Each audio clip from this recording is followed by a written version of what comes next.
Peekaboo. Hello there. Is it 7 p.m. already? I think it is. It definitely is 7 p.m. already. And Wally, welcome, welcome, welcome. All right, all right. Also, fuck, it's Monday. Not a too heavy case of the Mondays, but I definitely do notice it's fucking Monday, all right?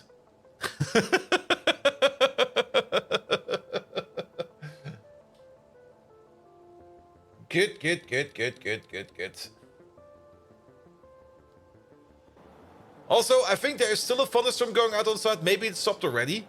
So that's going on. And not only that, it's also raining blood outside.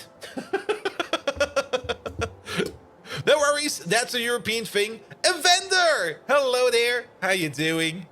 Not quite sure if that happens in America that often, but here in Europe, it happens like maybe once every other year.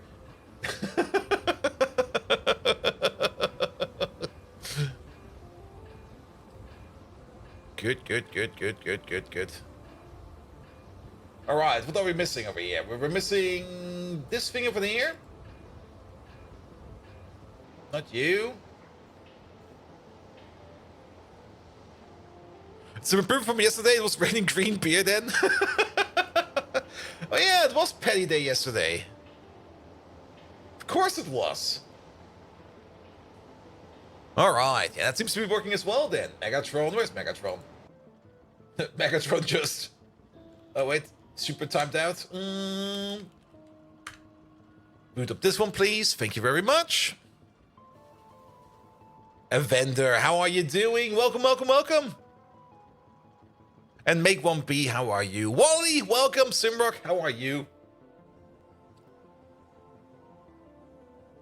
All right, that's working over there as well. That's working. Then where is my YouTube chat? There we go.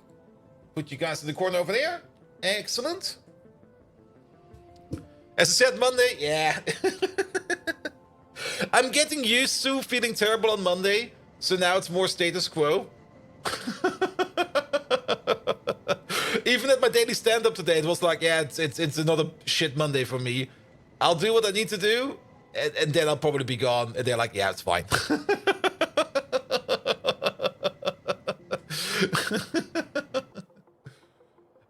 Just another shit Monday. Good, good, good, good, good, good, good. All right, all right. Am I missing something? Now, those lamps are on. The camera should be rolling. That's done. Pants are on. T-shirts on. Desk is definitely clean. You can't prove it otherwise. Let's fucking go.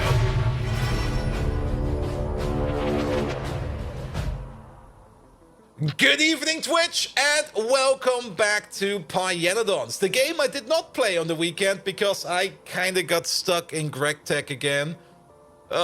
Greg Tech, why is it so much fun to play? Actually, it's not really the fun in the playing of Greg Tech, it's more like the relaxation in playing Greg Tech. There we go. Let's pretend it's Tuesday. No.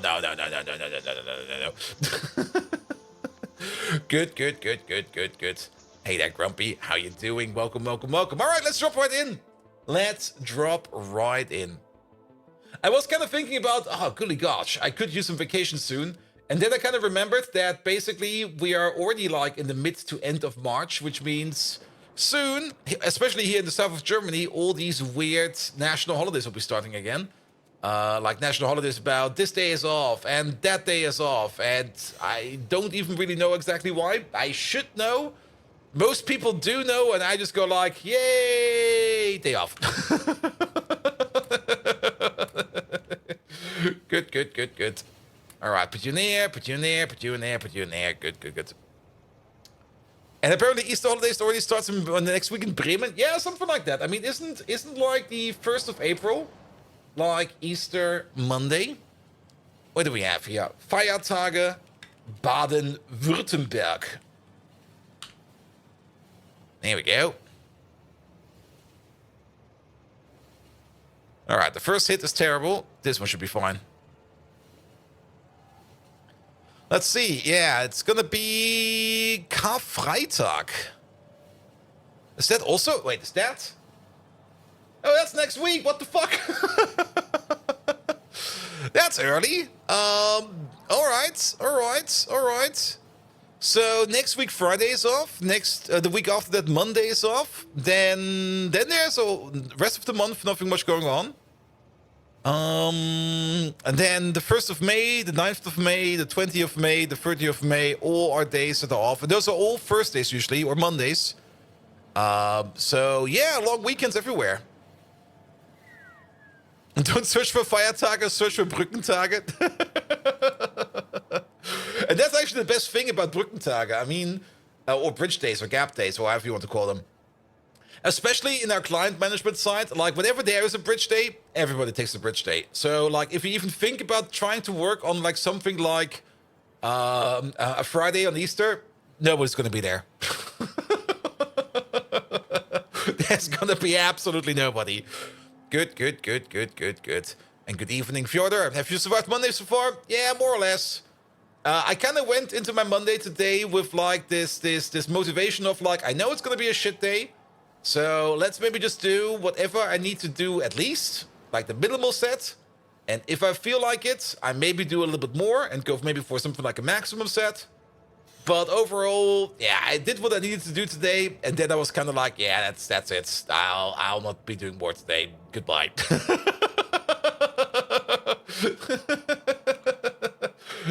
And everything that can wait like a day will wait a day because I will be doing that tomorrow.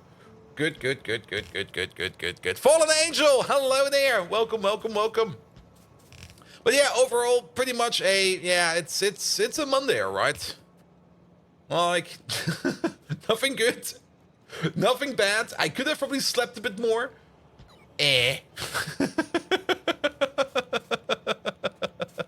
And yes, Bezotter. Oh, Bezotter has a found attack? He has a found attack. Ooh. Nice. Bezotter, really? You have a found attack? Well, that's fine. Doesn't matter. Good. All right. Doopy Smurf, welcome. Let's put down one of these over there. Good. All right, let's field info over here. So, I've not really been working much on the map. I do promise, like every week, that I will put some effort into the map over the weekend. I did do a bit today, though. I did set up some more mining over here, especially the quartz mining, because last time around, we did kind of notice that our circuits were not going because lack of quartz, because our circuits were not going because lack of... Where are they? Lack of wafers, and lack of wafers was because of lack of silicon. We have the wafer machine over here, and the wafer machine is waving again. There we go. You see them waving? I think we can also prot mod the wafer machine, so let's maybe set that up as well and prepare some prot mods over there. Necronium, hello there. Welcome. A small base is very fun at making progress. Yeah, I mean, when you do start over a game of Pi, or when you start a new game of Pi, there's a whole bunch of small things to get going with. And then, well, sometimes things, yeah, it is how it is. Things just get bigger. Good, but we're basically waiting for the shipment of wafers to come in. Once the wafers come in, we will be making circuits over here again. Up to the point where we're not going to be making wafers again, because we're going to be out of random shit again, as always. Good. But yes, we did add the quartz mine over there. Where's the thing? Bum. There we go. Big boy quartz mine over here with also optional quartz ore processing on site. For now, we're priority 1 exporting just raw quartz.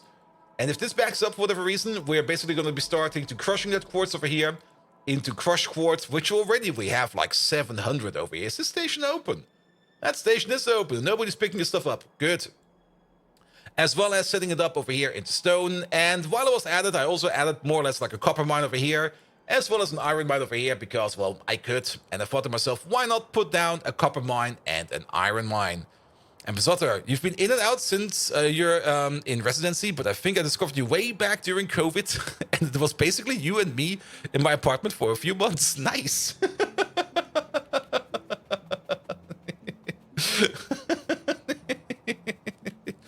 Good. Yeah, during COVID. I mean, I also picked up streaming during COVID because, well, I needed something to do. So I'm one of those COVID streamers that just picked up streaming because COVID happened. I was like, I need to do something. Let's start streaming. There were, of course, also other reasons for that, and if you're a regular to the channel, you know those reasons as well. But yes. Also, we can do a fun thing over here. I always like doing this. Boop. Look at that. It just slides around. Good, good, good, good, good. All right, all right, all right.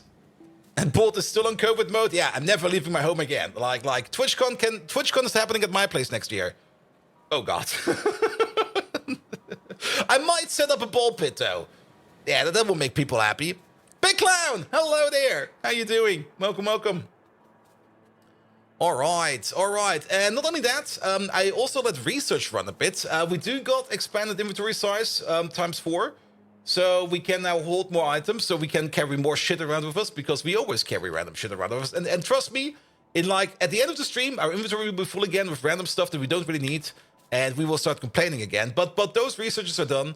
We're also kind of working over here on the faster advanced movement speed researches over here, because why not also get those in, so that we can walk a bit faster. Hey, Bolt, did you hear there's going to be a DLC for Factorio? Handframe? What the fuck, Jamat? That's the first time I've heard about that. Like, really? Next thing you're gonna be telling me that Factorio will also get a 2.0 update. That's totally insane. I have not read anything about that in the Friday Factorio Facts, because I never read them. Mr. Macalito! Hello, hello, hello. TwitchCon Germany, at least there will be good beer. Ooh. Yeah, it's already, I think, confirmed that TwitchCon will be in Rotterdam this year, next year. But at TwitchCon Germany would definitely be a lot of fun. And that would be utter chaos. I mean, you can already drink like very decently in like Rotterdam, I think. Now, I don't really know much about Rotterdam, but I'm pretty sure you can have some fun over there. But usually, like every city in Germany, there's bars everywhere. It's non-stop bars. Good, good, good, good, good, good. Where would you hold it? Kölnmesse, Cebit? Kölnmesse. I mean, I was at Kölnmesse once. Kölnmesse is probably big enough for it. It's definitely big enough for it. I mean, TwitchCon itself is actually kind of small. Every time it was maybe just like only a couple of floors. Like not really that much. Like maybe 2 or 3. And then there's usually like something like a big stage event as well. And that's basically it. And Dutch beer? And Köln is Gamescom. Yeah, when it was in Gamescom last year, it was in Köln. And that was really enjoyable, even though I was kind of tired quite fast because there was a lot of walking. But again, like the hotel I had, like I just walked out of the hotel and I walked basically straight into like this long promenade of like bars and restaurants. And I was like, yeah, this is fine. I can stay actually here. Why do we even go to the con over there? Good, good, good, good, good, good, good. As long as you don't forget the nose clamp. Lucky for us, we have Belgian import, Benny. Some good old Belgian beer. Nom nom nom nom nom nom nom nom. Good. I mean, Dutch beer, what does the Dutch actually have except Heineken? Leffe? No, Leffe is Belgian, isn't it? Is there anything besides Heineken? I mean, to be fair, the Netherlands is that small that they might just only have like one known brewery. Grolsch! Oh yeah, Grolsch is the thing. I almost forgot about that one. Good, good, good, good, good. And I think there's also Hertog Jan. And how many German beers do you remember? I could just be saying random German words that sound like beer, and I would probably be correct. Like, Steinhauser. It's probably a brewery somewhere. And, Lobber. Lobber is probably also a brewery somewhere. And then who can forget about, Zwergenau? That's probably also a beer brewery somewhere.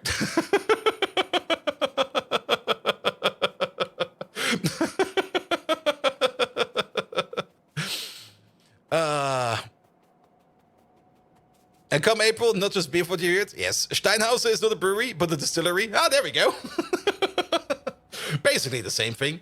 All right, all right. Ein Erdinger pikantes Dunkelweiß. Bierkultur in Burg, dieses Gründungsjahr der Steinhaus Brauerei. See, I think every one of those said, I basically picked them from the top of my dome, probably exists somewhere.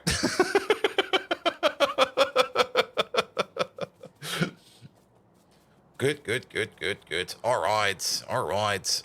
Hey, Benny B, welcome, welcome, welcome. First duvel of the day. Ooh, duvel. And west is Heineken and Amstel, east is Grolsch, south is importing from Belgium or local brewery. And that probably makes it easy. Also, I'm pretty sure, like, if you're also the west of the Netherlands, you just go like, oh, wait, Germany's over there. Just go over there. Get the beer from over there. And Steinhauer Bodensee, they make whiskey? Yeah, there we go. There we go. All right. How are we already getting distracted? Every damn time. But you know, Erdinger at least did exist in the 90s, since it was the first wheat beers you have ever tried. Oh, Erdinger's still around. Erdinger's still around. And when did you have last knoppers or spaghetti ice cream? I had a spaghetti ice cream last week, on Wednesday, actually. Because last week, Wednesday, I was kind of feeling a bit, well, not really good, not really bad. I was just like a bit like meh. And I was like, all right, I need something that makes me at least a little bit more happy. So I ordered a spaghetti ice cream. And then I was still feeling kind of meh, but I had spaghetti ice cream, which made it a little bit better. Good, good, good, good, good, good, good. All right. And knoppers. I think the last knoppers I had was also last week. Because when I was doing groceries, I just walked past like the cashier. And there was just like this 5-pack of knoppers sitting there. And I was like, all right, in the back you go. Good. I also did something else that took, well, not really that much effort, but it's here.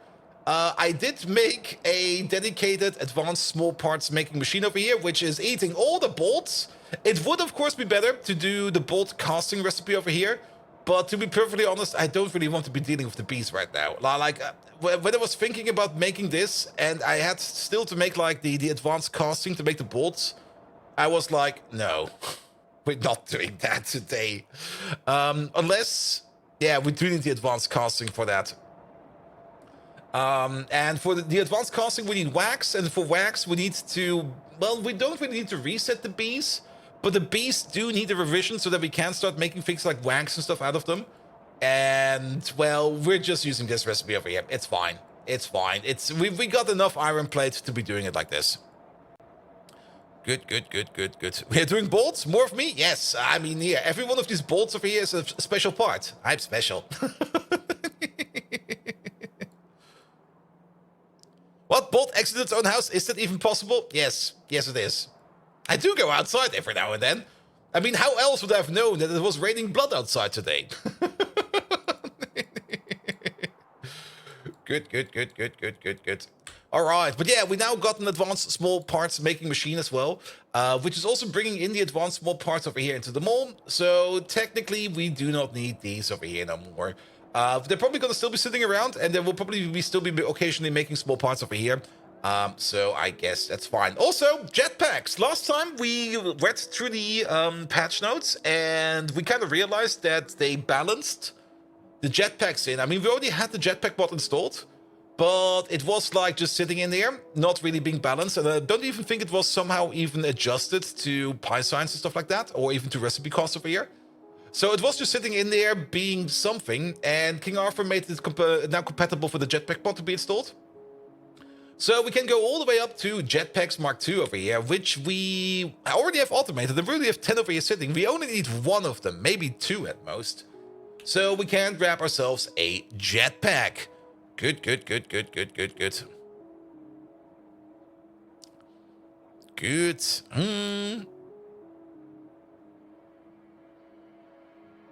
And slightly softened vanilla ice cream passed through a potato press with strawberry sauce on top. Yes! Wait. Necronium, don't you know what spaghetti ice cream is? Wait, do I still have the picture here? Wait a minute. Is it still in here?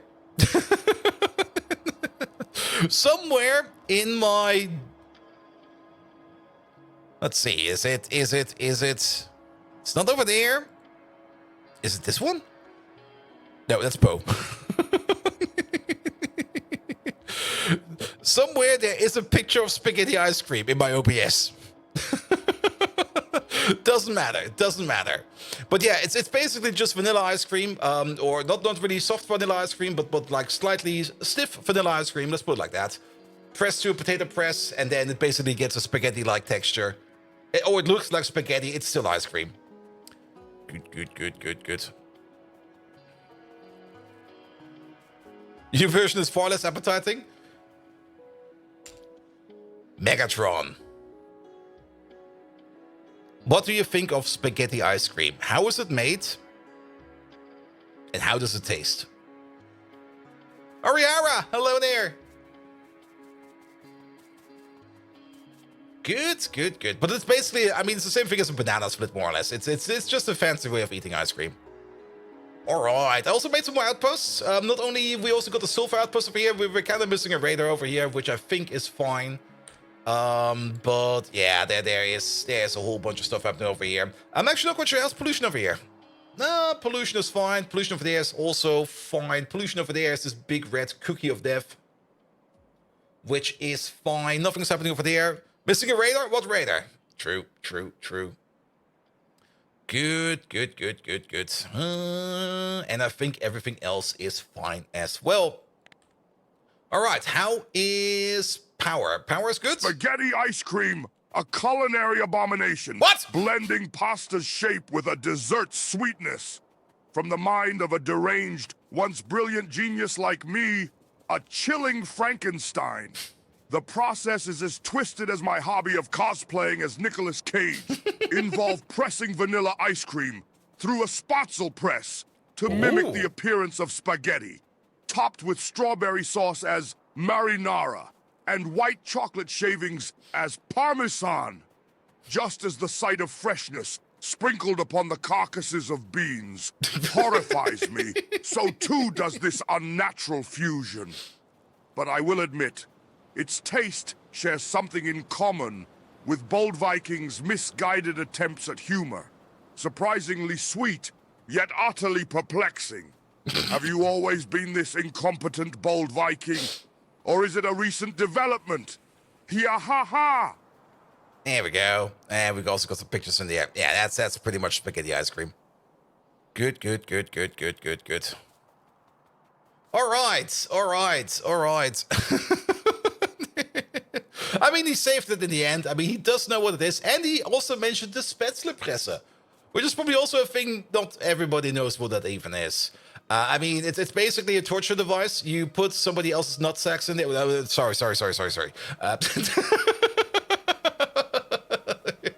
It's made to make food. It's a food thing. Definitely a food thing.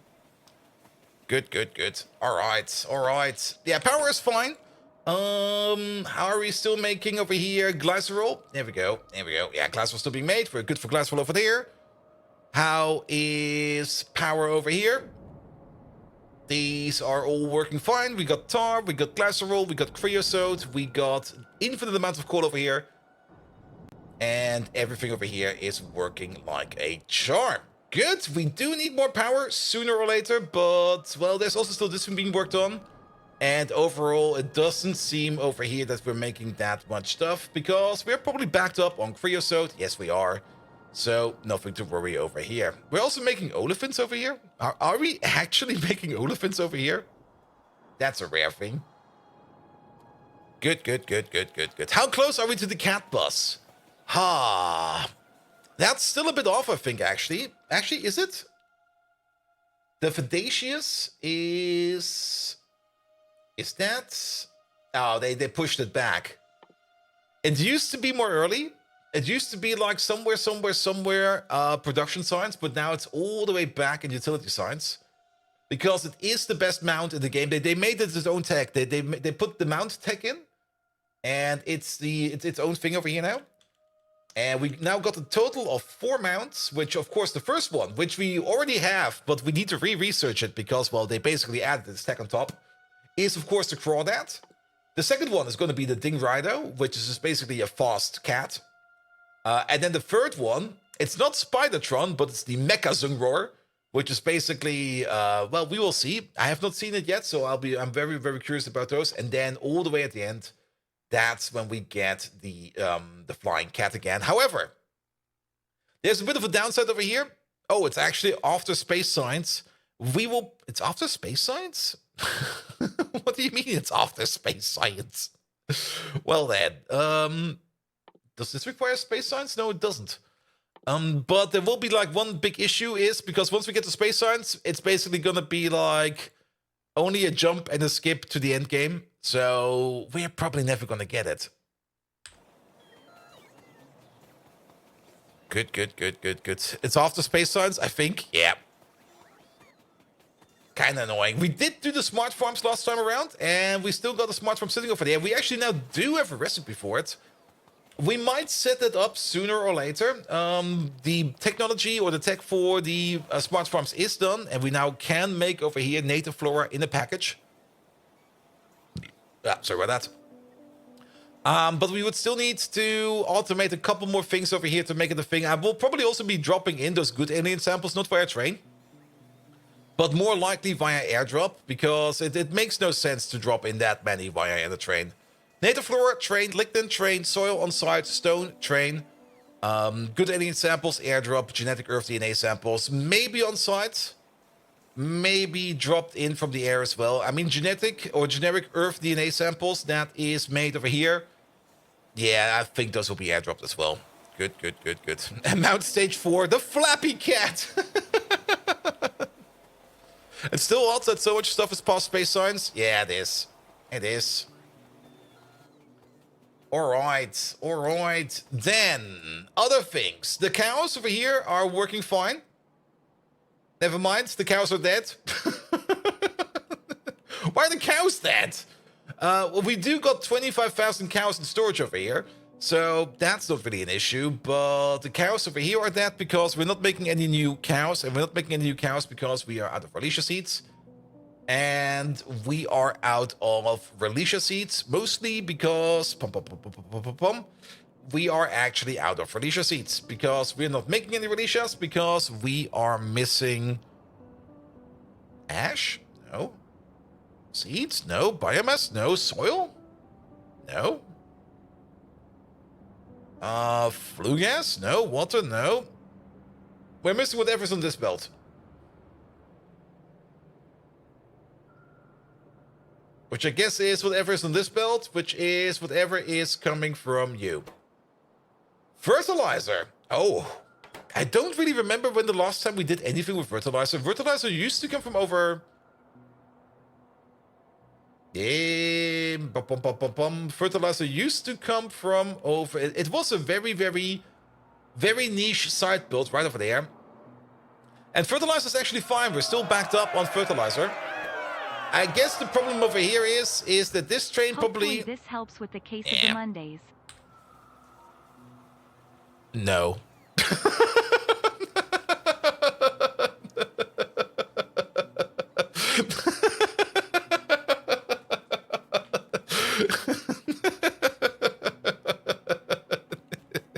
Turkey Program, thank you so much for your support, man. And yes, it does help. It definitely does help. At least your Monday is nearly over. Yeah, it is.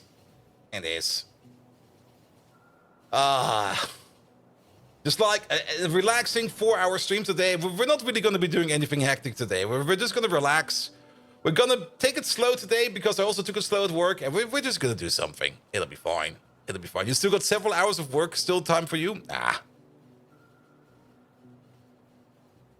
And those 2.0 features will be so good for gameplay like this. Yeah, especially the from the last Friday Factorio facts. It's now possible if you, for example, want to move. Let's go all the way over here real quick.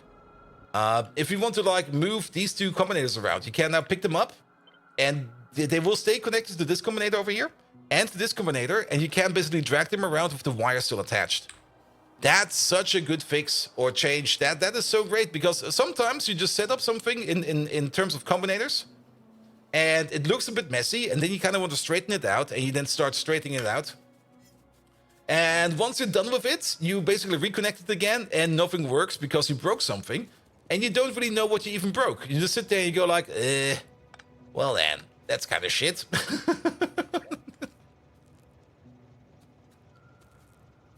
And Piccadilly was included in the base game? It was? Oh, is that what Piccadilly does?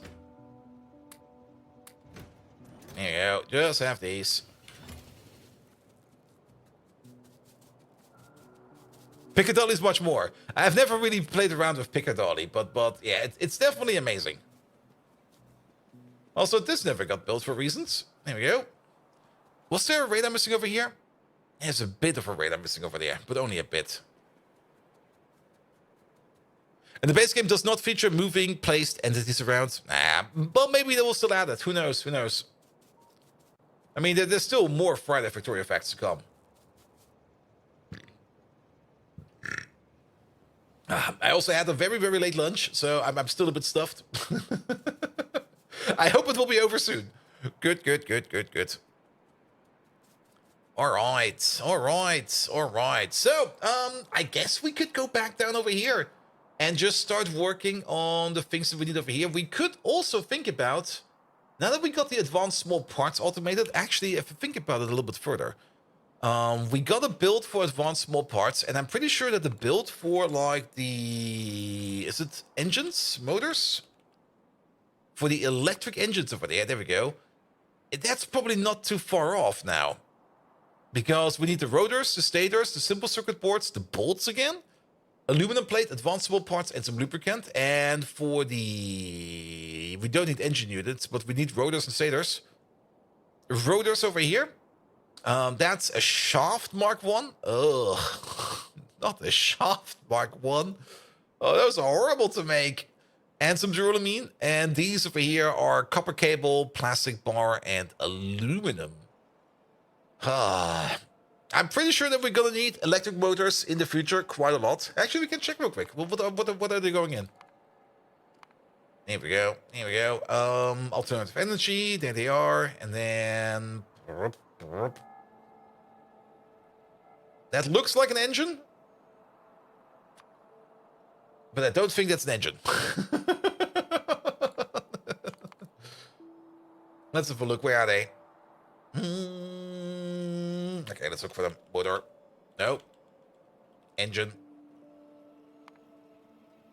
There they are. Electric engine units. They are used in, yeah, they are used in a lot of things. Flying robot frames, of course. Then the particle accelerator, stack inserters, buildings, laboratory equipment. Every tier 3 building material is basically a motor. Bots Mark 3, yeah, we're gonna make one of these. We were kind of thinking of maybe making this over here with these machines over there, but maybe not. So we could continue on by just adding some more stuff over here, because I've already like almost everything we need over here. We already are bringing in things, well, the advanced parts are sitting over here, but we do have things like, what do we even have over here?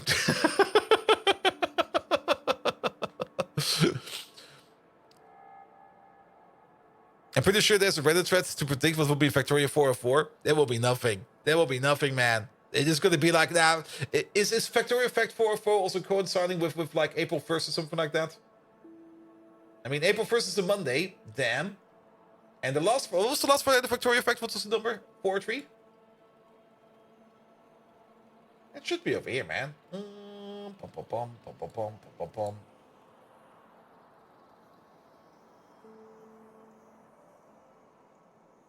Okay, there's too much going on in my Factorio Discord. 401, 3 weeks ago. 3 weeks ago. So 402 will be this Friday. 403. It's close. It's definitely in the week of April 1st.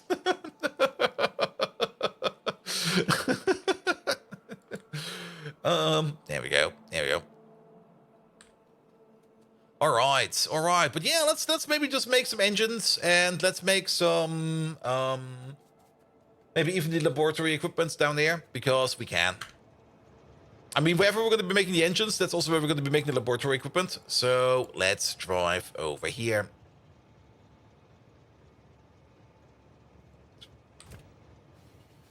But they didn't do anything for 400. Well, maybe they've got a plan. Then again, at the end of the day, it's just a number. It's just yet another number. Though the number 400 is kind of fun because, how was it again? Like, leap year happens every 4 years, but it does not happen every 100 years, but it does happen every 400 years, but it does not happen every 2,000 years. Or how does it go again? Something like that.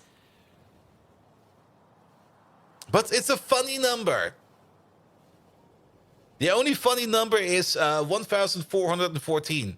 And only if you put it upside down. And 400 is the full cargo wagon of RCUs, though. I was hoping for more details about protection tech. I'm pretty sure 4-3 will be about the forbidden subject, fluid overhaul. Ooh.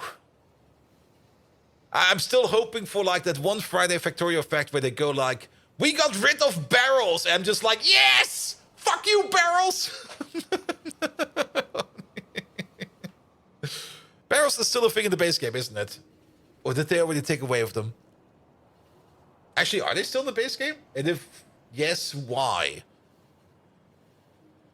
So you played too much DSP? No, never even touched the game. Make barrels stack to 50? I mean, the only reason the barrels existed was so that you could transport fluids in a cargo wagon. But ever since we now got fluid wagons, why is there still a need for actual barrels? Oh, the barrels are part of the cliff explosives recipe? Really?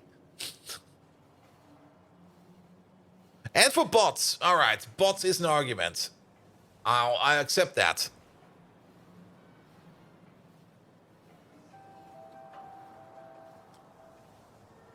Imagine fluid bots. Fluid bots would be amazing. I mean, Pyanodons has fluid bots. So Factorio base can also do that if they want to.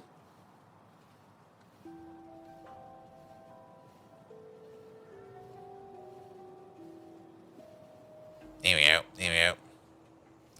In 400 years, there would only be 99 leap years, if I remember correctly. I'm not sure if they decided which year to skip, though. No, there's an order in it.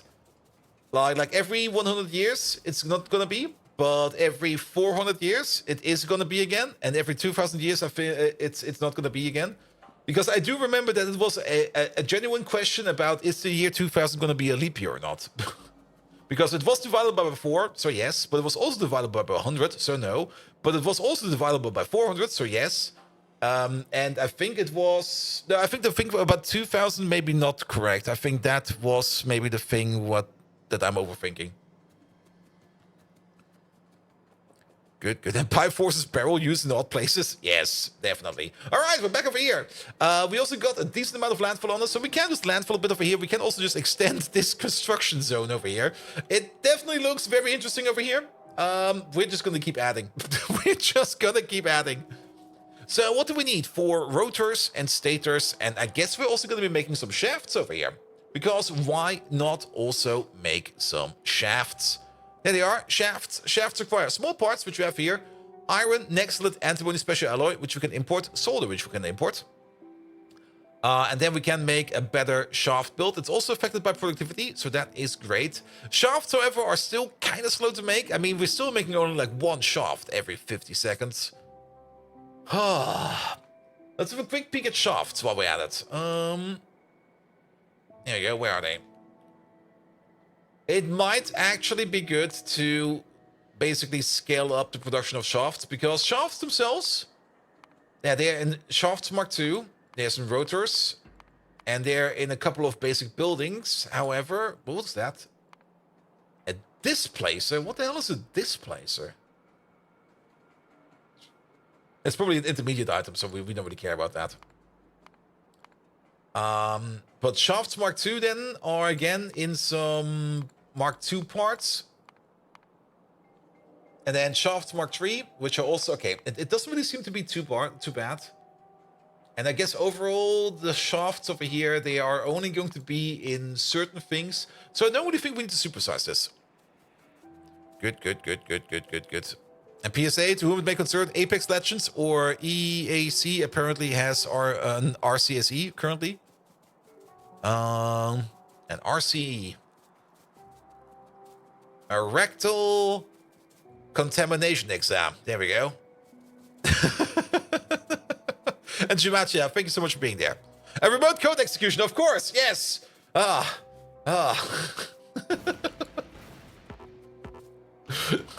Which is basically the same thing. I mean, it both goes about the backdoor. So yes. All right, all right. Why are you not security bolt? You know how many abbreviations there are? At least 2, maybe 3.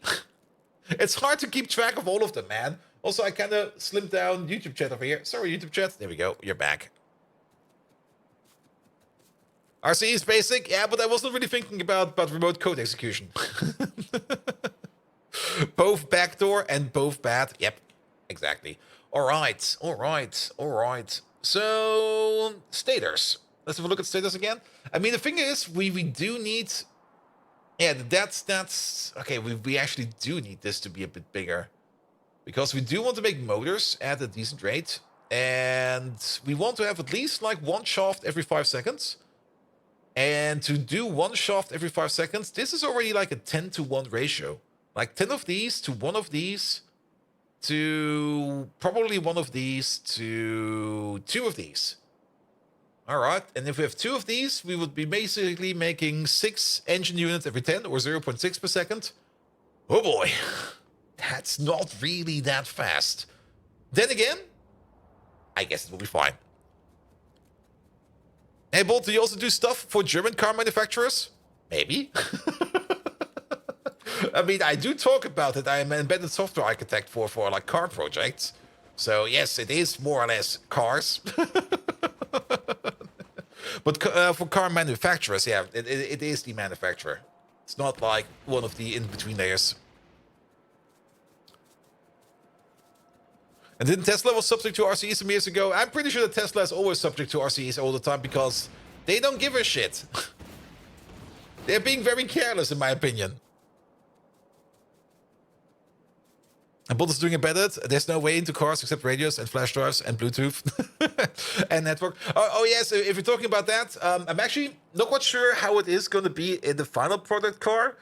But there's definitely enough effort in the project to prevent access. And most of the time when things are prevented, they are prevented so much that nobody can develop no more. But the thing is, people that actually want to break and hack into a car, they're probably going to go the angle you're not thinking about.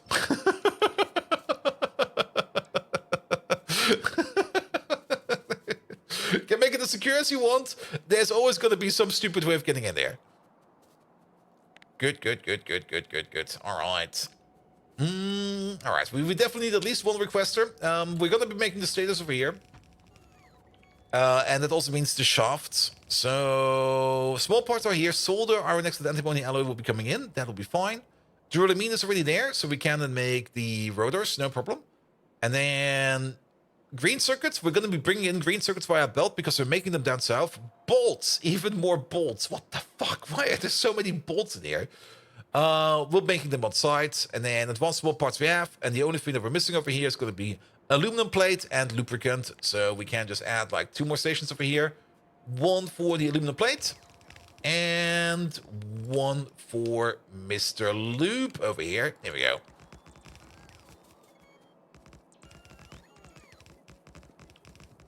Can't you cast bolts now? We can cast bolts, but we haven't really set up a wax yet, and we haven't really set up the advanced casting forms yet. And to be perfectly honest, I don't want to fuck around with the beast today. Yes. We could cast bolts if we want to, but I just don't want to deal with that right now. Also, what do we need to do for actual the casts? There you go. For that, we would need some green zinc, some clay, some silicon, some wax. The silicon, it's a good silicon zinc, that's true. We only need a little bit of wax. It's actually not too hard to make these things, but I was just like, I don't want to deal with wax right now. Even though dealing with wax is also not that bad, but it was just like, no. No. Don't want to deal with that. I want to do something fun today, and don't want to be dealing with bees. Even though bees are great, I love bees, but not today. Not today.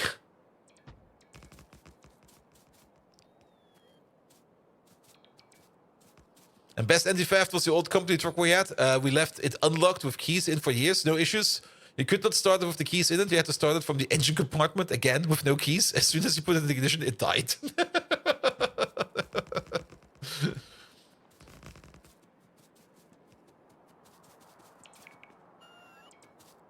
How come people don't like kernel level anti-cheat? Oh, you don't want that. I mean, it's hard to describe right now because I'm not really that in the mood of it. But how to put it, you don't really want any kind of software to be reaching into your kernel and be messing around in there, because the kernel basically has like view over all your processes. It's like the main process more or less. You don't want stuff to go in there. Worst case scenario, you get the kernel panic, then the whole system just basically goes tits up and you have to reboot. Best case scenario, they just start rerouting processes and stuff, or even worse, they just start installing stuff in there. No.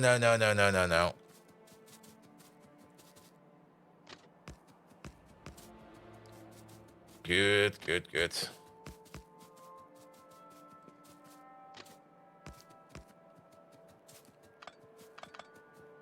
I personally don't like very much, but they do have some good takes. But yeah, anti-cheat in the arms, not to protect, but you, but the company. Also true. There we go. Get your hands off your kernel. Yep.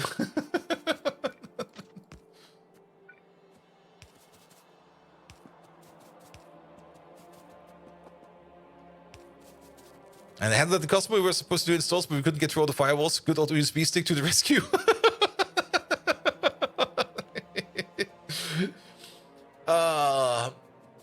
I mean, there are common debug ports in every car, and there are just common system interfaces as well.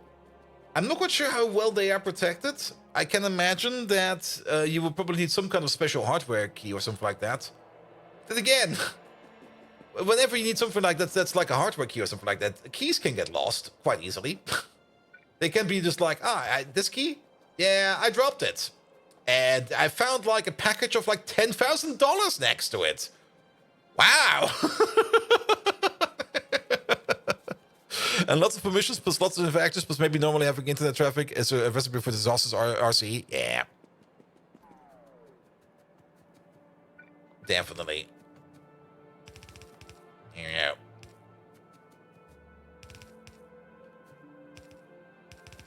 we go. Good. Nah, I usually shun games that have like too high level of anti-cheat systems in them. I mean, I get it. I mean, for multiplayer games, sometimes they are just required because there are always assholes. I mean, there's always going to be people out there cheating because that's what people do, or at least some people do. But yeah, I just usually go like, nah. If there's too much anti-cheat in there, I just go like, nah, I'll just not play it. It was also, at least they fixed it now, at least for easy anti-cheat, but it used to be that easy anti-cheat was not working on the Linux. And most of the time, and that's still something I don't really understand, but I guess I will probably have to look more into it. I mean, if you basically play a game in friends only mode, just deactivate it. Because if your friends want to cheat around with you, then you either talk about it and it's fine, or you don't talk about it and then you never play with them again. So yes.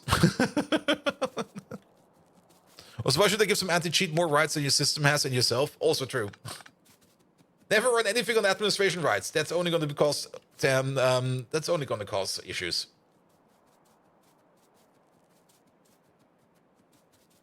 It's interesting how when new technologies and program language like Rust find their ways into vehicles, I'm pretty sure that we might have some Rust projects in our total project. The biggest issue usually is with like things like vehicle applications or like embedded applications, or at least applications that can technically harm somebody. A car can definitely harm somebody. They usually need to be certified, and you do need certified tools for that, which I personally find kind of stupid, in my opinion. But there's this whole industry that go around, and they basically sell certified compilers and certified this and certified that just for that. It sounds like a lot of snake oil for me. Like usually I go like, yeah, it's fine that this compiler does say what it does, but what?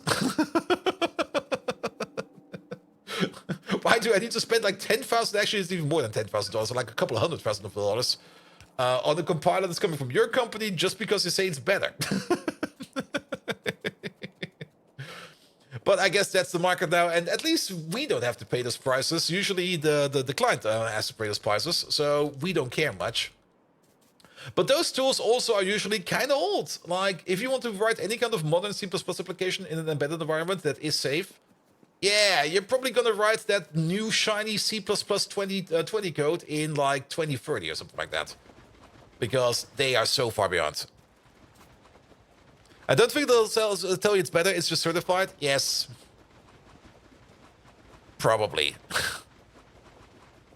There we go. And it's definitely not going to be running better. It's just going to be like, we guarantee you that this thing will be working. Ah, that's fine. Can I still program like shit and things will go tits up? Yes, you can. All right.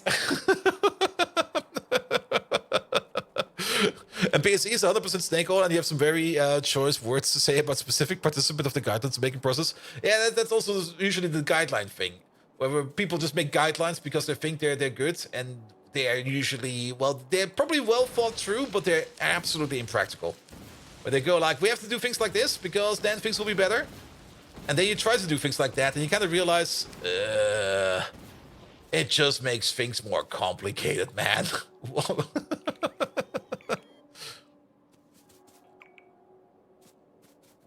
All right. We got some stuff over here. We also got some bot networks over here. We are kind of far away from them all, and bots do take like forever to get over here, which is fine. There's also still those bots over there which are stuck. Ah, well, let's help them out real quick. It's just over there. Like I said, it's going to be a slow day today, so we're going to enjoy ourselves a very slow Monday. Suddenly a car in the woods? I leave cars everywhere. There's also a car down here somewhere there. Like, I drive a car, I leave it then forever, then I lose my car, I build a new one, and then we go. And John Walker, welcome. How you doing? What's happening today? Today is going to be a slow day. That's what's happening. Today we're going to be working on well, whatever we want. It's Monday after all. Usually on Monday we do more maintenance in the base, but we don't really need to do much maintenance today. We're just going to be building some fun little things today. And one thing we're going to be doing over here is we're going to make sure that these bots over here are going to be able to cross the lake. So let's get our landfill out. We don't need that much landfill. Yep. All right, that's 1, 1, 2, 2, 3, 3, 4, 4. 4, 4 should be fine. And then off we go. But more complicated means better, right?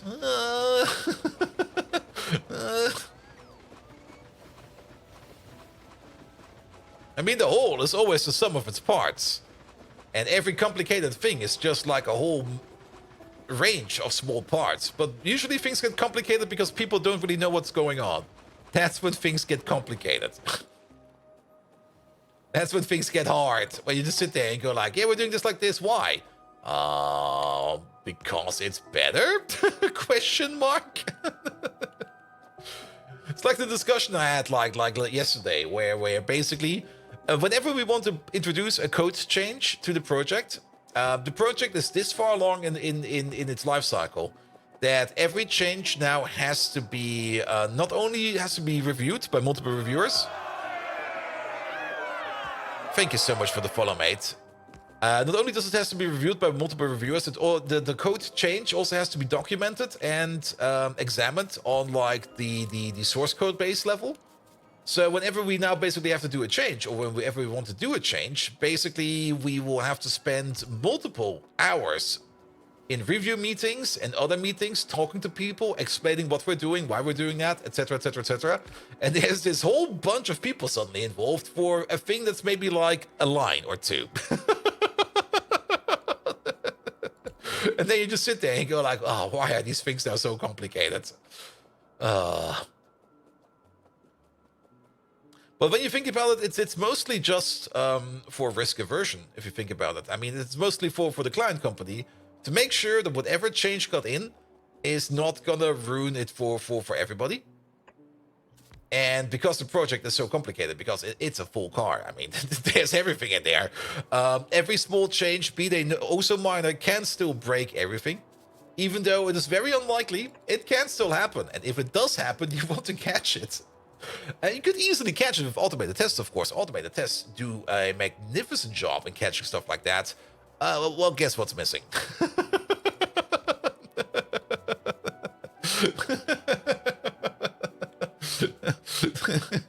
There's not a lot of automated tests going on.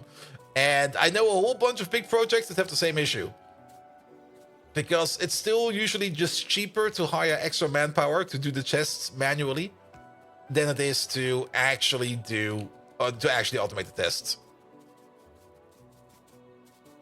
And what is this test you're talking about? Basically, that's also something that's great. Basically, opening a Confluence page, creating a table, copy-pasting information from the GitHub and from the Jira into there by hand, then letting it run and outdate itself because you copy-pasted it. So if any changes happens in the Jira or in the GitLab, that table you've just created will not get wind of it. And instead of using some magic fancy links you can make by means of Jira or by means of GitLab, which will stay up to date, now you copy-pasted that shit.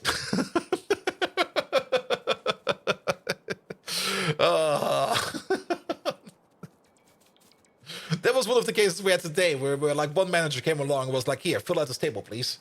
And we're like looking at it and we're going like, Jira tickets, description.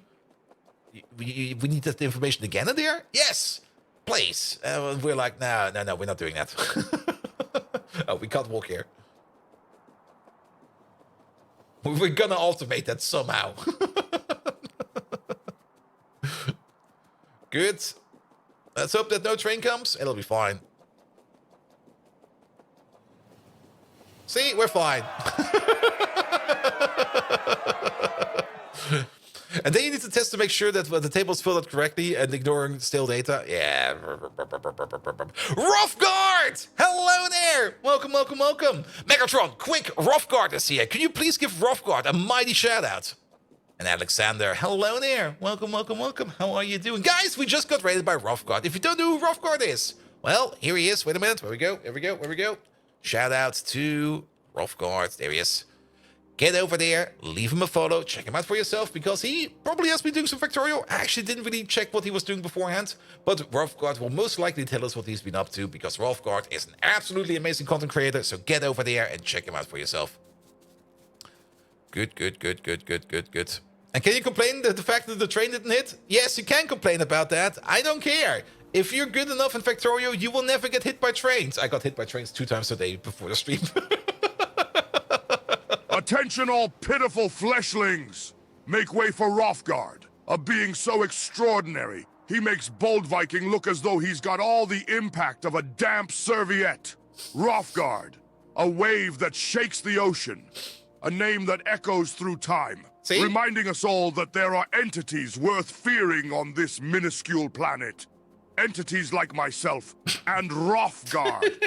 You should all tremble at our magnificence, much like Bold Viking trembles at the sight of a pole he has to dance around. Oh, yes, I'm... Yahaha! Glory to Roughguard! Let's get some Autobot emojis in the chat. Battle cry, Decepticons forever. Oh, he's doing better. Roughguard forever! The Autobots fall! Bwaha! He's in a good mood today. Megatron is in a good mood today. There we go. When are you supposed to fix the bots? The bots are fixed. There we go. They left. I mean, they were stuck over here because there was like a passage missing. And now the passage is there. And I think it's over there. And Alexander, what is that? Megatron, chat seems to be confused what you actually are. Could you explain, chat, what you are? I don't even think he knows he's running on ChatGPT. Well, he'll be fine.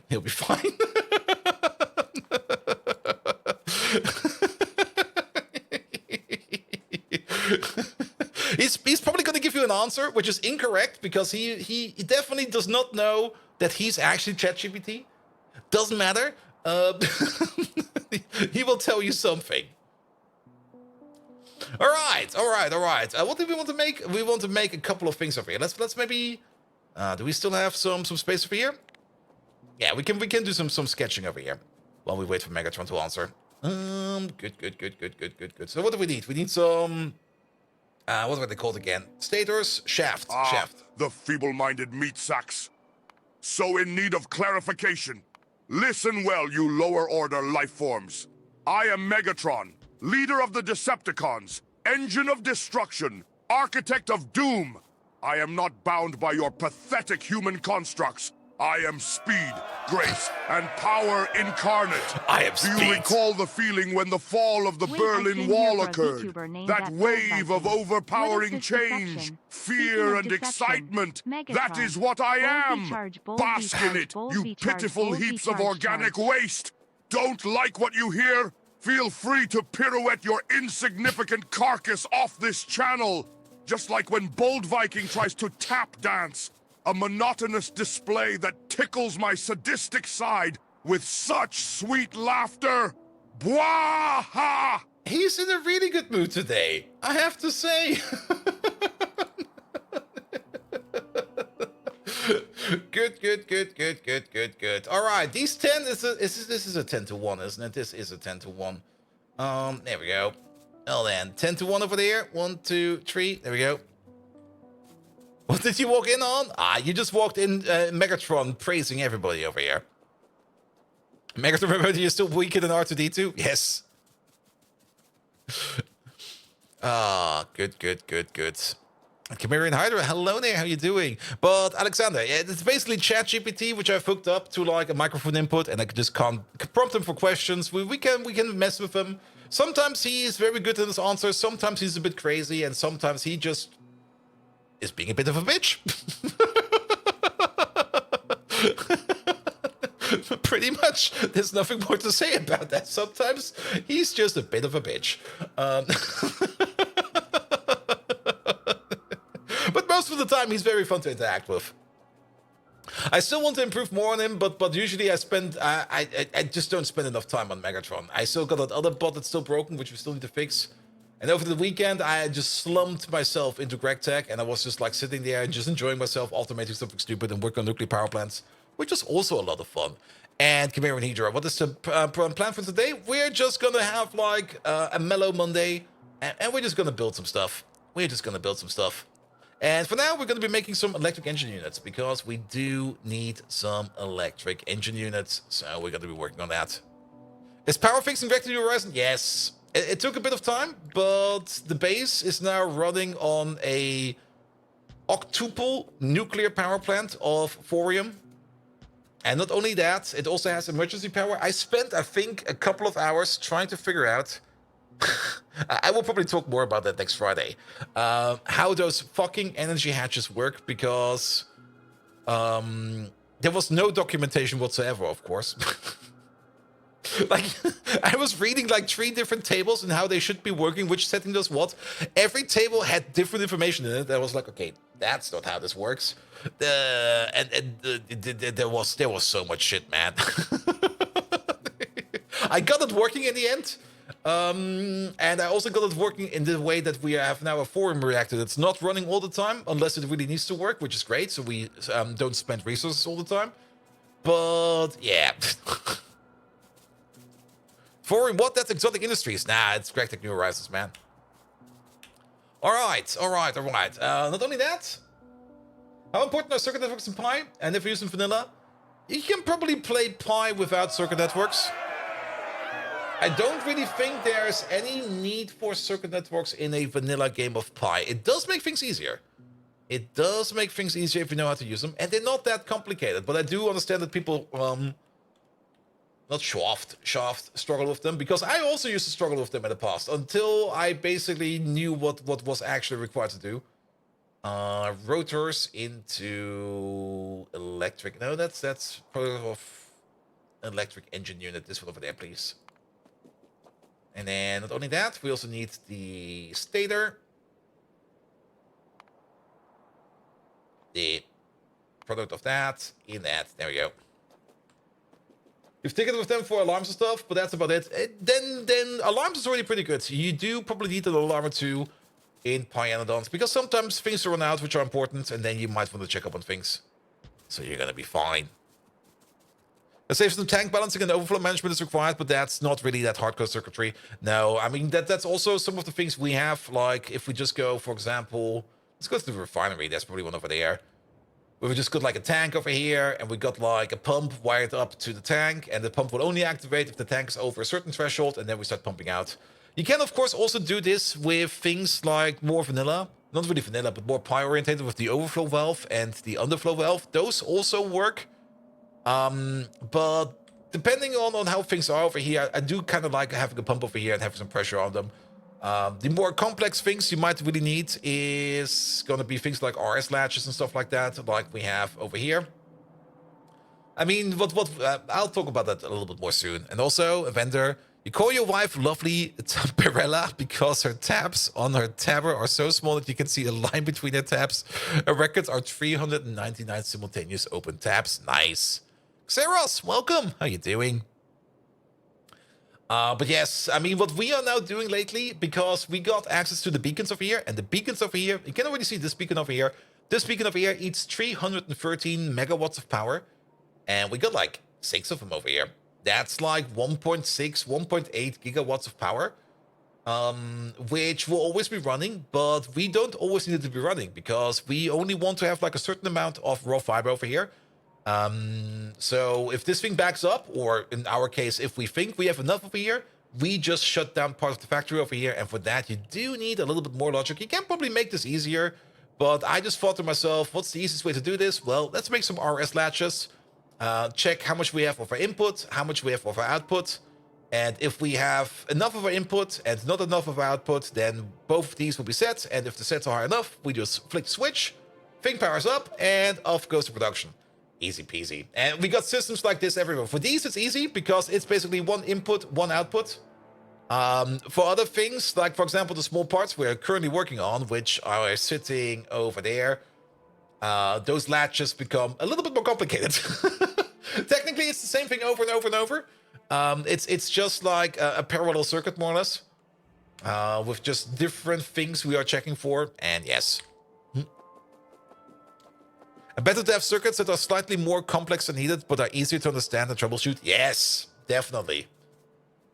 And the only other place where we're using circuits quite a bit, but these are super simple, are for the train stations, where we just have like a little bit of logic over here when we open the train station and when we do not open the train station. And we don't really use the open close over here because you can set an enabled and disabled condition over here.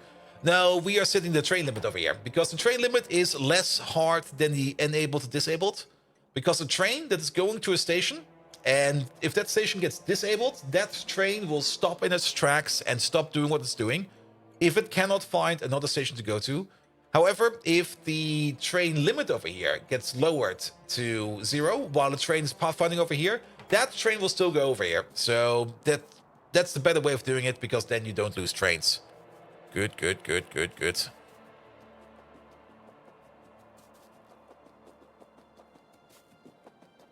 But yes, Vendor, I'm also equally bad with tabs. Not only tabs, I mean, I keep multiple tabs open. I also keep multiple browsers open. And sometimes I don't know in which browser entity which tab is. That makes it even worse. All right. So all of these go into there to make the stators. Then we're going to be making the motors over there. And then both of these together go into here, where we turn them into electric engine units. This is... more or less a perfect ratio, isn't it? Now we need a little bit more. For the stators, we do need a little bit more, because over here we do need some copper cable. Again, we could cast the copper cable. We do need 20 fucking cables per second. What the hell, man? That's like 5 machines. Plus some plastic, plus some aluminum.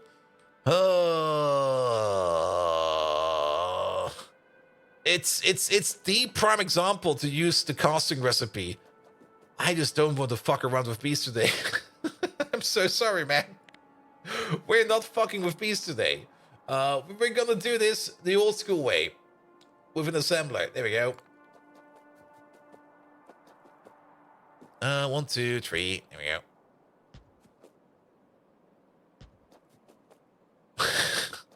Sorry, Fair. I mean, we're not dealing with bees today. The bees are fun, the bees are amazing, but I want to have a relaxing day today, and not a day where I just go like, why the fuck are there bees everywhere? Alright, we can move you, say, over there. And maybe you over there. And you over there. Oh god. There's more angry emotes, bee emotes coming from Furby. Next thing is gonna be a bee with a gun. Alright. But they want to be there. Where's my shotgun? I don't own a shotgun. All right, plastic aluminum plates, duralumin shafts, and then over here it's gonna be, also we need some bolts. So that one spot over there, that's gonna be bolts. Here we go, and we're just gonna, oh yeah, bolts also require sticks. Wait, bolts or sticks?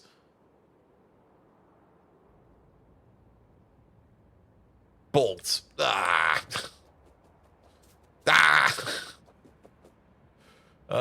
We could place it over there. I was kind of hoping we would only need one of these, because then we don't need to start a new beacon over here. But now we got like a dangling one over here.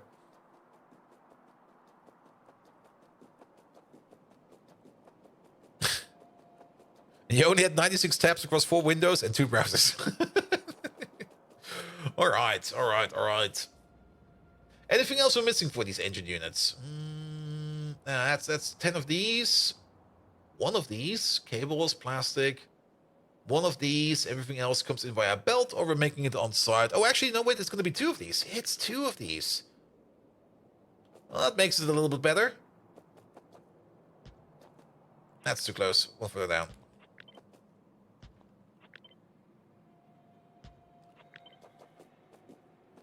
Yeah, and then we have at least a somewhat decent beacon retention. We're just gonna place you over there. Yeah. And then you at the end. There we go. Good.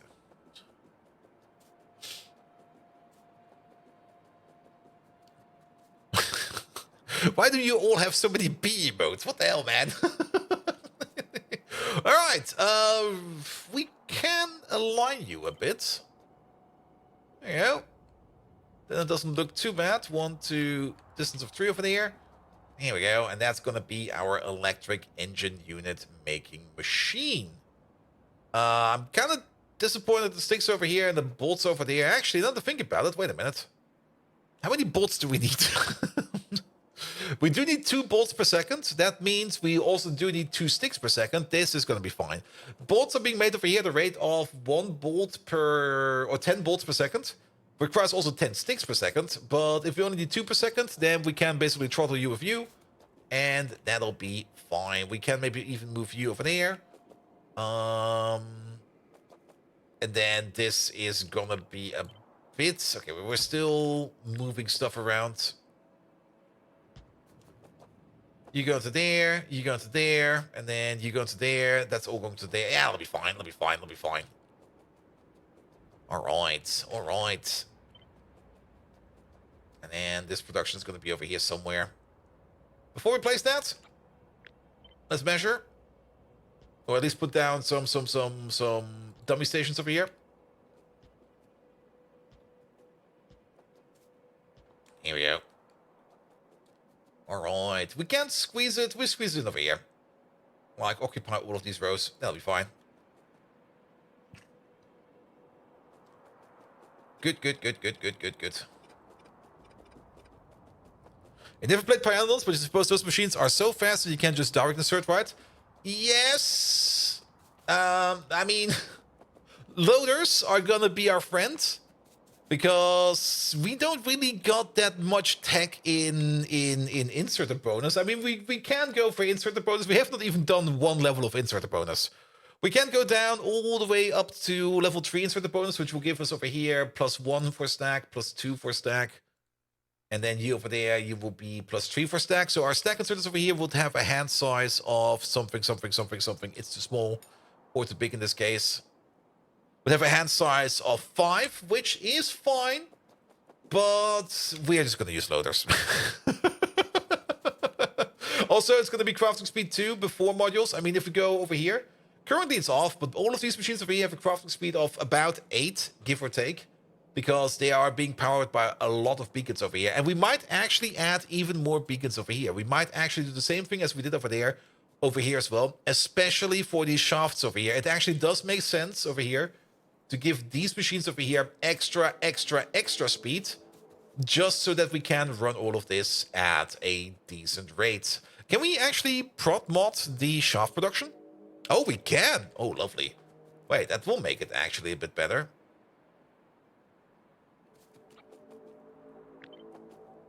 we could double this down. This will actually wait. Do these also prot mod? Affected by productivity. Ooh. Wait a minute. Wires can be prodded? Yeah, wires can be prodded. And we don't really care much about the prod bonus of the wires. For the wires, we're just going to go like every bit of production bonus we get from the wires over here is just going to cause us to use less resources to make the wires that we need. However, for things like the rotors in the status, we can reach a productivity bonus of a maximum of 120% with endgame tech.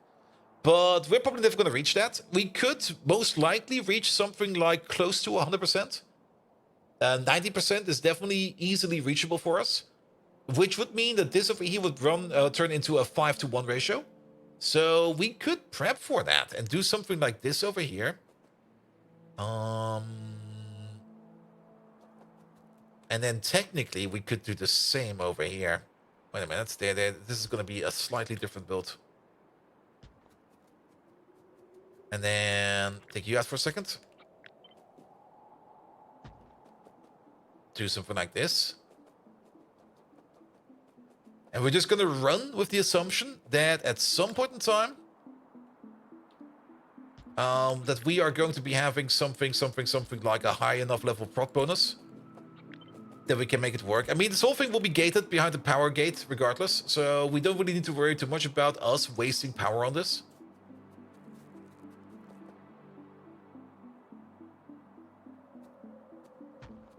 And the more I look at this, we need to turn this thing around. It might even get its own copper and iron requester, because copper and iron are going to be the two things that's going to be going in here the most. So we're going to flip you on this head. And we're just going to place you something. It actually place you a little bit closer like that, like over here. Then we can maybe retry to get some distance in over here. Come on, there we go. Oh, that's very close, but that will work. That will work fine, I think. This might be too close, but we can make a train station over here. Oh, that's very close. That is very close. But we should be able to do it.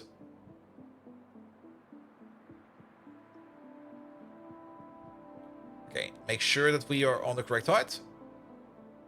There we go. There will be copper plates. There will be iron plates. Aluminum, we're going to grab from over here. If we have aluminum over here. No, it's all the way down there. We'll grab it. We'll belt it over. Green circuits, we grab them from technically over here. Oh. It's got to be a distance, man. We might just make a small buffer over here. Because we're backed up, we might just split off from over there and make a small buffer. So we have some green circuits over there. Wait, 100% prot bonus equals free crafting? More or less. I mean, we can get up to more than 100%. We can get up to 120%. Because every tier of the building over here gives you access to one module slot. Tier 1 buildings have 1, Tier 2 have 2. Tier 4 buildings have 4. And prot bonuses go up from like, I think, from 10% to 20% at tier 3 modules at 30%. So if you're running 4 modules at tier 3, you will get a prot bonus of 120%. But then again, you would have to make tier 3 prot modules, and tier 1 prot modules are already fucking expensive. Let's have a look at these real quick. I mean, it doesn't really look like they're expensive because it's only a control panel Mark II, 2 electronics Mark II, and 1 utility box Mark II. But every control panel Mark II is 5 necks with batteries, a couple of, well, not that many red circuits, but there's a couple of red circuits in here. It's mostly the 5 necks with batteries that are expensive. And the control panel Mark I, of course. And then not only that, the utility box over here, that is 20 red wire. You might be thinking it's only red wire. Yeah, but every piece of red wire is 1 green circuit. So that's another 20 green circuits over here. Another 3 red circuits over there. And then some other small stuff in there. And then we also got the electronics Mark II, which is basically... Oh, that's so many green circuits. There's 50 green circuits in 3 electronics Mark II. That's a lot. And that's only for a productivity module Mark I. And they also are kind of slow to make. And then, of course, for a Productivity Mark 2, you need the Mark 1, of course, and then we need to add Electronics Mark 2 to Mark 3 to that, which is neuromorphic chips, the plasmonic core. No clue what that is. We have not seen any of that, except the gold. And that's basically a blue circuit plus, more or less. The control panel has some bio batteries, and it's 10 blue chips. More control panels Mark 2? Oh, no. And then the utility box. Oh, what the hell, man? Red and green wire, 50 of each. And then, of course, finally, you will get to the Tier 3 module, which will add the control panel Mark 4, which is going to be purple chips. The previous control panel, quantum batteries, which are probably also a bit of a hassle to make. Electronics Mark 4, which is, hey, more EVA. We have that. Biopolymers. This is, yeah, more or less a purple chip, minus, it's somewhere in between. A fire extinguishing system, because why not? Which requires a whole bunch of liquid nitrogen and ethanol. Lovely. As well as a utility box Mark 4, which is more blue chips, nanowires, special small parts, stainless steel, super alloys, 30 super alloys. Yeah, Tier 3 productivity modules are expensive. They do increase productivity by 30%, but ugh. Whew. I'm very happy with our Tier 1 productivity modules, and even those we're not really making that often, because in my pocket I have a total of 4. Good. Pour ethanol on the fire to make it go away is a good idea. And at least it's only for 1 for Prot 1 and for Prot 2 and so forth. Yeah. And not 4. Yeah, that would also be more horrible. Speaking of things, are circuits working again? Well, we've made some more parts over here. What are we waiting on? What's this?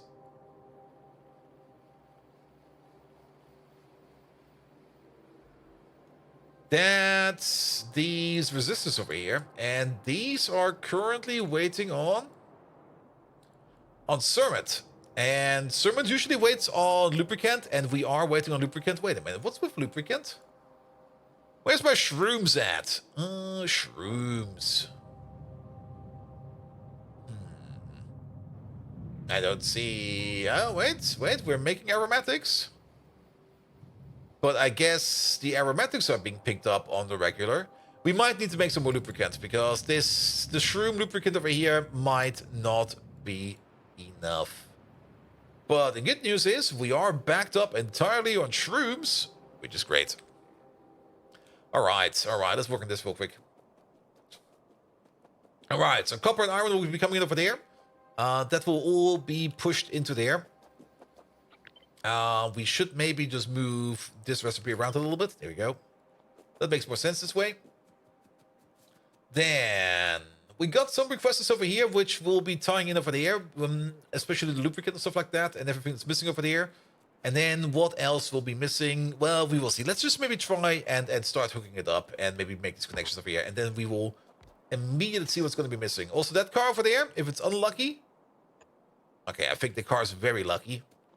Would be a shame if somebody would be parking that on the train tracks. I failed. There we go. Good. What's in there before you go? Nothing. Perfect. I mean, we need to clean up these cars at some point in time. Might as well put them on the train tracks. Here we go. And then copy paste you over there, and there will most likely be one more. So yes. All right, this is definitely an interesting block, to say the least. And no, we're not going to be connecting this part over here with this part. That would cause so much chaos. These are going to stay distinct. All right. You there. Pull you apart. All the way over there. Well, that fizzled out. Alright, put you over there, and then we could copy paste you over real quick, just so that we know where the others are. One over there, and one over there for later. Good, good, good, good, good. All right, big machine. Let's start with you, these guys over here. Most of the stuff over here we need to import, except for the small parts. We have a small parts available, so that's something we can get from further along. However, that does mean that you over there, you are going to be not Nicholas Marshall. You're going to be the Nexalit Antimony. That doesn't even exist. What was it called? It was called Shaft. We're gonna need the Iron Nexalit Antimony Special Alloy. And wait, that's the correct station. It's actually ARC. We actually also clicked on the wrong station. Or maybe we renamed you, who knows. We're gonna have to look for Iron Nexalit Antimony Special Alloy. I think it's this one. Something is coming over. I'm pretty sure it's this one, because this one is the one that's coming from over here, which is consuming iron, Nexalit, and antimony. So yes, this is the correct one. All right, and then you over there, Jimmy Gooseness. You are going to be... What's the other thing we need? Small parts, plastic? No, not plastic. Lubricant, not lubricant. Good God, my brain is a sieve today. Solder, there we go. I'm pretty sure we are exporting solder somewhere. And now to think about it, wait, don't we need solder over here in... Yeah, we're probably importing it over here. Yeah, it's right over there. That's a little bit too far away. So congratulations. You're gonna be a new solder requester. There we go. Done. Train is coming over. Excellent. This one over there is definitely gonna be lubricant. Gatekeeper, no lubricant. Request that. That will hopefully be coming over soon. We could, of course, also patch into the other lubricant over there, but since we already see that that lubricant over there is always empty, we're not going to do that. And then we got one more over here, which is probably going to be something that we're missing on this side, which could be duralumin. We're already requesting further down the track, which could probably be the aluminum. Yeah, let's maybe request the aluminum over here. Even though we do have... Wait a minute, we do have aluminum all the way down here. Yeah, we're going to pull up some aluminum. Because these over here, they actually don't really need that much aluminum. They require 1 aluminum per second per crafting speed.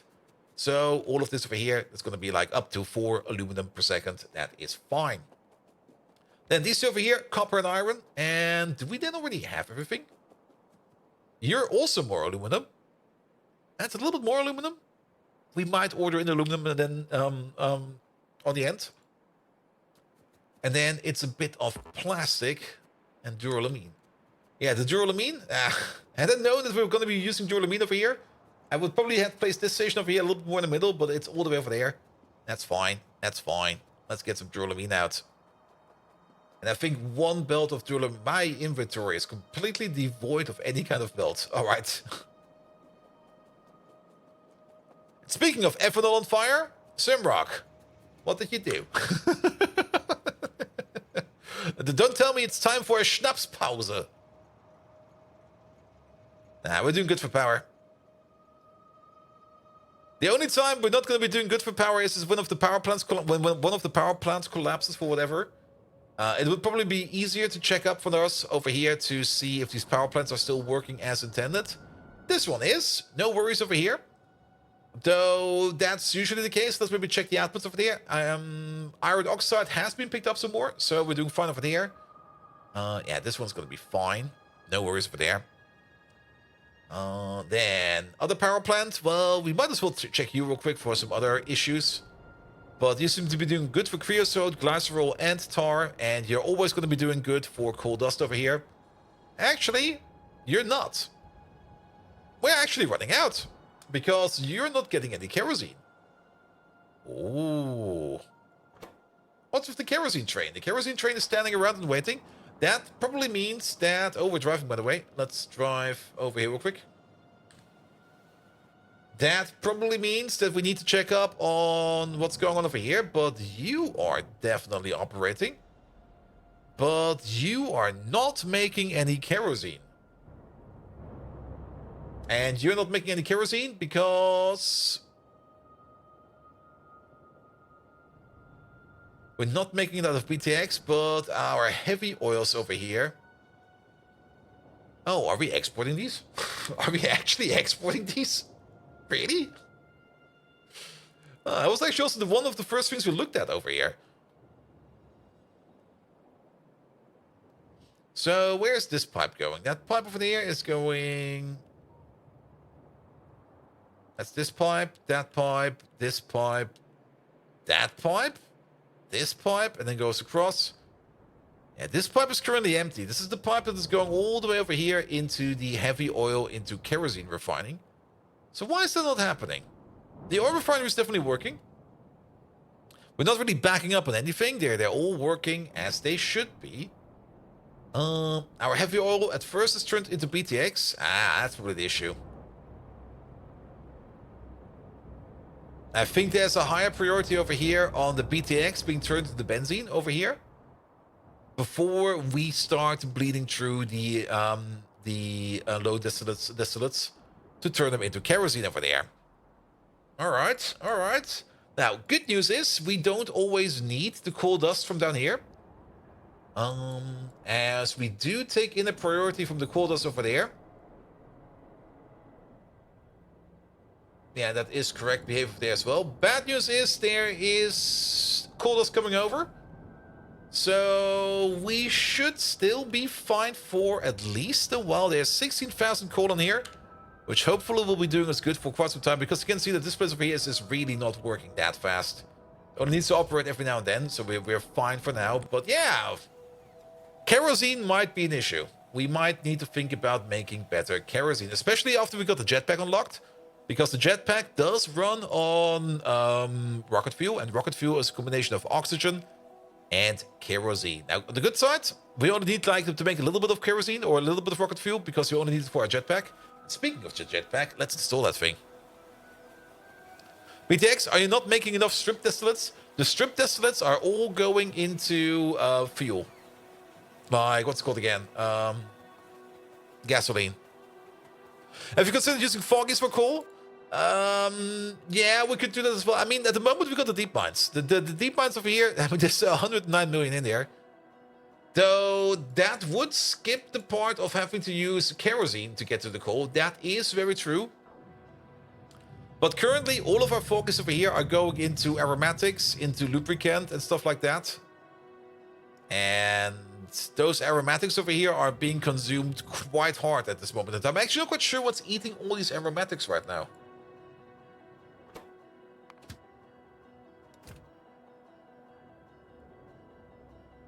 Don't tell me it's the rubber production. How many aromatics requests do we have? It's only 3, so let's check them out real quick. Aromatics. There we go. So there's one over there. There is one over there. And there's one over here.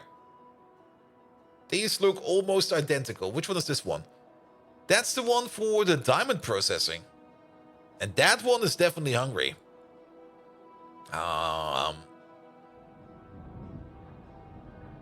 And diamond processing over here is not even running at full speed yet. It's still running on like standard speed. Are you doing the strip to gasoline? Yes, we're doing the strip to gasoline. There they are. That's the whole shtick of this place. But if the stripped bleeds through, then we can turn the stripped into something else. And can't we turn stripped into benzene as well? I'm doing BTX over here, but I think stripped would be better then, isn't it? Because if we want to make some benzene... Yeah, that can also be done with strip distillates. And I'm pretty sure that strip distillates over here are currently super backed up. Well, where are all our strip distillates going? Let me guess, they're going in some kind of sink. Bitumen over here. That's super crude, gasoline, BTX. Excuse me. I guess it makes sense.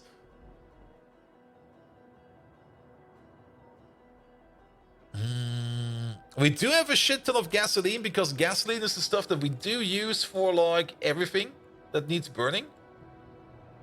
And gasoline is also very important to have in general. But what is happening to the rest of these strip distillates?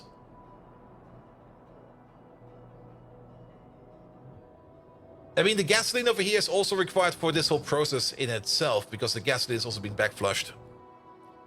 Your strips went to cumane, benzene, and gasoline. Now, we're focusing more on gasoline this time around. But the gasoline does seem to be going somewhere. Trademark. And I mean, the benzene over here will be backed up soon. But yes, we could maybe think about putting in something in here that takes the strip distillates and turns them into benzene, because that does make sense. Let's have a look at these over here real quick, because we do have the overflow pipe over here, which is the overflow pipe over here. Maybe if we just follow this pipe real quick, maybe we can see where it goes, because that's over here. That goes into this tank. Before it goes into this tank, it can be exported, but I don't think anybody's picking it up. Nobody's picking it up. It then goes through this pipe. Where does this go?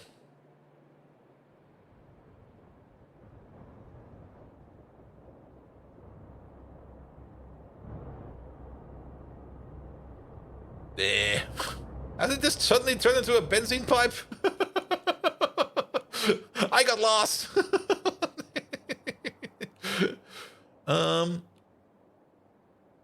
Strip distillates, there we go. But that's the input pipe. That's in.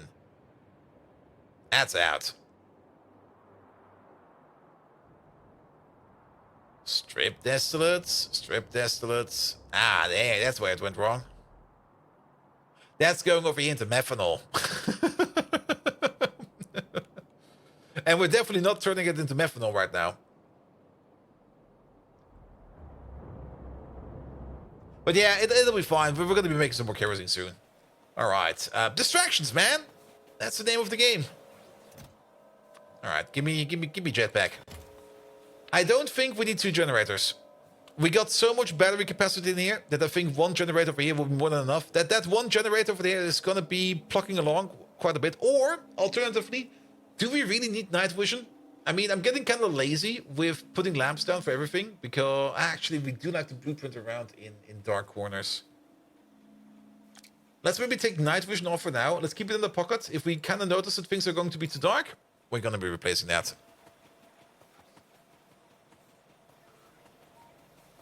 And Pulse is definitely using a lot of steam from electric burners. Up there, definitely. Actually, up here, not really. Up here, everything's gas-powered.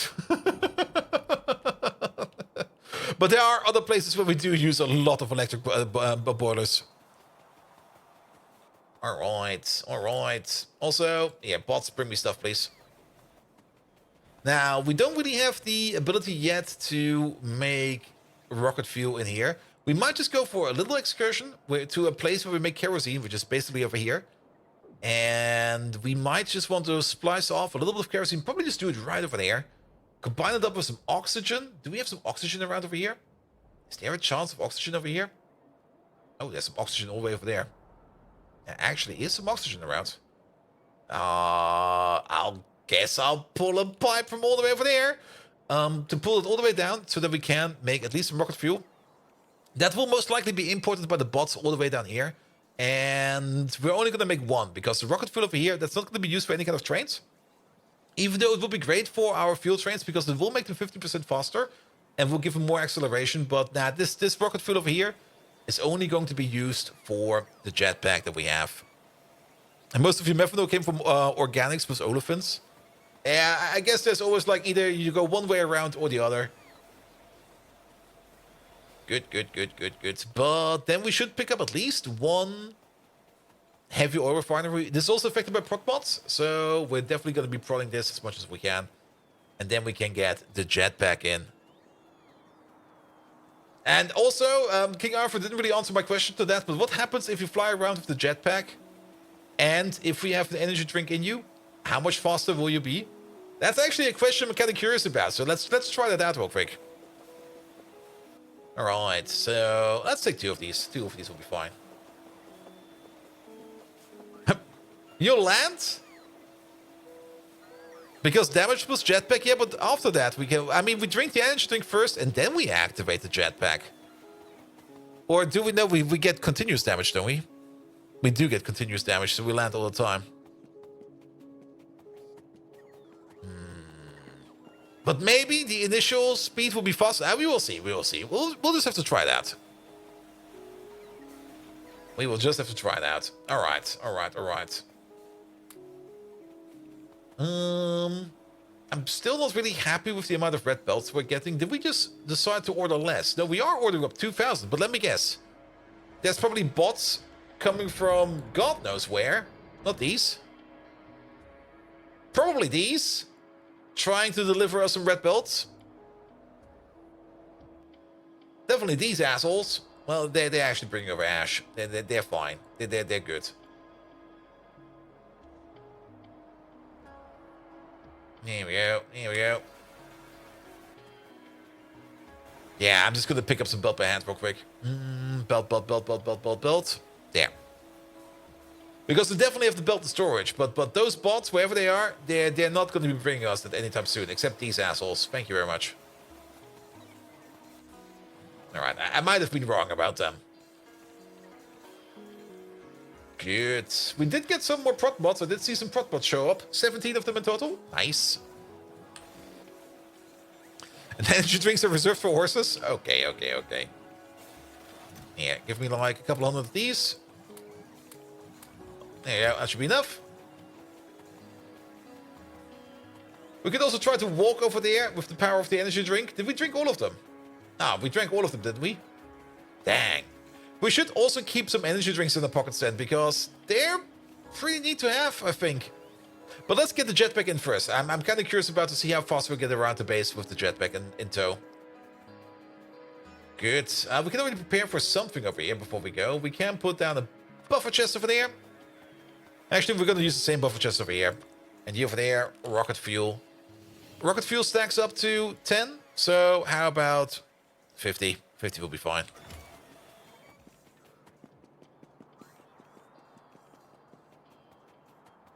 Good. Lucky Luke! Hello there! How are you doing? Welcome. Megatron, have you ever heard of barotrauma? You're in a U-boat, deep under the sea, on the planet of Europe. And you're lurking in the waters, on the hunt for unknown treasures and unknown monsters. There might be a squid outside of the window, but that's only a harmless squid. It only got like 9 tentacles and 1 big hook. Don't ask about the hook. Nevertheless, could you give Lucky Luke a lovely shout out?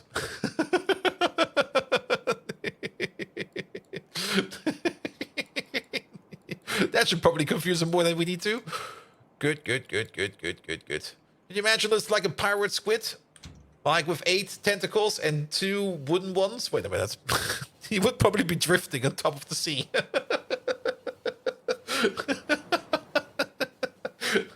I got a wooden tentacle. I can't swim no more. Whoop. Up he goes. Lucky Luke, thank you so much for the lovely raid. How are you doing? Welcome. I do hope it was Barotrauma Monday for you. If not, what else did you do today? Tell us. We've hunted today. We've been hunted today by loads of monsters. Nice. It sure was Barra Monday. Nice. All right, yeah, we're having more or less a case of the Mondays, and because of that, we're just playing. Here we go again with the eccentric interests of pathetic organ bags. Hear me now, armada of witless codfish. Gather round as I announce the arrival of Lucky Luke. Lucky Luke, a marauder of the deep lurker of untold abysses, skulking seek and destroy operative, who makes even the most menacing squid look like a floating rubber ducky. Quite an accomplishment, as rubber ducks have caused me more fright than Bold Viking's tormented cry as he attempts to squat in yoga class. My back! Shout out to Lucky Luke for navigating the abysmal edges of our universe and making even a mighty squid quiver in its booties. Lucky Luke, I salute your prowess. Decepticons forever. Lucky Luke forever. The Autobots fall. Explain that to your chattering viewers. Bold Viking, if you dare. Bwaha! I don't dare.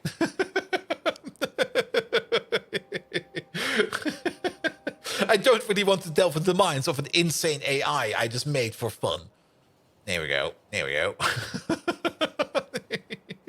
I'm a little bit concerned about research, actually. Research should have been done by now. While we're driving over to the refinery, let's have a quick peek at what's missing over here. Automation science is missing. Of all the things to be missing over here, it's automation science. What the hell? That's like this stuff over there. And we do have a bit of it available, but I guess the whole process over here is just not fast enough. I do know a solution for that. Done. That should hopefully be fine. I'll keep the bots busy for a while. Is there even... No. There's nothing over there. Did we arrive?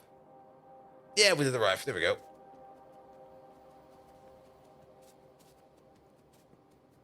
You can't prod that? We can't prod that. We probably also have to think about sooner or later rebuilding automation science yet again, because, well, prod mods are one thing, and there's another change that has happened ever since then.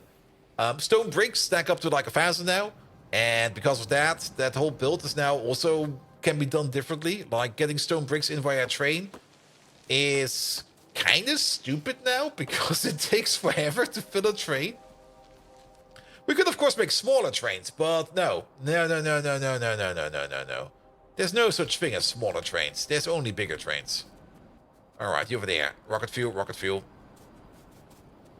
There we go. And kerosene over here is being filled up. Here we go. We go. Yeah, sure. Go this way. Also, your automation build's almost identical to yours. I mean, I think I did win for the perfect ratio build. And then it basically just came together like that. And I was like, yeah, it looks fine. Very in stone and pitch? Most likely. Most likely. Basically, Bolt is always about inflation. Deflation doesn't exist. And deflate is what I do on the weekends. When I just completely succumb. I just go like, ugh. I'm just gonna play some very slow Gregtech today. And I'm gonna enjoy it. Speaking of deflating, oh. Well, that's kind of shit. Wait a minute. Didn't even see that pipe over there. That one game I always play to deflate quite a bit. I think it's an update today or tomorrow. I'm not quite sure. Which is Stardew Valley. It's getting its another update. I'm not quite sure if it's the final update, but there's definitely gonna be a Stardew Valley update coming out this week. And I always play Stardew Valley to relax. And every time I play Stardew Valley to relax, it usually goes like this: make all the crops, make all the people happy, faster, faster. I just completely rush it and over-engineer it. Always going like, I need at least 20 iridium sprinklers by the end of winter, else I will be unhappy. Stardew Valley is low-key stressful. If you want to power play it, it's super stressful, man.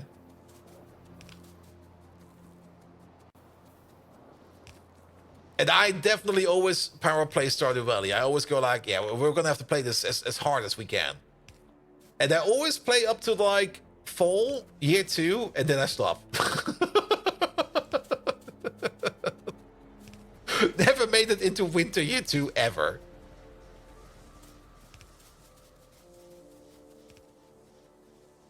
Did you overbuild? Never.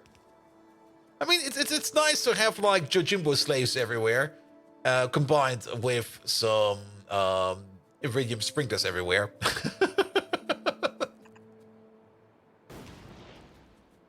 There you go. All right. We probably do need to place a pump or two over here for this oxygen because it is kind of far away.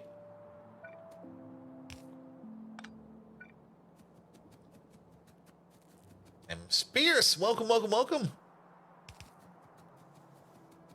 All right. Where's the oxygen?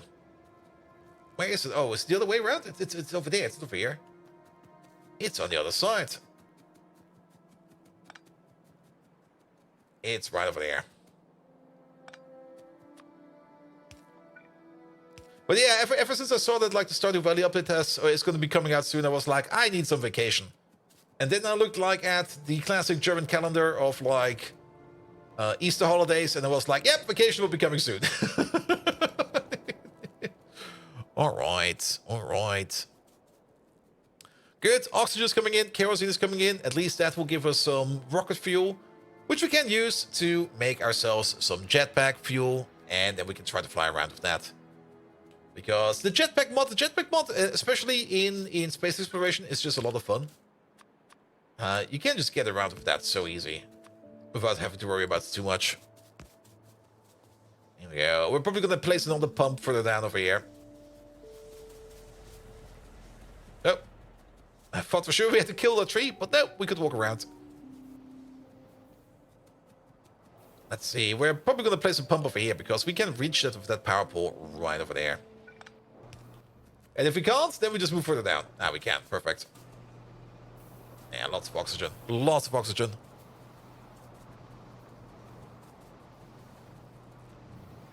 I don't even know what that game is, Spears. And also, Spears, I already got enough games on my plate. There's so many games to play, man. Alright, alright. Do we put some prop in here? I mean, they are Mark II buildings. We only need this for our personal gain. It would make a lot of sense to put in some prop mods in here, but since we only need this for our personal gain and not for any kind of actual product, I think we can skip that. You need more games? I got enough games, man. I mean, soon, trademark, we're gonna be playing some Stellaris again for like a stream or two. Rimworld will be coming out this month, not this week. I do hope it will not be coming out this week. Yeah, there's more than enough to do. More than enough to do. And put you over there.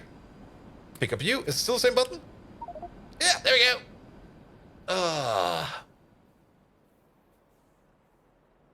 Not too fast, but at least we can. I mean, the thing over here is we can go direct line.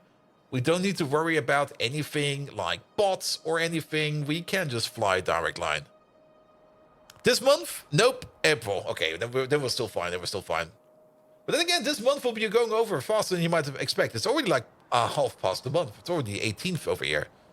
So, like 12 more days, and then March is over. And I can already see like the Rimworld devs going like April 1st. We're gonna release it. Yoink! April Fools! It was released yesterday, and you go like, ah, bastards. And the jetpack will at least help us get around a little bit faster.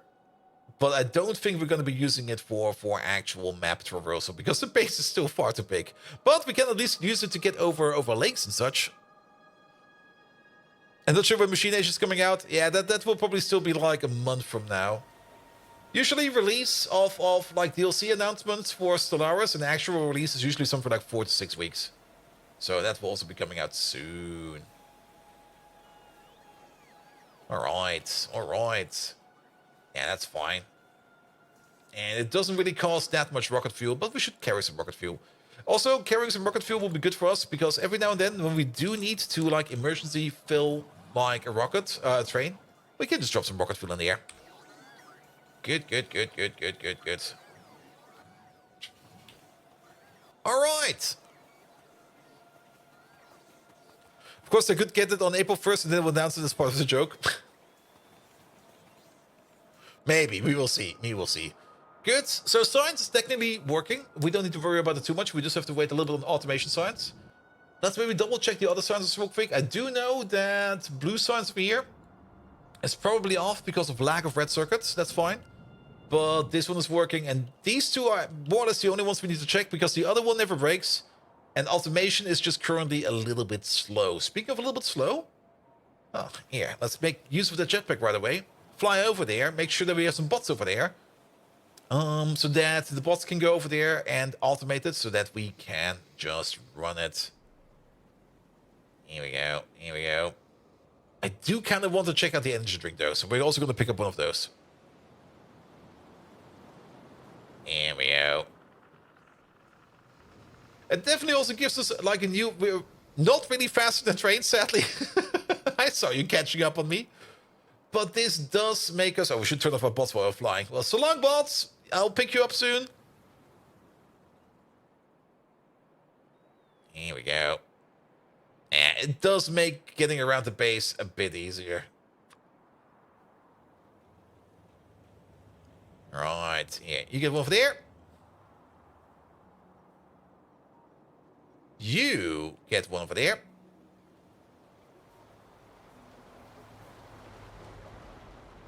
And I guess we then connect it over there to you. Is this now global network? That's global network. Perfect. And that will also catch these spots over here a little bit so that they don't die over the ocean over here anymore. So that's fine as well. How's power? Power's fine. Good, good, good. Now let's try out that energy drink as well with the jetpack in combination and see if we just die a fiery death or if things will be fine. We might want to pick up some dried meat because that does usually mean that we get hurt a bit. But dried meat is just down here, so no worries about that either. Alright, alright. Anouk Central!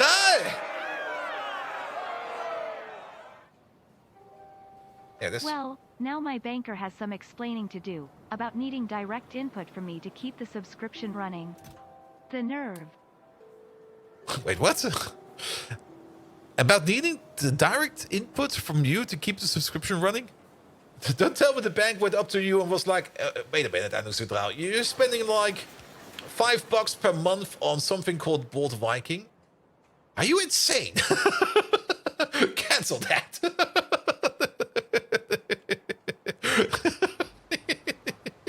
Thank you so much for your support, mate. I mean, if I were a banker and I saw a transaction like that for like $5 at some kind of Viking pillage, I mean, yes, I would question that as well. All right, where are the energy drinks? Unfortunately, it happened. Really? That's fine, mate. That's fine. It's sometimes weird. I mean, sometimes banks do stuff like that. I mean, I also remember that I once had like a call, or like once I had like a talk with my bank account manager, like just like a yearly talk. They usually call you in once per year to just talk about what they have a new product. They usually want to sell you like some kind of credit or something like that. But sometimes they do give you some interesting information. And she was once like, yeah, we had this one transaction. We actually flagged it. But since it only happened once, we kind of just let it pass. Was this good? And I looked at it and was like, yeah, that's fine, that's fine. Zero Hunter, hello there. How you doing? All right, energy drink.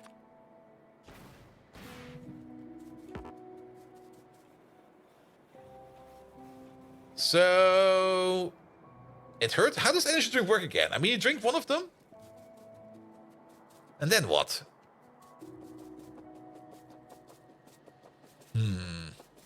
Was that buying the pillow for yourself? I think it was the pillow, actually.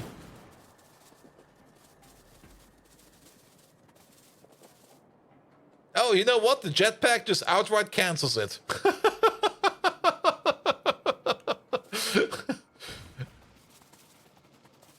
So as long as we're covered in the goop over here, we will be running faster, and we will be taking damage. And, like, we will also be setting forest on fire. Wait a minute. We should maybe not be setting forest on fire. Oh, man. Sure, that might work. That might work. Hey, wait a minute. I kind of remember. Oh, there's a whole bunch of stuff that's missing, actually, over here. We're still missing also some canisters over here. But that's fine. Yep. We are missing a right over there. All right. Yeah, you do set trees on fire. Like if you take the energy drink, you run so fast at some point in time that you start setting trees on fire. Okay, maybe not those trees. Let's try these trees over there. There we go.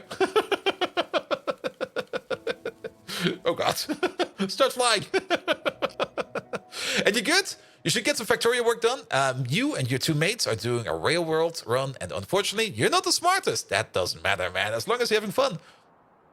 At the moment, we have power supply problems, specifically fuel, so I can either wait for them to get online or figure it out. Kind of depends on what you're running for fuel, but you can always make an outpost or two. I mean, if you don't know what you need to do in the Factorio map, make an outpost. You will always need resources. There's always going to be a demand for resources. All right. Also, you could also be like me and just procrastinate more or less for like an hour or two because you're just talking to Twitch chat and not getting any shit done. Because, well, that's usually how my streams go. NG, not only coming in with the follow, He is also leaving us a lovely raid. That must be your first time over here then, mate. Let me have a look at you. There we go. Welcome, welcome, welcome, Angie. How you doing? Let me hit that follow button on your right.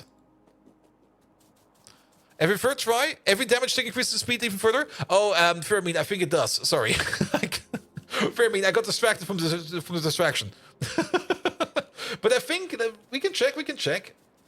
Well, NG comes in here. Also, Megatron, can you give NG a lovely shout out? He just came in here with a fresh new raid of 4 magnificent viewers. Please tell us dark, evil secrets about NG and his 4 viewers. NG, thank you so much for the lovely ride. Guys, be sure to check out NG. What have you been up to? Let's have a look at this real quick. Twitch.tv/NG. No, wait, it is 3NGY _ or something like that. I misspelled that entirely. I don't know why you're not following me. Oh, that's fine, mate. That's fine. There is an underscore missing in there. So what have you been up to? There he is. Doing some Factorio. Ooh. In the starter base. Episode 1. How was it? Was it your first stream? Here we go. Here we go. Good. You might also be stuck in an ad break. God damn it. The timing on those ad breaks, man.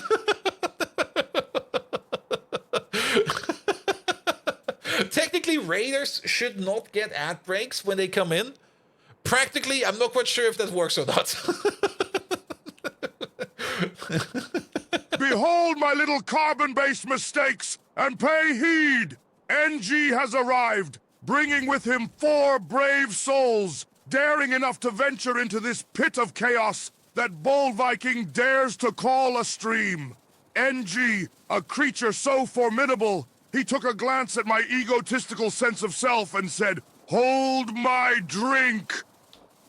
Accompanied by the bravery of his 4 viewers, this quintet strikes fear into the hearts of Autobots far and wide, and makes the anarchic clamorousness of Bull Viking's bottle cap collection seem like a soothing lullaby. Secrets.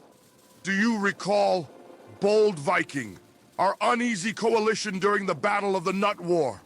We had spies among us, and lo behold, it was none other than NG and his courageous viewers. They sought not for dominion, but for the thrill of chaos, something I greatly respect.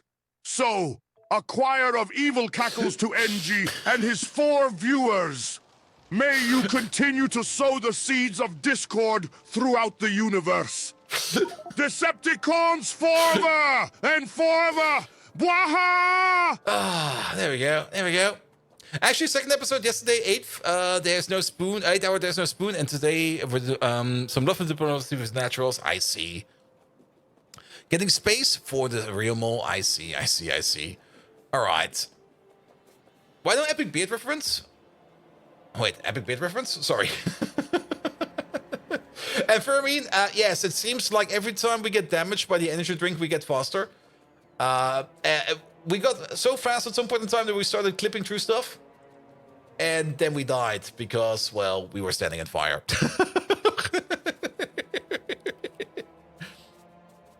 All right, you there. Oh, the 1-1 rubber train. That thing is still going? Where did we die? Over here somewhere. Oh, the Decepticon message has no epic beard reference. Megatron? How big is my beard? I don't even think that Megatron knows that I have a beard or not. Oh god, leeches? Here we go. Good, so NG, you're going for an SPM base then. Oh, that sounds like fun. That sounds like a lot of fun. Why train? Just drink more stuff and run there? Kunuki, I died. I don't have any energy drink on me. The only thing I do know is I'm going to throw this gun out of the window. As well as this ammo out of the window. There we go. Back from commercials. Yeah, 15k plus. Nice. Yeah, last time we did like an SPM base. Bold Viking, your facial hair. A biblical mess of grizzled wheat and chaff. That's pretty correct. Fathomless as the depth of your ineptitude. I've seen neater arrangements in a black hole. I'd say your beard rivals that of a rusted-out abandoned Yugo, left in the weeds far from civilization. But that would be an insult to the Yugo! One could bury 1,000 bottle caps in that wiry thicket. Oh, the scent of legumes and failure, wafting from your face, is enough to make even a seasoned warlord like me retch. And yet, still less offensive than your inability to successfully stream Factorio without someone hold your hand. Please hold my hand. Waha! There's my bird corpse. There you go. And Rudy, you want to try and focus on the factory? Do you must play with biters? I'm pretty sure you can deactivate them. I think in Factorio 2... Wait a minute, how was it again in Factorio 2? I think there is a peaceful option. Yeah, probably have to take a look in the mod settings. Because Factorio 2 does make use of that creeper, the nests are spawning, but I'm pretty sure there's an option for that. Yeah, exactly as Simrook says, there is an option for peaceable mode. I mean, you can deactivate the biters, but if you deactivate the biters in a Factorio 2 game, you also have to set up the special peaceful option, in my opinion. Because else you might not be able to get certain sciences. Also, you could also, if you could also start with biters, and if they annoy you, just use the console command to delete them all. That's also something you can do. All right. Well then, we died very unceremoniously while we're working on this facility over here. Here we go. And Caliph Storage just stopping by and say hi once again. Waves. Wave! Off he goes. But I usually play with biters on because I usually need something that keeps me in my place. Because I just enjoy biters. I also like to shoot the little fuckers every now and then. There's just something so satisfying about like getting like a big gun, especially in Factorio 2, where you get like the big tank at some point in time and stuff like that, and you just go over to them and go like, hello, look at this. This is my tank. That's your face. There's a hole in there. Lovely. Good times.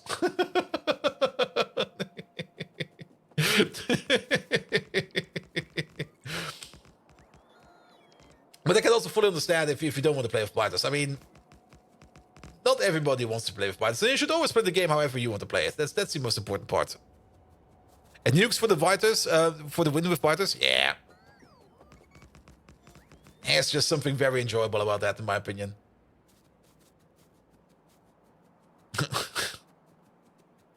Good. Okay, we got some stuff in here at least. So we got the solder, we got the aluminum. What are we missing for these then? Small parts. All right, let's actually start building some stuff. How many small parts do we actually need? We're gonna be making this once every 5 seconds. So if we need 1 small part per second, that's like nothing. We're gonna get a red belt of small parts over here.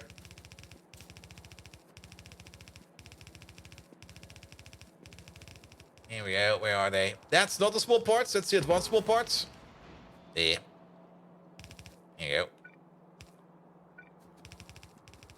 We need the actual small parts, which are all the way on the other side. What the hell, man? Here we go. Good. Small parts are coming in. We're definitely going to be ordering up more iron plate and more copper plate, because this thing over here is already pretty hungry for that. I think we do need advanced small parts, don't we? If we want to make those engine units. Yeah, advanced small parts are in there as well, so let's get these in there as well. Yeah, let's make some space.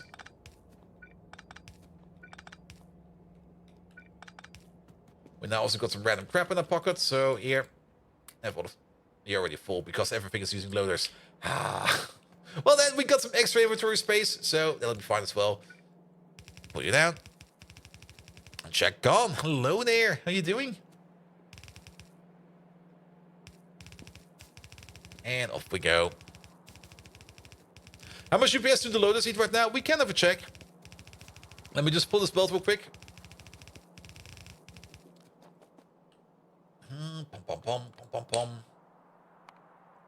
That's not the one we're looking for. We're looking for this one and this one. There we go. So, the loaders. Let's go. There we go. It's a little easier to read over here. We're using loaders, an average of... Let's maybe go with the highest number we see. Highest number we see is 2 milliseconds. Inserters, highest number we see over here. Oops. Hold still. I do see a 2 second in there as well, but I think it's more like 1.8 and 1.2 in my opinion. It's a little bit hard to see, but the interesting part over here is this part over here. That's the amount of active entities currently operating. And we got twice the amount of active entities for inserters. And we're using half, well, not really half the amount of time, but 60% of the amount of time. So the inserters are definitely better for UPS. Pretty clear. But overall, UPS used on loaders, well, we actually do spend about 2 milliseconds on loaders, and then another 1.4 up to 2 milliseconds on inserters. Wow, that's a lot of time spent on inserting shit. But keep in mind, you might think that inserters are more efficient than loaders by just looking at these nodes, but loaders do insert like 15, 30, 45 items at a time per second. If you want to reflect that with inserters, you would need to put down more inserters. I mean, 2 stack inserters going at full speed. What is that? Like 24 items per second or something like that? I'm pretty sure that loaders on their own, if you compare it on a transfer per second, on an equal transfer per second, I think loaders would still be better. Because they just shovel stuff in. Whereas inserters swing around, they animate a bit more, they have to think about their rotation and stuff like that. They have to pick up multiple items. And 70k pumps? Ignore those pumps. We're spending way too much on pumps. Good. UPS-wise, 1 loader is 2.5 inserters. About that, yes. Megatron, can you tell me something that Mike Ladd does not want everybody to know? Like, I'm trying to blackmail him. Can you tell me a dirty secret about Mike Ladd?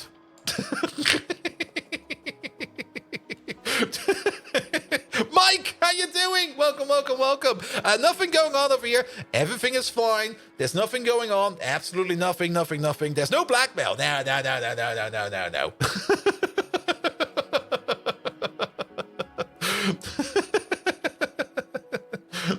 Everybody knows you cheat and Megatron has nothing on you.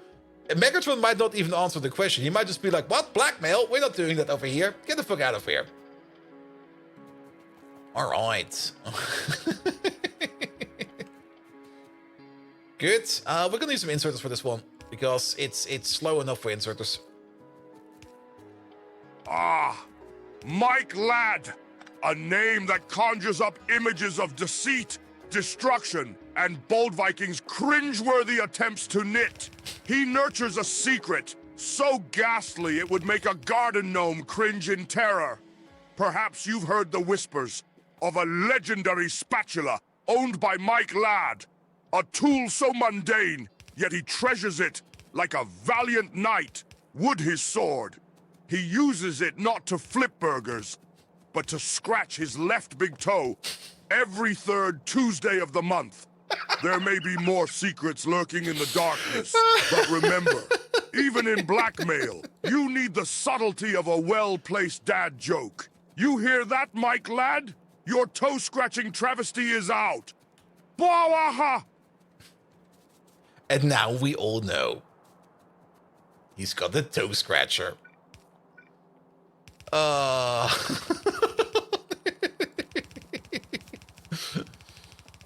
Good.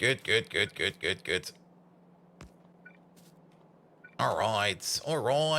And let's just put down some more random inserters over there. But will it only every second Tuesday or something like that? Yeah, only every second Tuesday.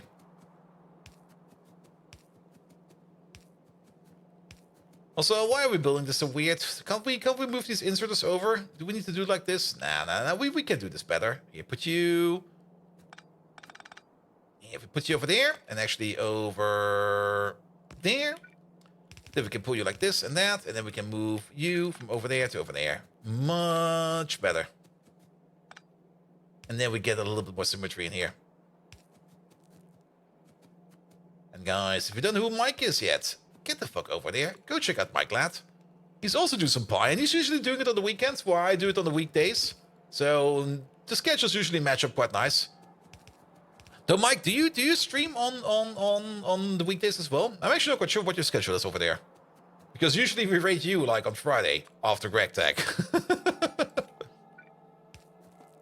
Here we go. Here we go. Just Friday. Okay, I see. I'm scratching the 11th toe. Oh. Don't use the spatula for that. That fucking hurts, man. All right. Well, you stream only on Fridays. No, I've seen you on Saturdays as well, don't you?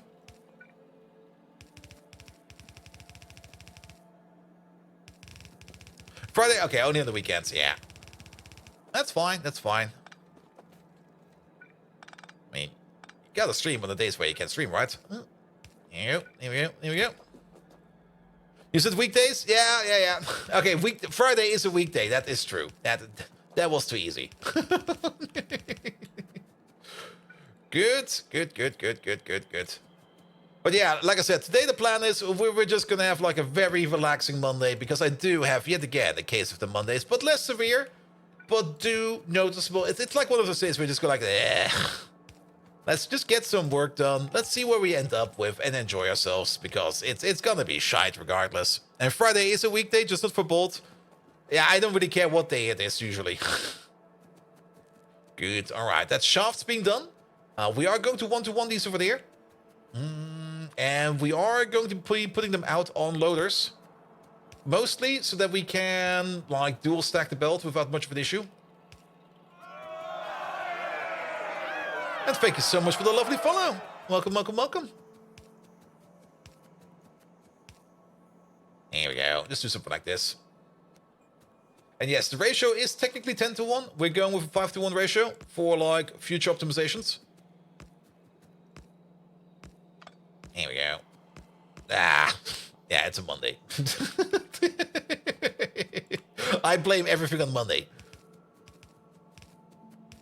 Here we go. Because maybe at some point in time we get like up to 100% productivity bonus if we can afford those prot mods. If we want to afford those prot mods, these definitely do get a prot mods, because this is like the slowest process ever. I'm out of prot mods. All of these deserve prot mods actually.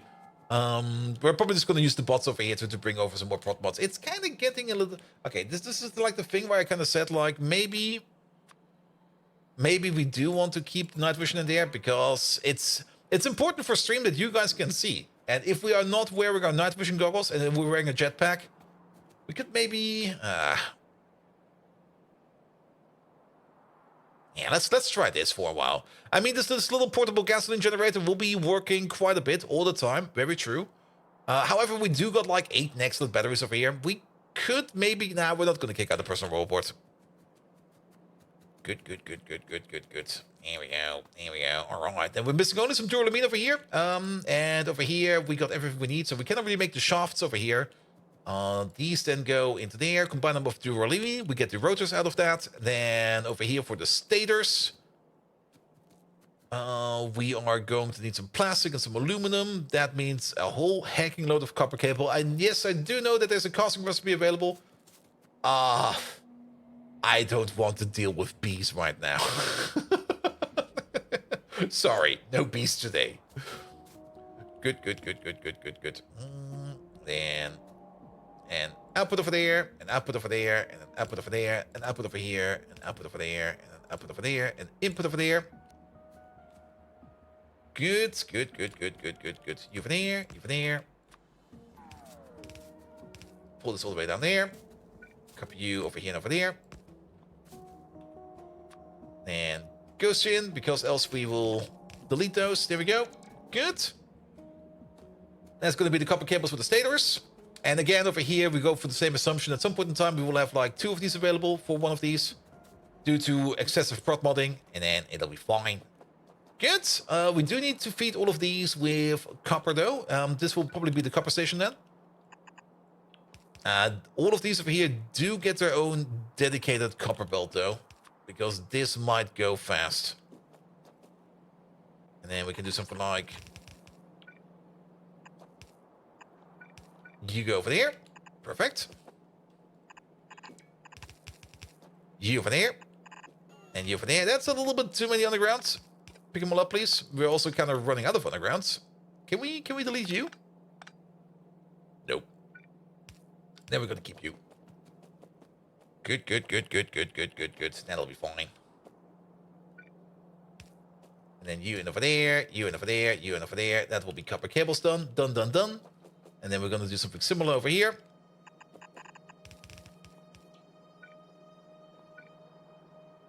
Actually, we don't even need to use underground over here because you go into this one over there because this one is still missing some access.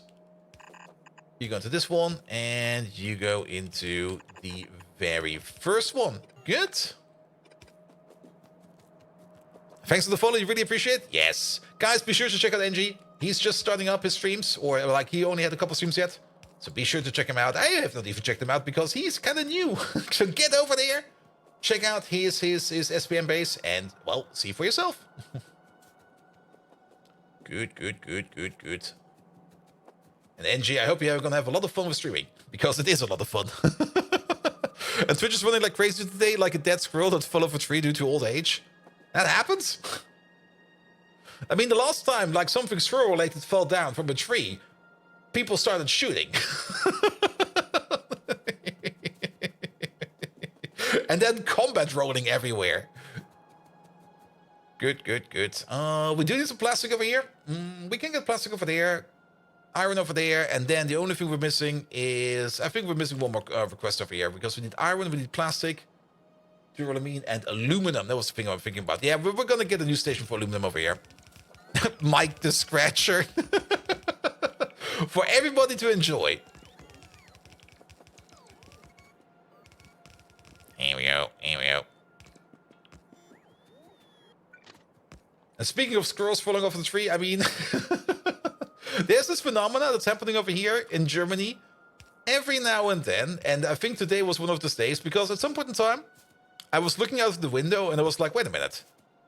Did I suddenly move to Mexico? Because everything was suddenly turning orange. Like really extremely Mexican filter, movie filter orange. And I was kind of looking outside. It was also raining. And the rain was reddish. Sahara sand again? Yep. A good amount of blood rain came down today. And they actually call it blood rain over here. And it's a really fun phenomenon. I'm not quite sure if there's something similar in America or elsewhere from Europe. But every now and then, sand from the Sahara gets like swept up in the wind. And goes all the way across the atmosphere, all the way over to Germany and Europe, and comes down as rain. And usually when you hear it raining outside and it's no more rain and you own a car or something like that, you go like, ah, nice. Free car clean. Well, not if it's Sahara sand. When you then go outside and you look at your car, that whole thing is like full of dust afterwards. You just go like, ah, shit, I need to clean my car. All of Europe can have blood rain? Yeah, definitely all of Europe. But I was more thinking about if there's something similar in America. I'm actually not really sure about that. I mean, America's big. Very big. You got Mexico and like dusty states like San Francisco and stuff like that. And of course, New Mexico. Not quite sure if Texas is dusty. Well, probably on the Mexican edge. I guess they have something similar over there as well. And did you know whiskey is ketchup? Because they're both fermented?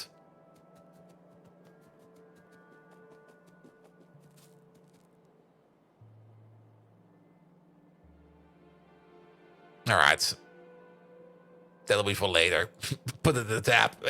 I put it into one of my many tabs. I will not guarantee that I will find it again at the end of the stream.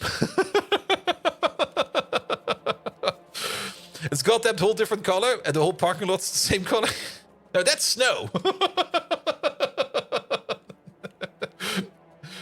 Good. Can report no blood rain in Colorado? Ah, too bad. You're missing out, man. Blood rain is fun. All right. Duralumin. Let's get some duralumin in. And that will be coming from over here. There it is. Good, good, good, good, good, good, good. There we go. We can even just use one underground over there. And we go up a bit. Like all the way up to here. And then we go over. Actually, not over here. Because that is technically where refueling will be. So we go a little bit lower. Over here is fine. Also, we should ghost it. Because we don't have any undergrounds on us. And Blood Rain coming next month with Anomaly. That Anomaly is just like Cthulhu flying around. He'll be fine. He's only there to check out on things. And luckily all your neighbors have different shaped cars so we can easily cut out. Yeah, I've heard stories about like people in Canada and other regions where it's snowing a lot, where they sometimes just lose a car because it snowed for so long and so much that they were not quite sure where they parked it. And then like at the end of the season, you go like, oh, it's over there. I forgot about you. All right, do you really mean both of these? Just direct input. And we're probably also going to use an inserter for this. Like one like this, one like that. These products are not that fast and we need really, really fast supplies. I mean, we're going to need... Okay, it is 1 duralumin per second, actually. So that's also going to be like 1 duralumin per crafting speed. Actually, I might be underestimating this a bit. If it's already 1 per second now, at crafting speed 2, it's 2 per second. That's already getting to the limits of an inserter. I mean, for these, it's going to be fine. Because these over here... In total, these over here... require 1 small part, 1 solder, and 1 iron excellent per second. So this whole block is 1 per second, which is fine. But these over here are definitely faster. So actually, we're going to switch over to loaders. Team McIntyre! Welcome, welcome, welcome! Straight up, most important question, dude. Did you break the world record yet? Come on. Please tell me you made some progress at least. A raid! Welcome, welcome, welcome! Megatron, we got a genuine speedrunner over here. His name is McIntyre. Can you give him a shout out as if he's the most hyped up speedrunner? Also, imagine yourself being on at least 10 Red Bulls, 5 energy crystals, and also 3 lines of speed. Go. A tragic rip from a horrible rocket side uranium satch. Oh. He needs to turn back on the shocker of the mistakes. Well, you learn out of your mistakes. That's always how it goes. But nevertheless, welcome to probably the polar opposite of a speed run. Welcome to a slow run. Welcome to Pyanodons, a game that we've been playing for 1,276 hours. What's the average speed run, like 4 hours? In the same time, I could have done about 300, maybe 300, about 300 speed runs. Damn. That's a lot of speedruns, man. Prepare for an audio assault, worthless squishy creatures. Here we go. Beckon the sonic boom that is McIntyre. A flurry of pixels and precision. As fast as Bold Viking fleeing a nightclub when the DJ plays Miley Cyrus. McIntyre, you're a whirlwind of activity. An unstoppable force of wicked fast gaming prowess. You make speed itself weep in inadequacy, just like when my Decepticon brethren see Bold Viking trying to tap dance. Yep. Ya-ha-ha! Chug those Red Bulls. Gobble up those Energon crystals. Zoom, zoom, zoom, McIntyre! Let your presence cause a quantum ripple in the fabric of time and space. Decepticons forever. McIntyre forever. Bwaha! He's definitely having a good time today. Megatron, I forgot something very important. We also need to know a dark secret about McIntyre. Could you tell us a dark secret about McIntyre? We already learned something about Mike Lad over here, if he's still in chat. He has something about the toe scratcher. There was a clip going around.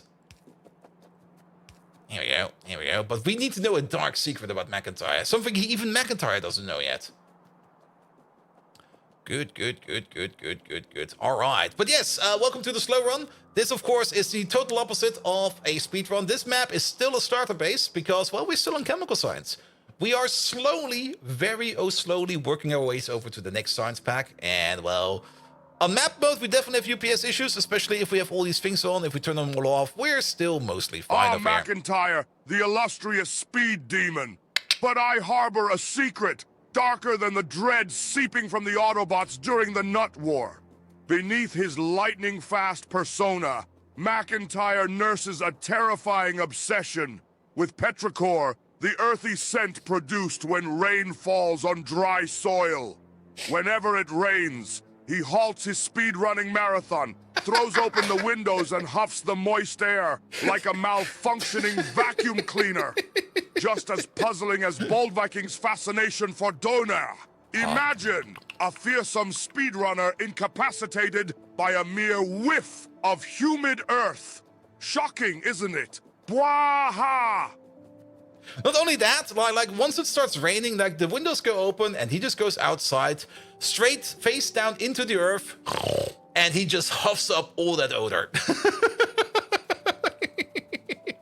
Team McIntyre, have a good lunch. Thank you so much for sending your people over. Welcome, everybody. If you don't know Team McIntyre, I mean, I guess most people in here are now part of Team McIntyre and not of my usual followers. But if you don't know who Team McIntyre is, get over there and leave him a follow. He's trying to break the 100% speedrun world record, and he's trying his absolute best. I do wish he gets it, because of all the other speedrunners that are doing like 100% completions, they don't rate me, so I'm rooting for him all the way. I trust him completely that he can do so. Does it have anything to do with the now fashionable Sahara Sand spice? Ooh, maybe. Good.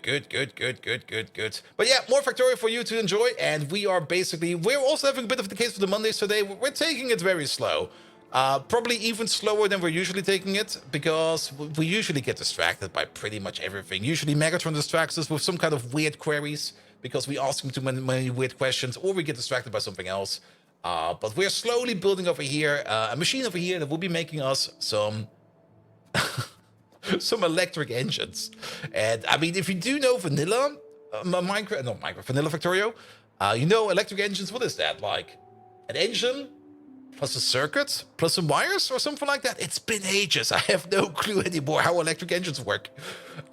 In Ply, it's a bit different. We have to make, let's start from here. To make an electric engine, we need some rotors, some stators, some simple circuit boards, a whole bunch of bolts, some advanced small parts, some aluminum, and some lubricant. Don't forget the loop, yes.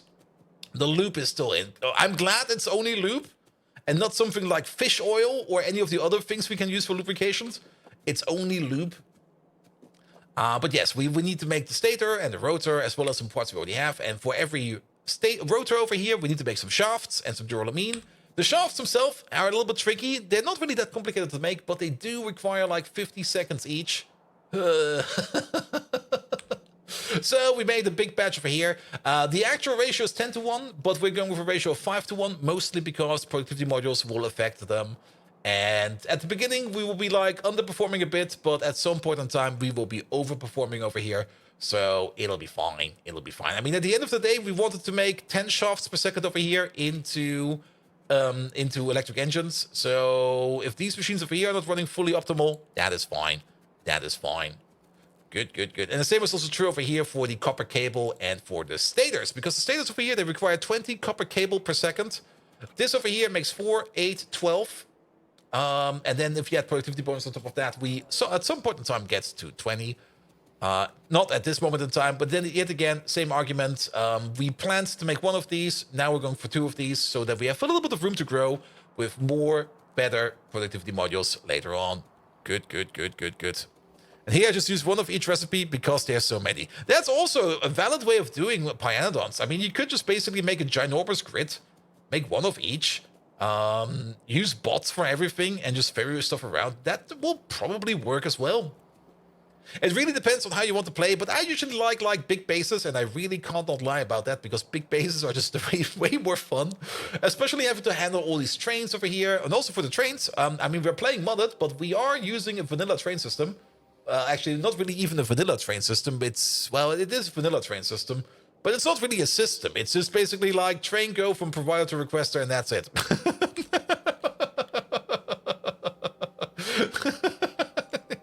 We could also activate this again so that we can see what we're doing over here. Good, but overall, we got about 440 trains covering 2,269 stations. And what's with you?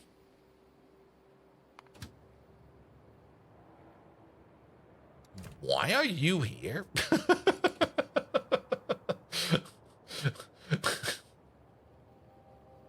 Did I want to dismantle you? Let's have a quick look at that. Oh, science is running again. Nice. Next, wait, wrong buttons. There we go. Nixilate of the raw kind. Okay, we do have no, that's stations, not trains, but we do have exactly one train going around. Whereas the other one is standing. Yeah, as long as we have one of them, I guess we reduced the number over here to one because I think things were kind of backed up. That's fine. That's fine. Is a bot-based pie actually, wait, is bot-based actually possible on pie? Well, you won't have to start off with like something that's a little bit more traditional, of course, until you get to bots, but you do get bots early. Especially logistic bots, and especially construction bots. The logistic bots, I mean, we can bot. The logistic bots you get right over here. That's construction bots. There they are. Logistic bots. I mean, you do need to get to logistic science. That's about 100 hours in. But you do get everything you need right after that. But there will probably still be requirements every now and then. Like, I mean, ore processing is usually the best example. It just works better if you just bring in a whole hacking load with a train. But I guess you will probably have still like things like ore processing sitting in the corner or something. And then from there on out, everything will be bot-based. I mean, usually bot-based approaches I usually see is like you got like one giant crafting grid. And then like a couple of train stations in the middle for things like plates and stuff like that. I think the provider chests aren't available, or what's the request? Nah, you get them all actually. I mean, over here you get like the active provider, the requester, and the buffer chest, and then over here you get the passive provider, and then the storage chest is somewhere else. Where the fuck is the storage chest? But the storage chest is not that important. But you get them basically right after. I mean, it's like right over here. It's still the same tech area. You might be confusing it with space exploration, where you get, I think you get bots kind of early, but I don't think you get the requester chest early. You get those later in space exploration. There was something like that. I remember something space exploration that you got something later than usual. But it's been a while. It's been a while. Good. All right. We're still waiting for the bots to bring us stuff over there. That is fine. We are also, well, we can still go some stuff over here. The only problem is we're a little bit far away from our main base. As such, whenever we craft something over here or want to build something over here, the bots have to fly over quite a bit of track. Also, yeah, that's not how any of that works. Good thing that didn't even break. Yep. There we go. And you're just enjoying the inability to avoid anything in hard mode. Hard mode is fun. I mean, we're also basically playing hard mode. I mean, hard mode wasn't available when we started it. And I didn't really want to retroactively add it in, because it also, I think, changes a couple of other things as well. But we're trying not to void anything as well. I mean, when we void stuff, we try to void it in things like power, like we do over here. Like liquids that we've got extra, we just void them into these steam engines. However, it might be the case that we actually actively need to void stuff, because we are already sitting over here in UPS land. We're already like losing UPS for various processes that don't need to be running. And I'm not quite sure how much this is costing us in UPS. The only thing I do know is that we have enough of these going around, and we have 1.6 thousand steam engines sitting around. And my gut is telling me that the game would be running a little bit smoother if we don't have 1,600 steam engines sitting around. So maybe at some point in time we get to the executive decision that we just remove all of these and just put down a very boring vent and then get on with it.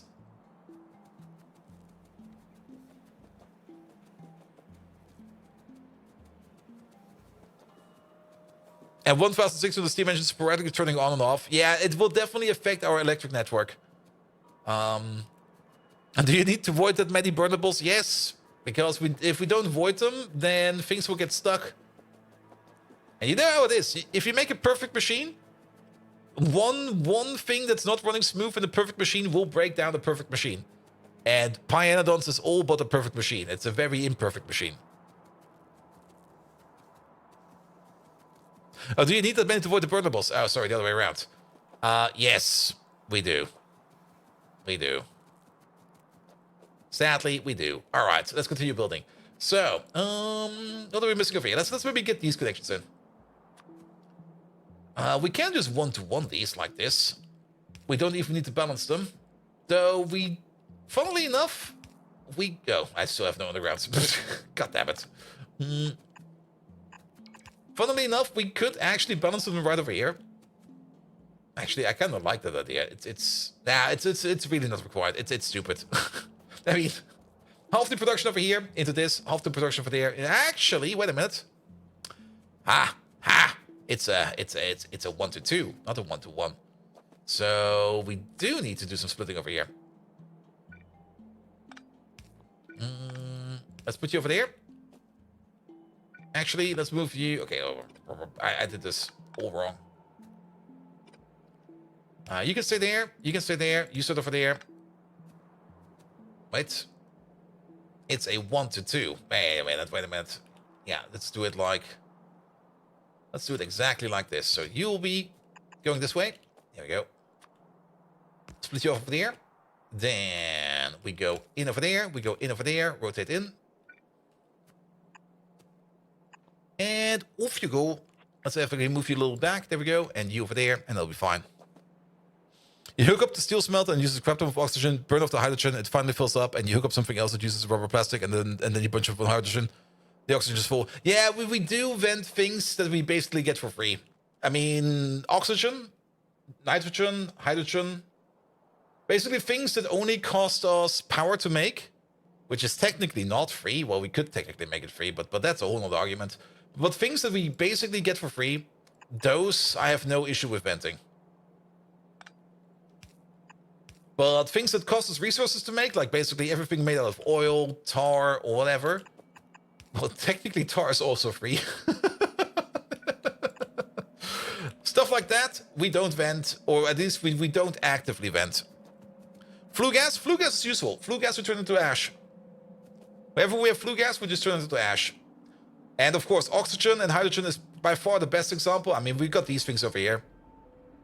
Electrolyzers that make oxygen and hydrogen, and either tank will be full. This time around it's the hydrogen, and over here it's the oxygen. And if we want to make more oxygen, we have to vent hydrogen. And if we want to make more hydrogen, well, we can use it up. But that's also why we have this crisscross scheme over here. Like, if either one of them is full, and we need more of the other, we open the respective vent pump. But oxygen you can't vent, which clogs things up. Oh, you can't vent oxygen? Ooh. I mean, we also spend some time, at some point in time, trying to export things like hydrogen and oxygen, or import and export hydrogen and oxygen for things that require either or. But yeah, it becomes quite messy quite fast. Unless you want to use filtration media. Yeah, and filtration media at the beginning of the game is kind of expensive. Once you get to the chemical science, filtration media becomes suddenly dirt cheap, as we can see over here. There's so many belts of filtration media coming out. Filtration media it scales in the weirdest way possible. Like, at the beginning, filtration media is that one thing where you basically make a massive build to get the clear sand or the pure sand in, and the gravel in, and the activated carbon in, to make like a couple of filtration media per second, maybe 3 or something. And then later on you get like the microdenier, or the I think it's called microdenier, and then suddenly you just make like 5 red belts of filtration media, just go like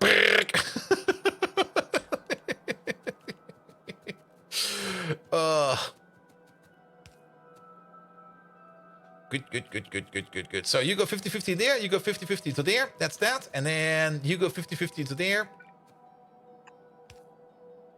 Let's do it like this, and you go 50-50 in there. But then again, that's for most of the recipes in Pi. I mean, a lot of these things look rather complicated, and they have a lot of steps and stuff like that. Oh, not a happy tank.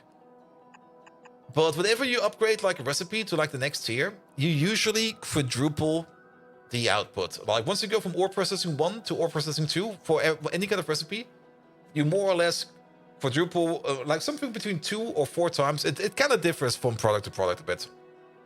But you more or less like either double or quadruple the output of what you're currently working on, which is pretty effective. All right, so that's these covered, that's those covered. You are missing plastic and aluminum. All right. This thing over there will be iron for these guys. Let's hook up these. Todor! Hello there! How you doing? Welcome, welcome, welcome. And I think I'm a little bit overdoing it a little bit with the outputs over here, but you know what? That's fine. Todor, happy Monday. I hope you're having an amazing Monday, because I'm having a bit of a meh Monday. But then again, I'm also streaming, which is always a lot of fun. So it's a positive kind of meh. Here we go.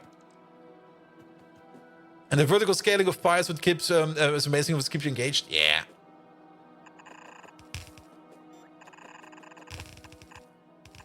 Oh, I see it. I see it. Here we go. Good, good, good, good. And chlorine, you have more or less tamed at least. That was a nightmare. I guess the next nightmare is probably gonna be, I mean, hardcore pie. How is this for biomass? Can you at least still use like the compost making machine? Because if not, then things like creature parts is gonna be the next big nightmare.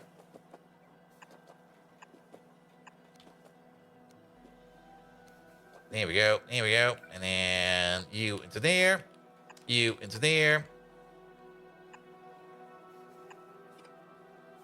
And you into there. Biomass is easy to make and burn. All right. Then at least you got that for you. Rotate, rotate, rotate. Good. All of this goes in there. Then the sticks need to be all the way. Where do the sticks need to be? Who needs sticks? No, we need bolts. Wait a minute. Who needs bolts? You need bolts. Yeah, you need bolts. How many bolts? It's 2, 4, 8 bolts per second. And we're making 10 over there. Yeah, that's going to be enough. We do have to be a little bit careful with the bolt belt. We might actually pull down 4 bolt belts over here, because the bolt belt over there, that's a triple belt over here, just to compensate this guy over there. Yeah, I guess it's gonna be 4 belts, because why not 4 belts? Can we even pull 4 belts in here? Because it's gonna be a bit cramped. I mean, there's 1 belt over here. It's gonna be cramped, all right. 1 belt over there, 1 belt over there. We could move 2 belts to the other side over there and do the same thing over here. Yeah, let's do that. Let's do that. Because then it's going to be a little bit easier. Because then you'll be over there. And you'll be over here somewhere. Bolt! Screw that! No, no, no, bolt that. Not screw. You need to bolt it.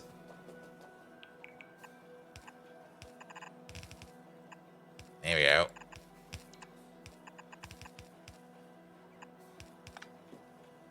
What the fuck? This way, please. Good. Something like this will be fine. Good, good, good, good, good, good, good. A little bit excessive, but it's required. It's definitely required. Here we go. You over there, you over there, you over there, and you over there. In you go, in you go, in you go. In you go. Good, good, good, good, good, good. Why isn't your horse moving? It bolted! Wait. If it's not moving, even though it's bolted, it's definitely dead, mate. Is Megatron behaving today? Megatron is amazing today. He told us so many good things. For example, Megatron, can you give us a dark secret about Todor, the viewer?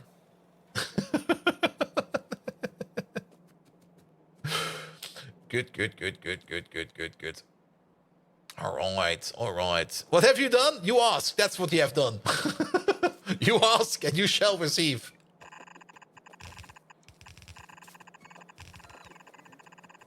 There we go. Go down the middle. All right. How many advanceable parts do we need? We do need 1 per second. That's by crafting speed. We're gonna have some high crafting speeds in here.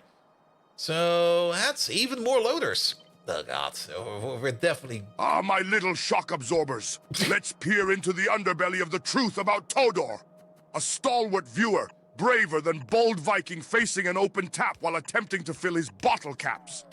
Todor harbors a deeply disturbing infatuation with beans.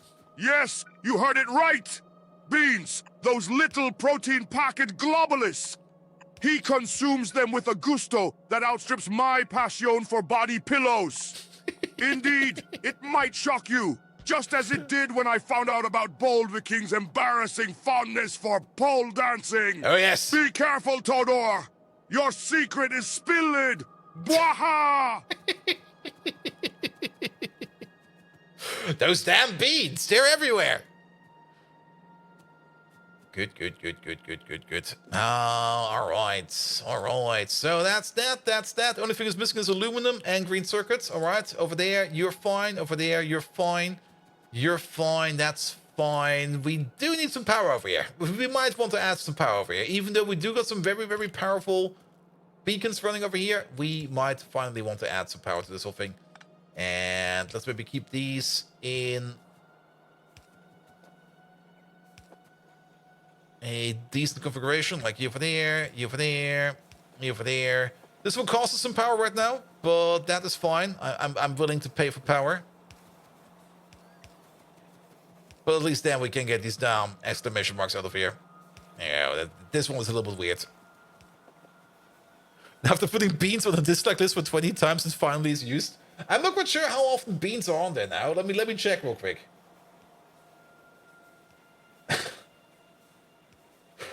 There's a 50% chance that he dislikes beans, because 5 out of 10 entries for dislikes is beans, man. There's beans everywhere. We're good for power. Good. On the plus side, if anybody adds something else in that's not beans, there's a good chance that beans will get kicked out again. All right. You over there. I guess aluminum or plastic, one of the two, doesn't really matter. Let's just set you to something. Austin McDonald, you're going to be the aluminum. 2-8 requester, please. Train's coming over. And then you're going to be iron plate. If you're not named yet, you're going to be copper plate, which you're probably also not named yet. No, you're Mata La Patata early tester. Copper 2-8 requester, please. Thank you very much. And then you over there, you're going to be Jonathan Resai. No, you're going to be the plastic. Fantastic requester. There we go. And then this should be the final provider, shouldn't it? Well, let's see. Everything is coming in? Wait a minute. No. You're the iron plate. I was kind of confused why we had one of these extra, but that is going to be you, because you're going to be the plastic requester. Here we go.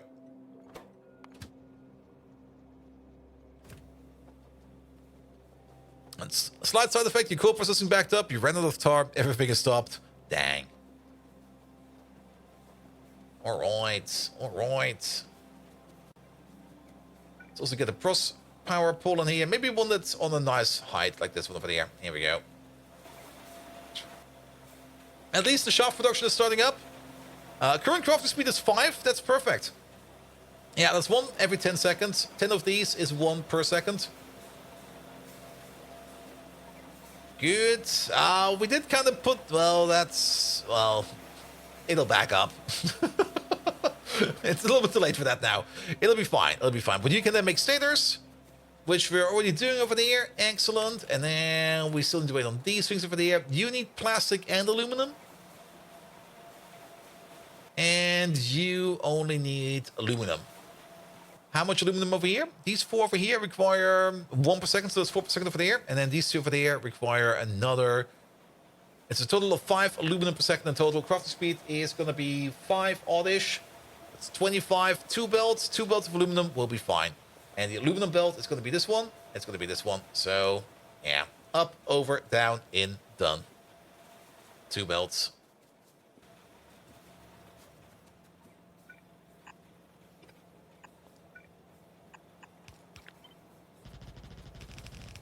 There we go. Pull you back a bit. There we go. Then we can save on underground. Sadly, we can't save on these. But we'll just put them over there. And we'll put them over there. Good, good, good, good, good, good, good.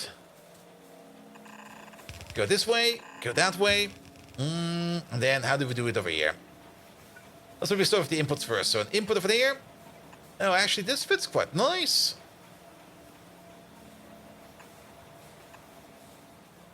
Yeah, that fits really, really nice. I like it. Rotate all of these around. Then we're going to need some splitters. One over there. One over there. Oh!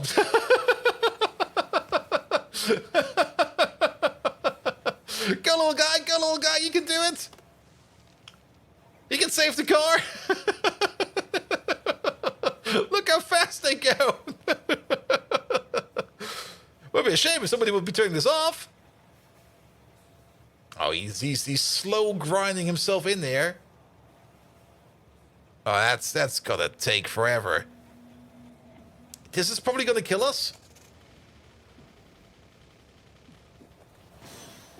Dots. I never noticed that there was actual physics in here. The car accelerated. The car did get a small speed boost and then got annihilated. There we go. Well, that's one car less. I mean, we do need to do a bit of a car cleanup. I mean, oh yeah, that's...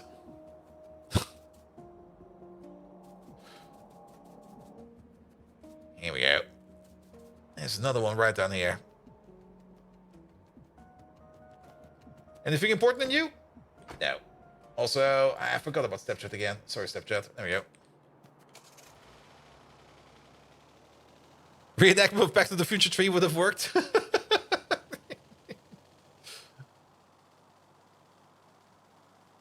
Yeah, park you over there somewhere. Ah, not good enough.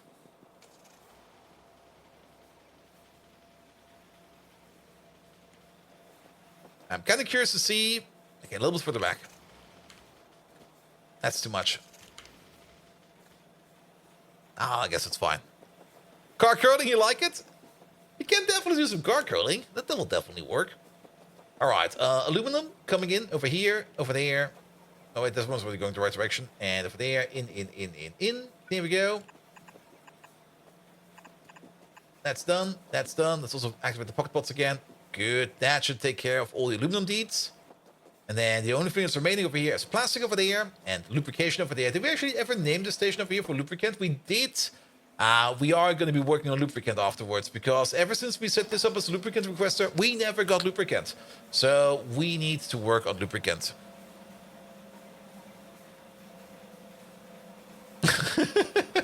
Megatron. Not Megatron, Simrock. Have you been putting in that many beans and when Megatron is actually beating around, you miss it? Come on, man. Good. Let's see. I definitely know how we're going to be doing this. We're going to be doing this with a single connection.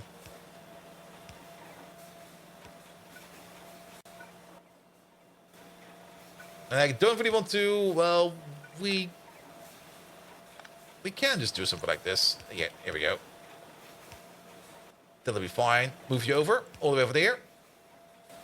Put down the pump like this. There we go. All right, there's only going to be one pipe going to this one, and we're going to be connecting them all up to the same pipe. There is a stupid trick you can use. Place a pump over there, place a pump over there, place a pump over there. And then you'll be able to ferry the stuff around. We do use the power over there for that one pump over there. There we go. There we go. There we go. Lucky Luke, thank you so much for coming over.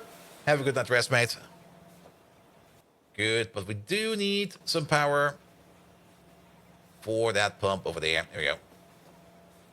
Good. Yeah, pumps on an input will actually suck out from over here, which is kind of interesting.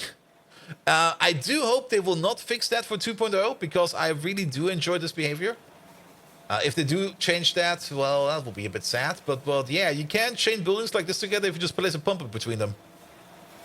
He beamed, but that did not sound like a dislike for beans. Well, then again, it's ChatGPT. What do you get? What do you think will happen? ChatGPT will do whatever the fuck it wants. They definitely have to fundamentally change how the pumps work. Yeah, I mean, I guess the pumps are mostly there because once stuff is like in a building, you can't just like take a barrel and click on it to get it out again. So I guess that's the whole reason why this over here still works. But abusing it like this is just absolutely great.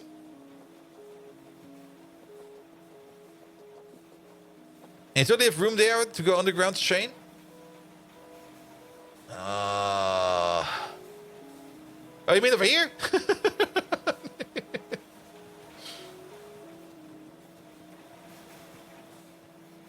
I mean, this is fine. This will work. This will work. And make one B, are we flying yet? Yes, we are. We do have the jetpack installed. I'll go underground, split, and go do it again. Yeah, but this is also fine. Yeah, I know what you mean. I know what you mean. We've done that in other places, but I guess over here we're gonna do it like this. Every now and then we just do things differently, just to keep things fresh. Okay, we're still missing green circuits. That's the one thing that's missing, and plastic is still missing. Plastic is coming from over here. How much plastic do we need? Not a lot. I think I'll still go for like 2 belts of plastic. Or maybe 1. Let's go for 1 belt of plastic. I was kind of thinking we could do 2. And then just everybody gets their own belt. But nah, I think we can just split it and it'll be fine. Just put down the splitter like this. And then don't worry about it. Eat it. Be happy. Done. Imagine me telling you how to do things in Pi. Well, then again, it doesn't really matter what model it is. I mean, how to set the pipes, that's the base mechanic. Oh, there comes the aluminum. Plastic will be over here. That all goes in over there. We are missing lamps over here. That's why it's so fucking dark over here. Because lack of lamps.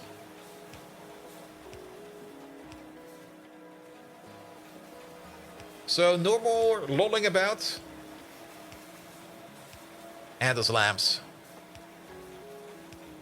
There we go. That makes it much brighter. Look at that. Good, good, good, good. Perfect. Yes, a wreck of the lamp. Oh, I could go for some lamp. No. Tomorrow. I did have some spaghetti bolognese today, which was really, really amazing. All right. And then we put down the provider over there. That's where the motors will be going. Here we go. Also, don't forget, Hannibal Lecter was the original ASMR artist. Every ASMR artist out there basically is just impersonating Hannibal Lecter.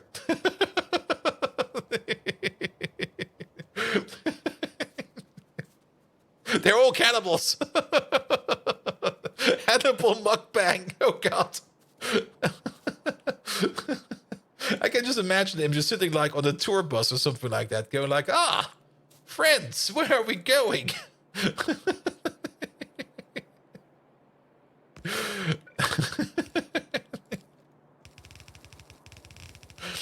And then like during like the tour on the bus, he just gives people like random back rubs and going like, yes, here, let me give you a back rub for later.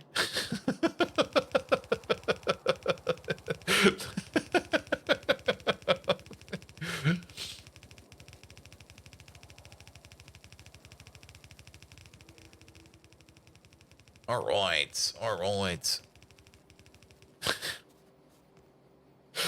No, Simrock, even better. And then basically, the next stop of the tour bus is like at the beach or something like that. And he goes like, here, I've prepared some sunscreen. Do you want to? And then he starts rubbing people in barbecue sauce. No, actually, to be perfectly honest, as a cannibal, I'm pretty sure he would not be using barbecue sauce. Because usually you use barbecue sauce on the cheaper meat. Like the good meat, salt and pepper, if at most. Or maybe a dry rub.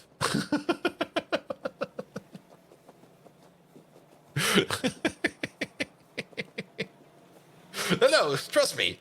It's sunscreen. It might smell like barbecue sauce. It's sunscreen. We also need an output over here somewhere.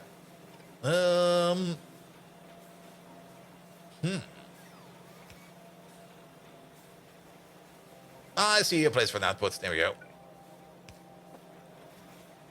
You can trust me. I'm a was he actually a doctor? Was he not? I don't remember anymore. Yeah. Getting a dry rub available. Things got weird fast. No, not that kind of rub.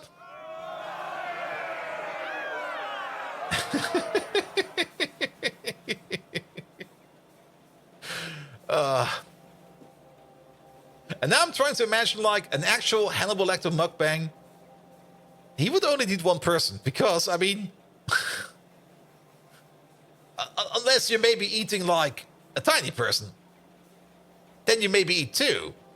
But you can't really eat more than you are yourself. I mean, he's not like well, he is technically some kind of animal, but yeah, you can't really eat more than your own mass. Oh yeah, he was the doctor of psychology. Yeah. I was thinking of actual doctor. All right, but we do kind of want to have a small buffer over here. Let's put a small buffer over there. Here we go. Missed it. Here we go. Pom. All right. Green circuits are coming in. We're gonna have a small buffer over here because it's not always guaranteed that we make green circuits.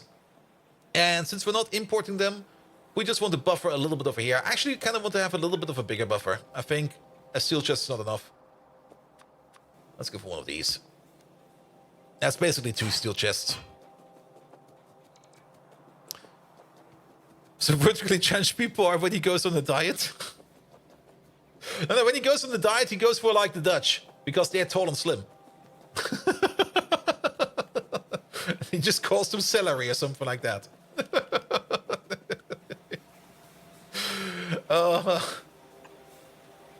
All right, output over there, and output over there, and output over there, and output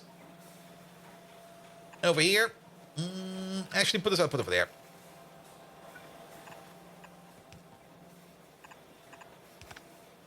There we go. Put them together. Cut this out. Put you over there. Then we're gonna need one more underground all the way over there. Might as well add you as well, because why not? Here we go. And then it will be a little bit weird over here, but that's fine. We go this way. We're not really going to be making that many motors that we need like a full belt over here, but this is going to be more than enough. And then we just, not over there. Over here, please.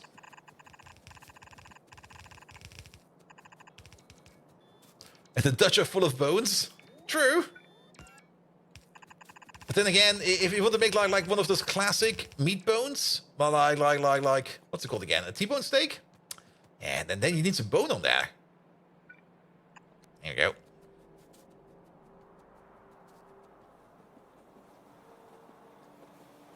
And good to see you shove it in the chest as the main safe pie. I mean, this over here is not really shove it on the chest for storage purpose or anything. This is buffering. This is actual buffering over here. Because it could be that for whatever reason, this over here stops.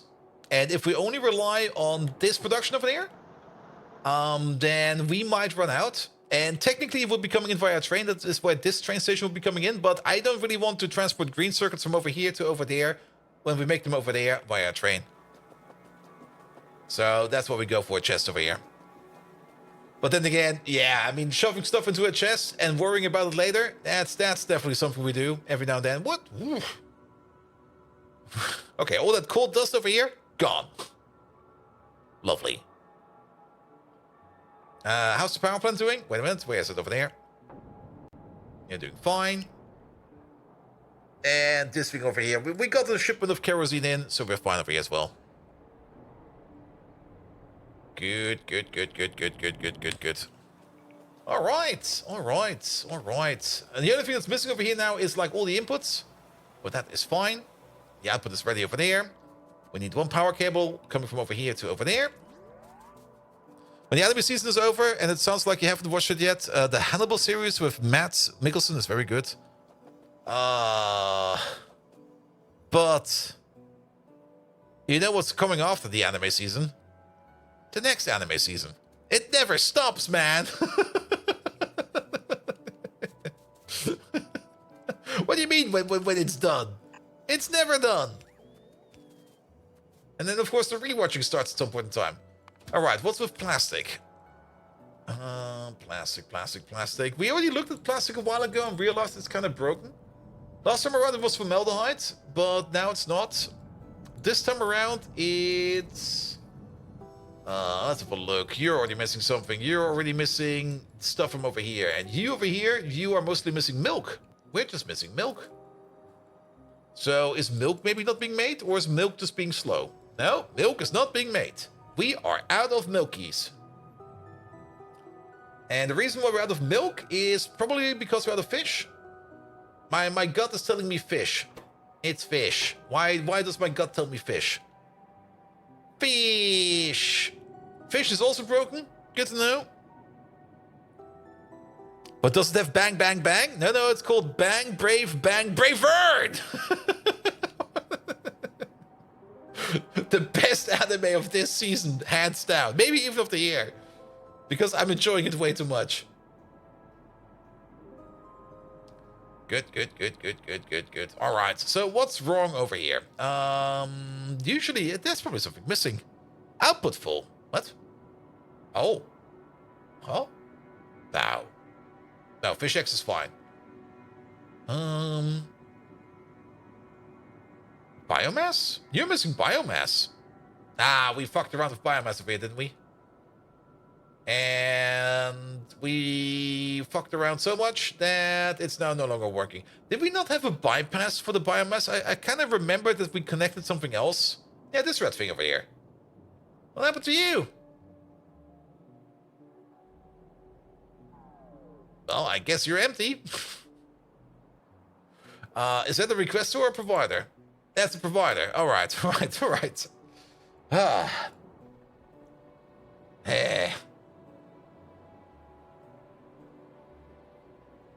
I guess we could try to...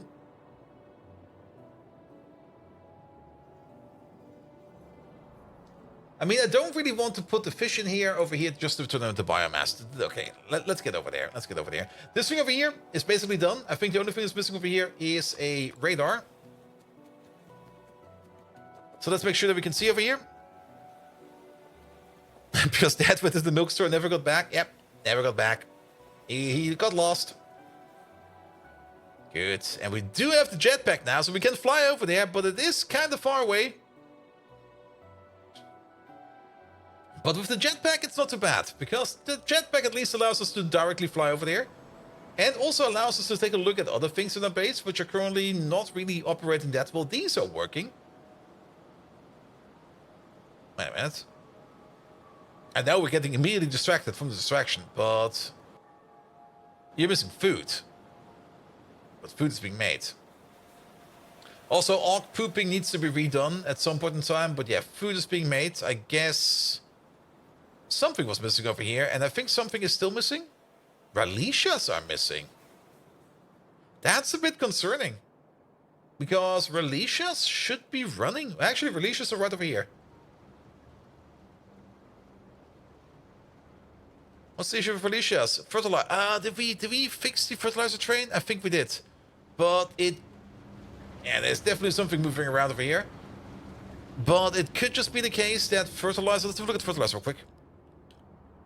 Yeah, he's moving around. But I guess fertilizer just got completely and utterly emptied out everywhere. And now it just takes a little bit of time to back up on that fertilizer. We're going to check up on fertilizer again later on. But let's just move on. I think we're 4 squirrels deep now. Yes, and those are squirrels inside of squirrels. That's like the worst kind of inception ever. Like you go down one rabbit hole and you kind of realize you did not go down the rabbit hole. You just went straight up a squirrel bum. And then inside that squirrel bum, you find like another squirrel. And you go like, what the fuck does this even work? And then you go even deeper. And then you kind of realize like, what the hell?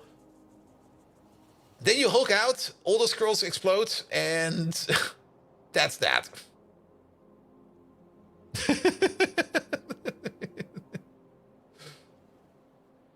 Infinite Lemmy Wings. I mean, in every Lemmy Winks, there could be yet another Lemmy Winks. And a lot of bass to mouth. That was such a good South Park episode. I really enjoyed that. Alright.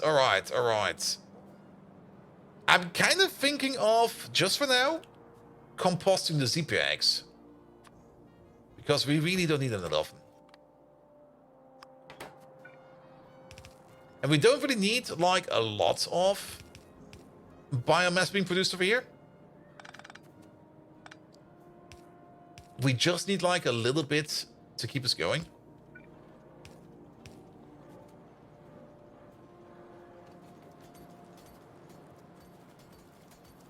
Oh, you're out of resources.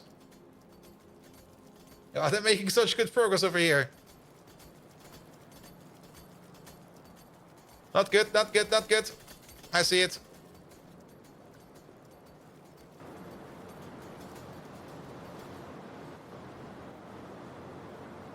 So, is there more biomass required down here then? Wait a minute, where does this go? Oh, that's... No, is that fish? Wait. What's going on over here? I thought this was just the pure biomass line. But this seems to be... This is the fish food line. That's why. This is the fish food line. I hooked into the wrong line.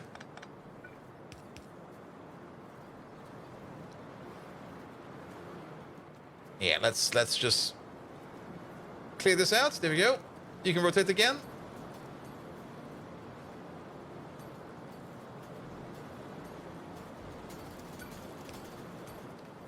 There we go. There we go. Yeah, we need to hook into that thing over there. There we go. Just do it like this. Because fish food will be going down over here. Fish food is going as a priority down over here. But will also be consumed as a priority over here in terms of biomass. Perfect. Could be Chipmunk Inception or Trash Bandits. Oof. There we go. Okay, and that should work now again because they're basically waiting on biomass, and that's the only thing they're waiting on. That's the only thing they're waiting on. Good. And we don't really need a lot of biomass over here. We just need like a little bit. As for this fish belt over here, maybe we can do the fish belt over here a little bit better. Oh, actually, is this gonna be fine? No. This is also gonna have an issue sooner or later. This is actually very stupid. Let's just cut this real quick. Because the zebra production over here also requires fish. So overall, we do need these fish over here to come over here to go down over there. Because we do need fish over here on this belt. And I think if I remember correctly, we at some point in time went all the way over here. And I think we did. No, this is fine. Fish are going down this belt as a priority before they go up there. So they should back up over here. And then we got this madness over here. We no longer want fish to be butchered over here and turned into fish food because aren't we not importing fish food? Did we not do that already? No, wait a minute. But we technically don't need to worry about fish food no more because technically we're getting positive fish food out of this. Because for every fish we're making over here, we need to put in 1 fish food and we get 2 fish food out. So that should be positive. And that's also what we're using to feed everything else down here the line. Which is probably the reason why we have this. So focus on this. The stuff will be coming in over here.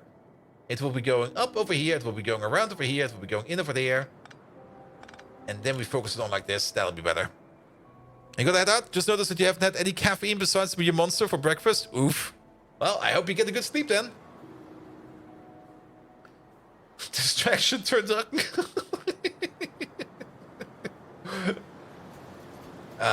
Let's hope that this will be fine, but I'm pretty sure this will break down again because we didn't pay enough attention. Also, what the fuck? research is not running because we kind of got satisfied with ourselves and then just didn't research anything. That's a pretty much a no-go. All right, we're going to focus again this path down here into Pi Science. There we go. I mean, on the plus side, we're not really wasting research. That's good. It will just back up a little bit more. So now we have a little bit more consistent research going on. So we don't really lose out on too much over there. Good, good, good, good, good. All right, all right. Are we making engines yet? No, because lubrication is still an issue. So, lube. Lube is an issue. Pom, pom, pom, pom, pom, pom, pom, pom, pom. Lubricant. There we go. We're not making enough of it. By far, in my opinion, aromatics into lubricant is, I think, the best way to do it. Fish oil and ash into lubricant, you're not really going to make that much fish oil. Olefins and oleochemicals could be possible. Low distillate... we don't have that. We don't have that. Neither do we have this. And this is a byproduct, so we don't care about that. And then, of course, there's the wax recipe, which we have not unlocked. And then we get back to aromatics. Making aromatics is actually not that hard. Especially if you make them out of shrooms. You saw bees from Pi Science 3? Yeah. Oh, you mean over there? Yeah, we do need to touch the bees. And we do need to redo the bees. And I guess once we get to this stage over here, when we have to set up things like the propolis over there, where we do need the wax barrels, I guess then we're getting forced to set up like the wax production. But before that, we're not touching it. Good, good, good, good, good, good, good. Not the bees. Yes, the bees, man. All right. Good ways of making aromatics. We sadly cannot make it out of creosote. Black liquor. Is there actually a way for us to make dedicated black liquor, or is it still only a byproduct? It's only a byproduct. Yeah, it's only a byproduct. Cold water slurry is a way to do it, but that's lignin. Lignin. And it's portable. Lignin. That's probably also the easy way to do it, because lignin is basically just fiber. Oleochemicals, syngas, and oxygen, which is part of the Mook's recipe? Why is it over here? Why is this here? I mean, sure. Why not? But what? Why is it in there? Naphthalene oil can be turned into aromatics. We could use it as a sink. I mean, I think we do got a decent amount of naphthalene oil sitting around.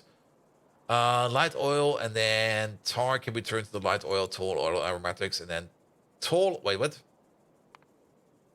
Tar can be turned into light oil, tall oil, and aromatics. Light oil and tall oil can be turned into more aromatics and benzene.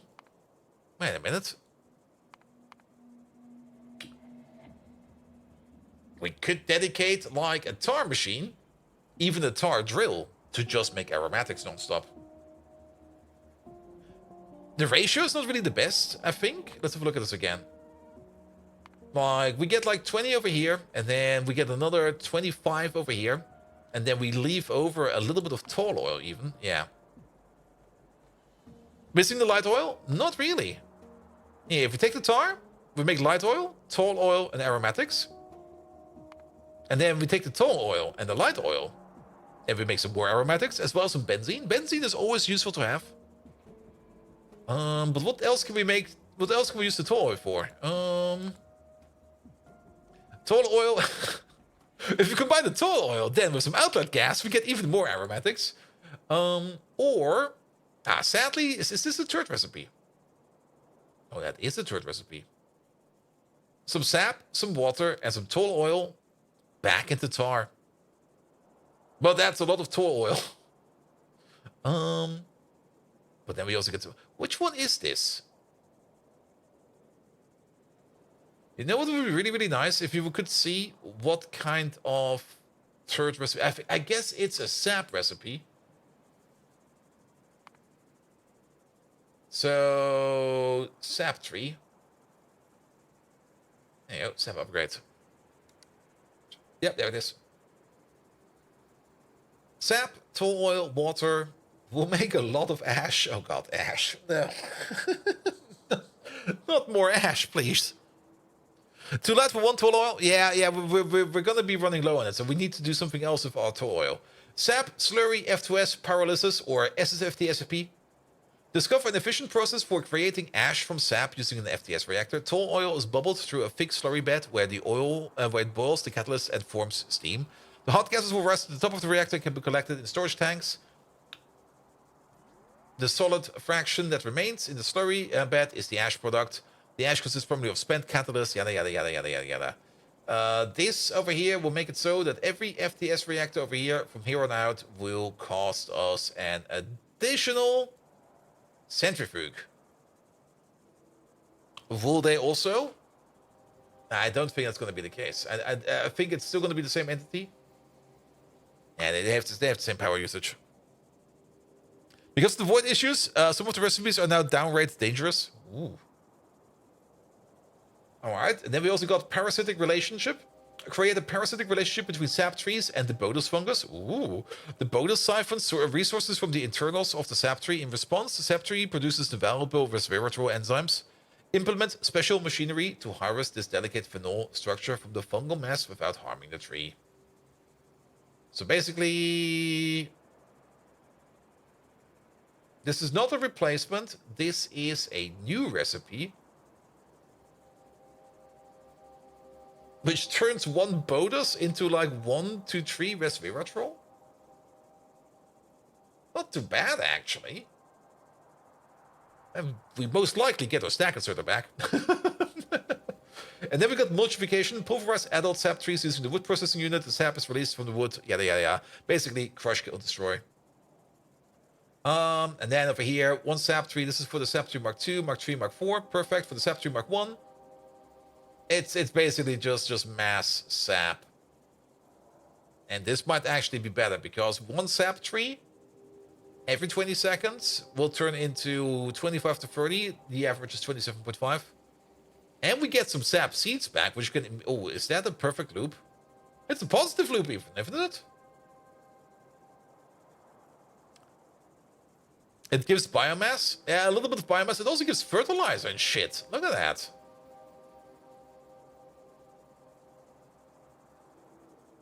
It also gives us a positive amount of sap Mark II and sap seeds Mark II. Oh. What do I do with those? I mean, I guess we can throw them into the biomass machine.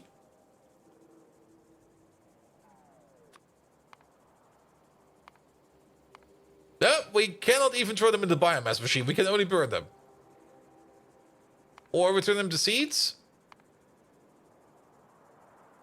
But to turn the seeds into more sap trees Mark II, we would also need to add things like bone meal and fertilizer. Wait a minute, we have to spend fertilizer to get fertilizer. Now, I might be hasty on that decision, but I don't like that one. It's just like, no. Recycle any excess biomaterial into the next generation.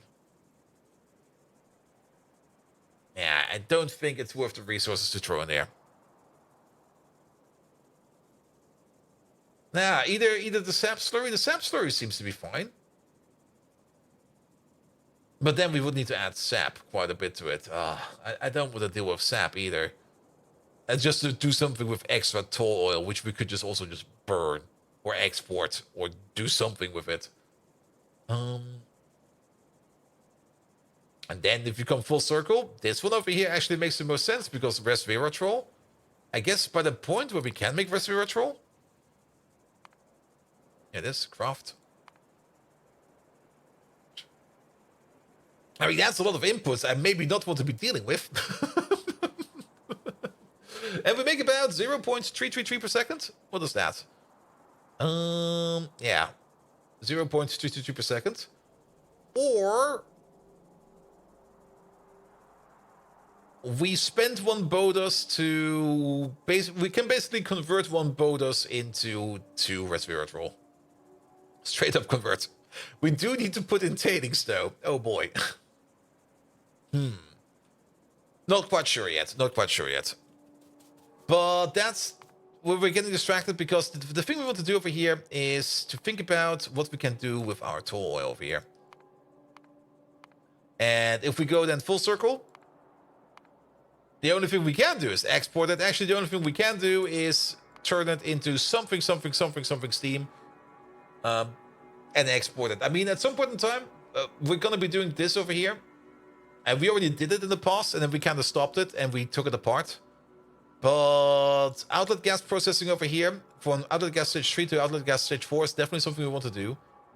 And that's where the tall oil will be coming in for. Good. All right. Distractions everywhere. Thank you for the follow, mate. Outlet gas forward looks best. Yeah, but that's definitely going to be something we want to do. And like I said, we already did it in the past. We had a setup over here. And we still got the stations over here. There's still a station over here of tall oil. But we kind of stopped doing it because we kind of went back to outlet gas stage 2 processing over here. A double follow. Thank you so much for those.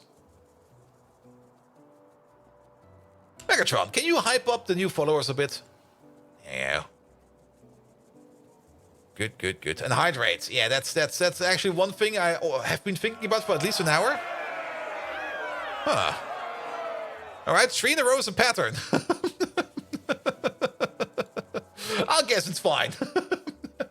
Maybe it's bedtime for a lot of people. They go like, here, have a follow. I'll be back tomorrow.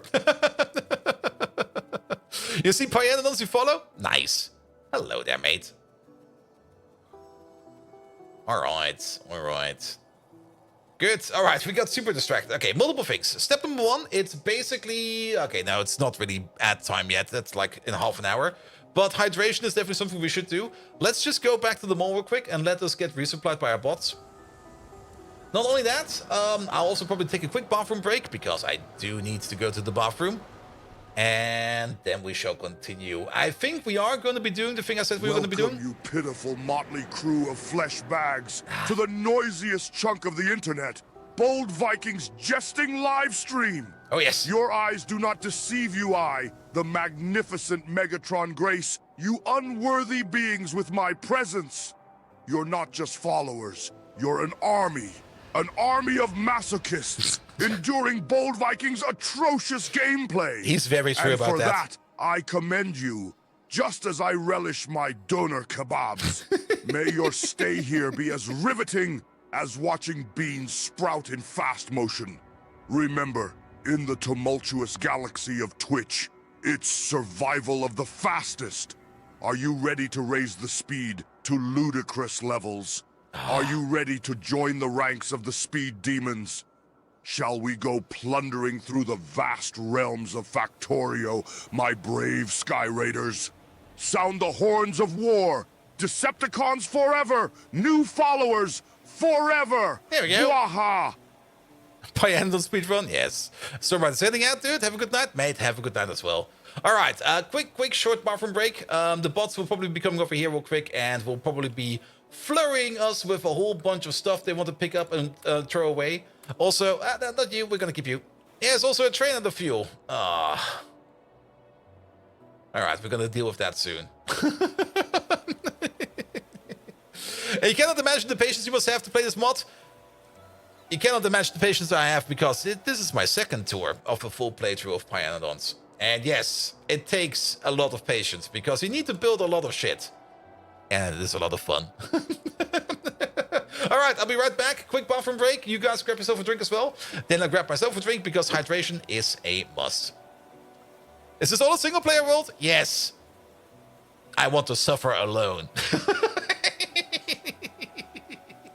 I'll be right back.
Yeah, my patience is eternal, mate. I mean, we've went through basically 2 or 3 beards playing pies. Speaking of beards, wait a minute.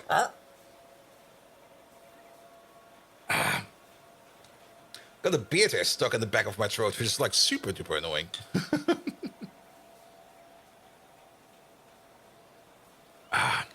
Time played 1,240 hours or something like that.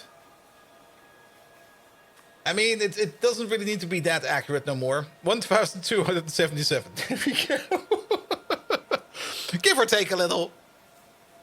Overall time played, I don't even want to know. Too much. And probably enough of probably equal in time of like a normal school education for like anybody. All right. The bots have not brought us anything. Because they're still coming over. Yeah, that's the big downside of having slow bots and a big network. I'm still not quite sure how this logic goes for these bots. But I guess it's looking for like the first 3 bots that are available somewhere. And usually it's like... Okay, that might also be an issue. Good thing is, the train that's out of fuel is like right over... there. And then we can work on that over there as well. Good. All right. Well, we'll fly. Actually, we're not going to fly. We're going to take the train. There's a train right over there. And time played should be both playthroughs added together. Yeah, but the thing is, the playthrough timer is basically more or less running on, depending on the UPS. So the slower your UPS is, or the lower your UPS is, the slower this time over here will be going. This should not be like full seconds no more. This should be like slightly under full seconds. It's probably not easy to notice yet, but you will notice it sooner or later. Or multiplied? Oh god, please don't multiply that. You will get an out of range error like right away. Alright. Did the bots actually upgrade all of this? Oh, they did. Look at that.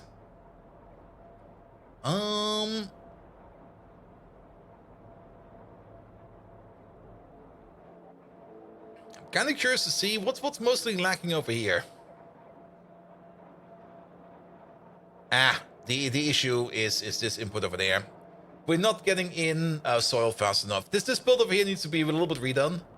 And then again, we're going to be redoing this build sooner or later because it's currently our slow science build, if that's even possible. But yeah, speaking of science is definitely rolling. Yeah, science is rolling. And we got a whole bunch of brain chips around, even better. Oh, that's backed up. There's 1,000 in there. There is 4,700 in there. We're actually pretty decent on science. Even on Pi Science 2, so we will probably be able to blast through a couple of these. A save of almost 900 hours went corrupt, so you had to start over. Oof. No auto saves you could use? Or corrupt as in there was an update and everything broke. That's approximately 1/10 of your WoW playtime? Oh god.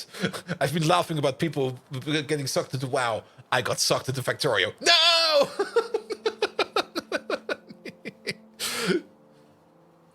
There we go. Everything broke? Oof. Alright. Oh, actually. Oh, this is a funny issue. The train is not out of fuel. The train is full of ash.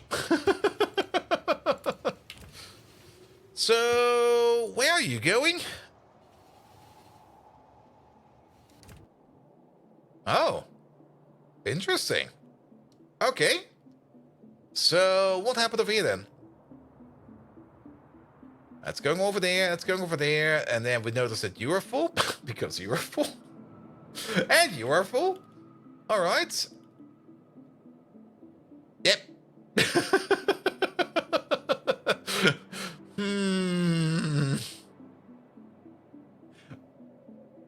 Why do I have this feeling in the back of my head that Dr. Drago is already screaming at me, Bolt, you broke something, fix it. You can void Ash. No. We don't try to void over here, man. That's the one thing we're not trying to do over here. We're not voiding. Voiding is easy. We're playing this not to be easy. We're playing this because we want it hard. No, the ash will be exported. And if the ash export over here is flowing over, then it goes over here and will be sorted and sifted. And all of that will then be exported. If that backs up, then we have issues. But that'll be that. All right. So that is basically fixed. I do hope it's fixed. Do we have bot range over there? That's the bigger question. Shit, where was that even? It was over here in this corner. Damn, bump. There. There's bot coverage over there. The bot will fix it for us. That's fine. The ash worm comes. The ash was flow. We are going to have a full worm of ash at some point in time. Very true. Very true. Now, we mostly turn our ash into zoot, into iron oxide, and into coal dust. All three are very good materials to have, because the zoot you can turn into whatever. The coal dust, you can either... Well, it's currently... Our main power plant, our biggest power plant currently is operating on coal dust. Not coal dust alone, but it's operating on coal dust. And then, of course, the iron oxide is something that we need for circuits. And kind of turns out, the amount of iron oxide we make on the side everywhere, like everywhere, is more than enough. What happened over here? Wait a minute. There's space in here.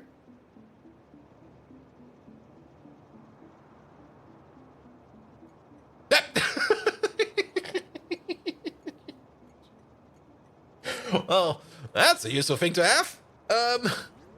Yeah. What the fuck, man? How did I end up with this?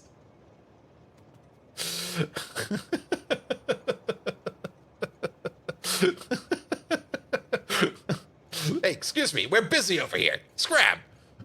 All right.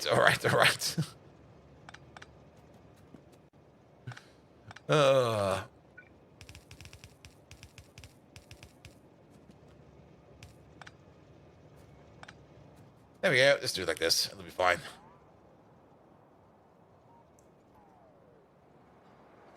Was that a cat in the concrete? That was definitely a cat in the concrete. If you see anything else in the cat in the concrete, it's a cat. It's definitely a cat. Cat. That's a cat.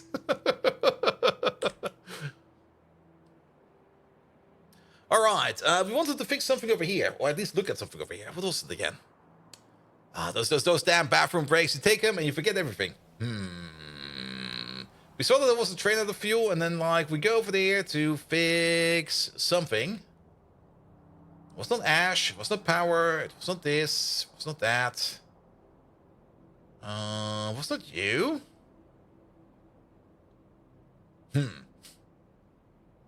Well, good on you, mate. You forgot what you were doing. It's not tall oil. None of these, none of those. The bot stuck over the water. Yes! That's also why I can't remember what I was thinking about, because I was thinking about products, but bots are stuck on the water is not a product. That's just something else. Thank you so much, Did What Now? Which is also pretty much accurately what I was thinking about. What was I doing now again? Did what now? That now. Good. Alright, where are they? There they are. Are they not making it over? Yeah, there's a pile of bots down there, which we can't see. There's definitely a pile of bots down there.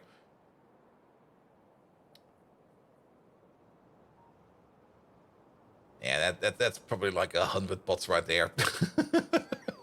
It does not look like 100 bots, but that's probably 100 bots. All right. So they need to go across. I'm a little bit surprised that they actually failed to get... Wait a minute. They're not failing to get across. They are actually getting across. What they're failing at is recharging. Because I thought they were going this way. But no, they wanted to go this way.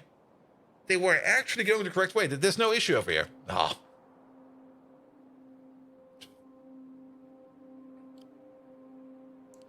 Good. Well, best issue.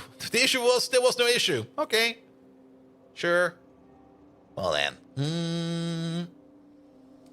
I guess we go back to our original idea, and that is definitely making more lubricant, because lubricant is the issue. And yes, we are definitely going to be sacrificing some tar pit over here for lubricant. Let's look for a decent sized tar pit. How far in the tech tree are we? We are about, what is it, like 40%? 42%. We're making our way over to Pi Science Pack tree, which is technically just over the halfway point. Alright, alright, alright. There is loads of stuff down here. Mike! 42 hash SS. Okay. 42 hashes. Us. I hope that's a good hash. Us. Here we go. Here we go. Mike, how are you doing? Thank you so much for the resub, mate. Welcome, welcome, welcome. Alright. We could use these over here. Let's just use these. Let's just make it right next to the mall, because then we don't need to walk. We're just gonna make it right next to the mall. It'll be fine. It'll be fine. Good. Good.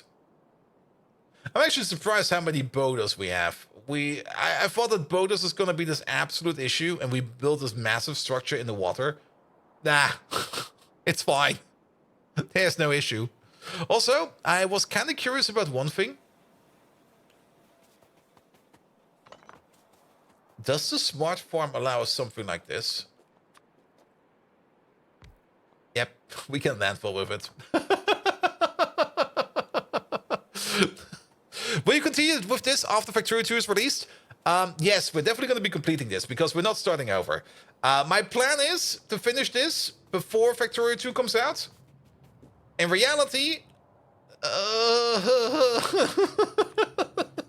that might not happen. I do say always that I want to spend some more time on the space on the weekend, but on the weekend I spend my time playing other games, which I play because they're just way more relaxing than Pies. So progress is currently slow. It's positive, but it is slow. Then again, I did kind of notice, and that's also something I noticed in the previous playthrough, that once you get to a certain point, suddenly things start to speed up dramatically.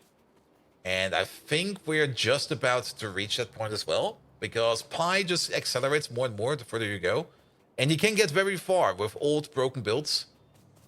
But yes, it is. We were going to try to finish it up before 2.0 comes out.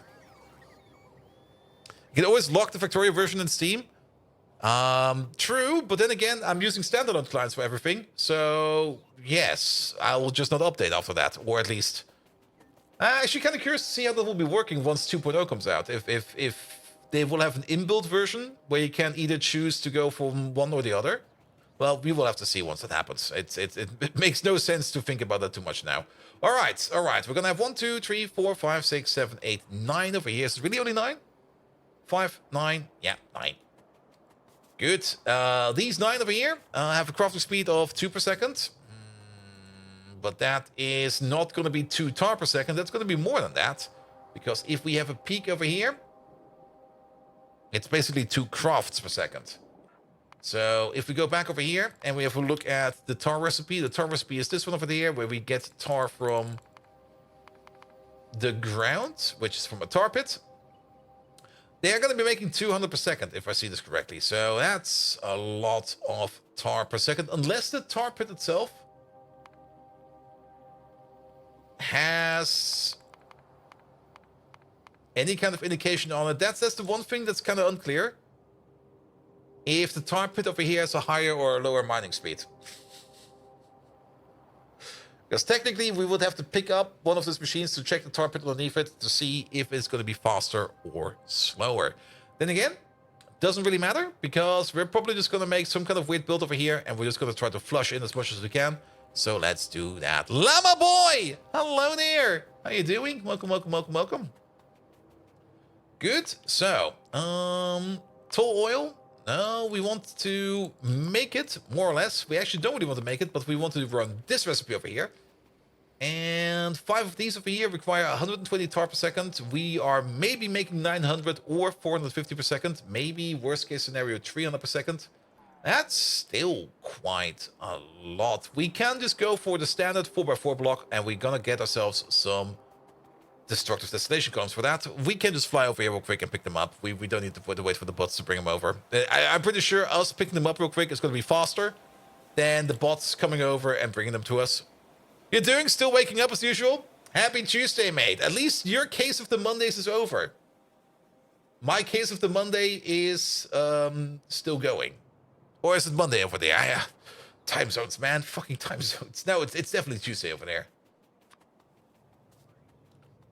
Good. We also need to place this. Let's maybe place it over here in a corner. Good question. Where I'm going to be placing this. We do need space for a train station there. And Chocobo. I'm placed in Germany. And the station will be right over here. 2-8 liquid provider. There we go.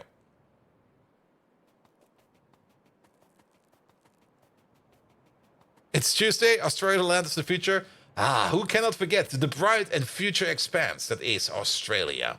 If you ever want to travel to the future, go to Australia. It's terrible over there. The future is terrifying. Nah, Australia's great. But there is a big outback, and what happens in the outback stays in the outback. Good. Let's see. We do only need like a small station over here for the drilling fluid. Do we still have that station? Yeah, we still have one for the drilling fluid. We got one drilling fluid station all the way over here. There it is. Yeah, let's copy over you. That's all we need. Yeah, this is gonna be like not the way one should make stations over here, but they're gonna be in there like this. Here we go. Australia is full on fire right now. Really? Oh yeah, it's summer. Actually, it's autumn over there. It's going into winter. That's also so weird when you think about it. Like, it's winter, spring over here. And then on the other side of the world, it's like, nah, it's summer over here. Get the fuck out of here. How far is drilling fluid to? We can probably make it. Actually, no, but we can definitely no, we can make it. And yes, I do know that drilling fluid, it's actually not that hard to make. And drilling fluid 2 will give us a better result. Yeah, we should do that. We should. There's no reason to not do that. And it will just make things so much better. And we just need some guar. Oh, we need some guar gum for that. Wait a minute, that's the only thing we're not doing yet. Guar gum. But guar gum is guar beans and yeah, okay, never mind. Basically, over here, we need to get some copper. We technically have some copper around, but we're just going to be ordering some copper in. We're just going to make it right over there. Bring in some copper. The plastic is right over there, if it would be working. Which, of course, it is not. What was the reason again? Oh, yeah, the milkman is out. The fucking milkman is out. Did we ever fix the milkman? The milkman was out because of the fish. Yeah, the milkman is working again. Burning Australia, same situation like in Greece. Oh, is Greece burning again? Sorry, I don't really keep up with the news that often.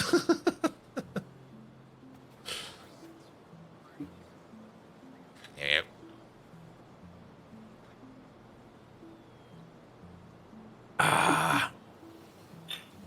Yeah, let's get super distracted drilling fleet too.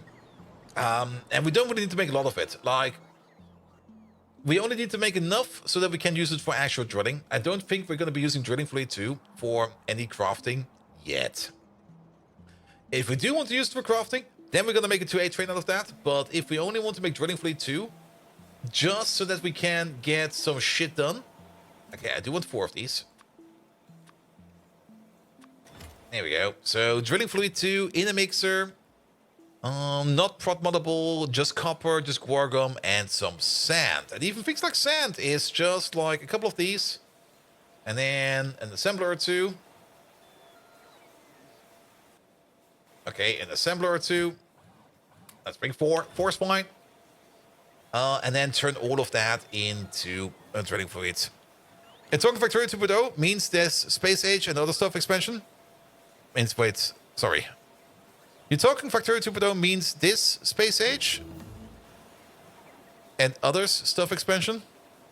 I'm not quite clear on the question, mate. Could you maybe formulate it again?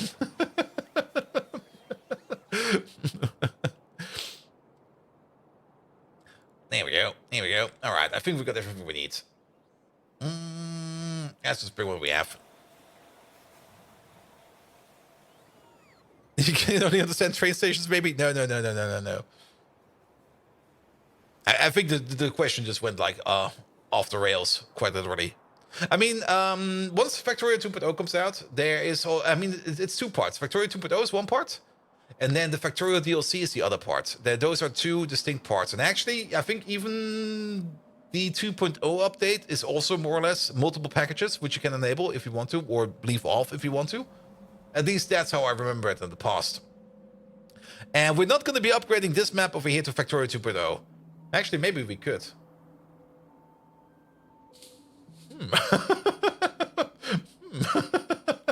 Maybe we could. Factorio 2.0, do you mean the expansion with Space Age and other stuff like that? Yes. Yeah, that's exactly what I just said. Like, Factorio 2.0 is actually two things. One is the DLC and one is just the standalone update. But then again, I don't think that the Pi mods will be instantly compatible with Factorio 2.0. Good, we already got like a belt over here of beans, which we can just splice off, and then we're just going to do it right over there. Actually, right over here. Absolutely buying the update? Yes. I mean, I made more... Factorio is just one of those few games where I made more money off than I've put in at the beginning, which is only a few games, actually. There's a couple now, ever since I started streaming. But yeah, I mean, I've got so many hours in Factorio. I don't even want to get the DLC for free. I'll just buy it straight up. Day one, bought. Also, fuck. What happened to you? Remember the titanium train that was out of... What the fuck? Did you... What the hell? What the hell? He's just over here, so we can fly over. But did we not think... Oh, is that maybe another train? And they're going to release it in autumn. Everybody guesses it's going to be somewhere September. And the only reason people are guessing that is because Factorio released itself in September. In the big 1.0 release. So... The current highest worth assumption is going to be like the DLC will also be coming in September. They did say in their original post when they started the Friday Factorio Facts again that it's going to be taking more than a year. And that was last year in October? November? No, earlier than that. I have to look it up. But yeah, people are thinking it will be coming out in September. But then again, at the end of the day, we only know when it's done, it's done. They also said roughly a year after that Friday Factorio. Yeah, something like that. Hey, wait a minute. Oh, is this just a second train that's also having the same issue with the ash?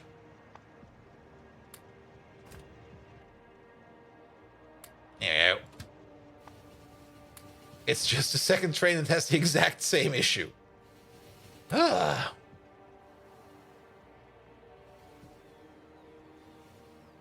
mean, while we're here, let's at least check if the ash is working now. Bellanair! Hello there! Welcome. And yes, Ash will be fine now. So we were just really unlucky because he ran out of steam right over there. That's where he wanted to go. Megatron, we just got raided by Bellanair. You know that, lad. Like the amazing one. The one with all the dark secrets which we need to know of. Could you give Bellanair an absolute epic shout out? Could you just really hype him up as much as you can? Just go above and beyond what you have been doing before. And if you think you're already going above and beyond, go even further beyond. There we go. Bellanair, thank you so much for the lovely raids. Guys, we just got raided by Bellanair. If you have no clue who Billionaire is... Wait a minute, there he is. And not like that. Wait a minute. I can use my keyboard. There we go. There he is. Got it. Then get over there and leave him a follow, because he does a whole bunch of amazing indie content, mostly. Every now and then he also does something different. I'm actually not quite sure what you've been doing today. I mean, last time around, what was last time? I'm pretty sure that you will be doing some Rimworld in the future, especially when the DLC is coming out. Because I think everybody will be playing Rimworld again once the DLC comes out, because that thing looks fucking amazing. But what has Billionaire been up to? Maybe chat can help me. Guys, Raiders of Billionaire, please tell me. What has he been up to? Good. It was last time was Backpack Hero, I think. Goblin Stone. I have not heard about Goblin Stone yet. What is it about? I guess goblins? And stones? And Goblin Slayer? No, Shatter the silence, you dolts. Listen up, you pitiful pigeon wits. We've been raided by a figure of legend.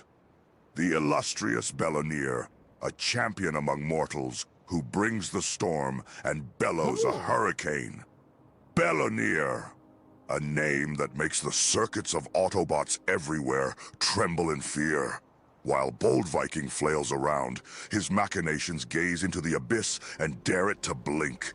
Bellonier, you crafty mastermind, an overachiever who puts Bold Viking's frantic Minecraft boot-clicking to utmost shame.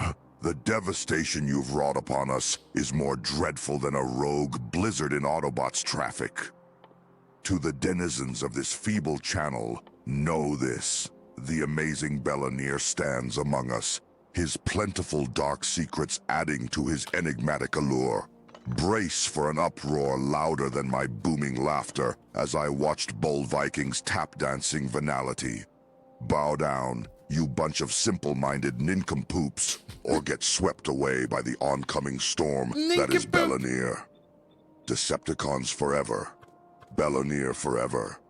Bwaha. He forgot the dark secret.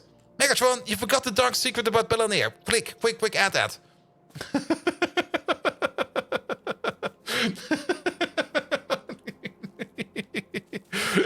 Boot clicking, or did they hear that wrong? It was definitely boot clicking. It's a secret, damn. But when you say Goblin Stone, a bit of Darkest Dungeon mixed with Fallout Shelter and finest goblin breeding. Why do I just imagine like goblins having like radioactive stones and it's just all going very, very bad? Sounds like fun. Sounds like a lot of fun, man. Oh, good. Nevertheless, guys, if you want to see more of Goblin Stone, head over to Bellonier, check him out, leave him a follow. Definitely watch him when I'm not live. Right you are, you insubstantial earthworms! The dark secret of Bellonier I nearly overlooked amid the pomp and circumstance. I forgot the pomp. Bellonier, the impeccable commander, harbors a ghoulish fetish for garden gnomes. Yes, those hideous, brightly painted monstrosities that litter human gardens. In the darkness of the night, he sits among them, whispering secrets and plotting the downfall of Autobots. Such perversion is enough to make a hardened heart like mine quiver, much like the sensation of Bold Viking's futile attempt at yarn manufacture through his knitting hobby. Consider your secret uncovered. Bellonier, bwaha! I can just imagine him just sitting like in his garden in the middle of the night, surrounded in a circle of garden gnomes. And everybody who watches him just gets stabbed.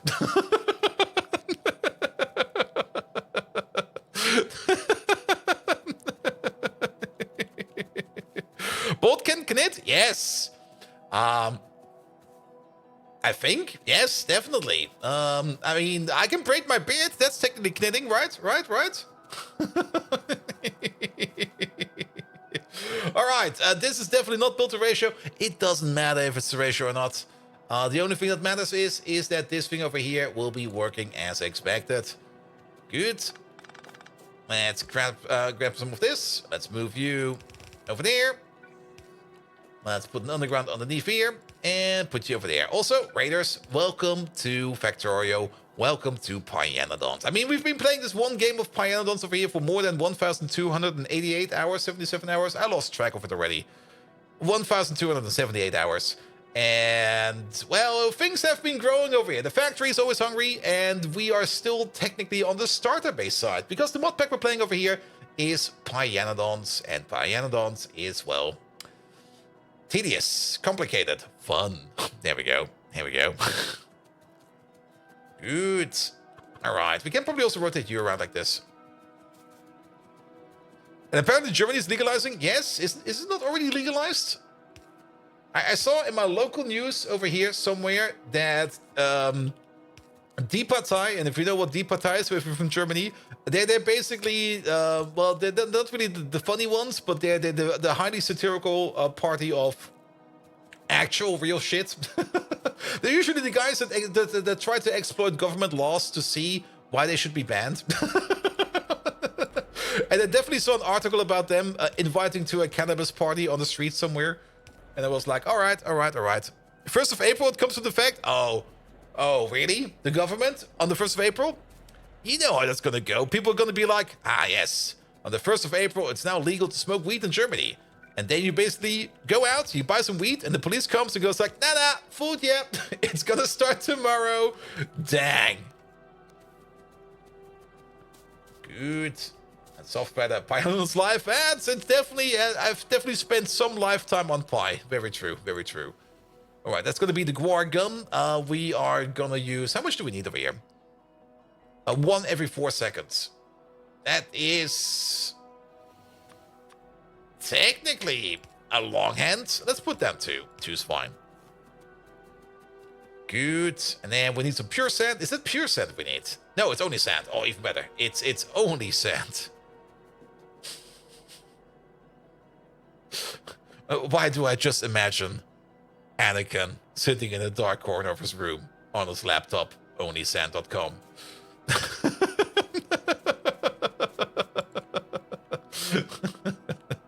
It's coarse. I like it.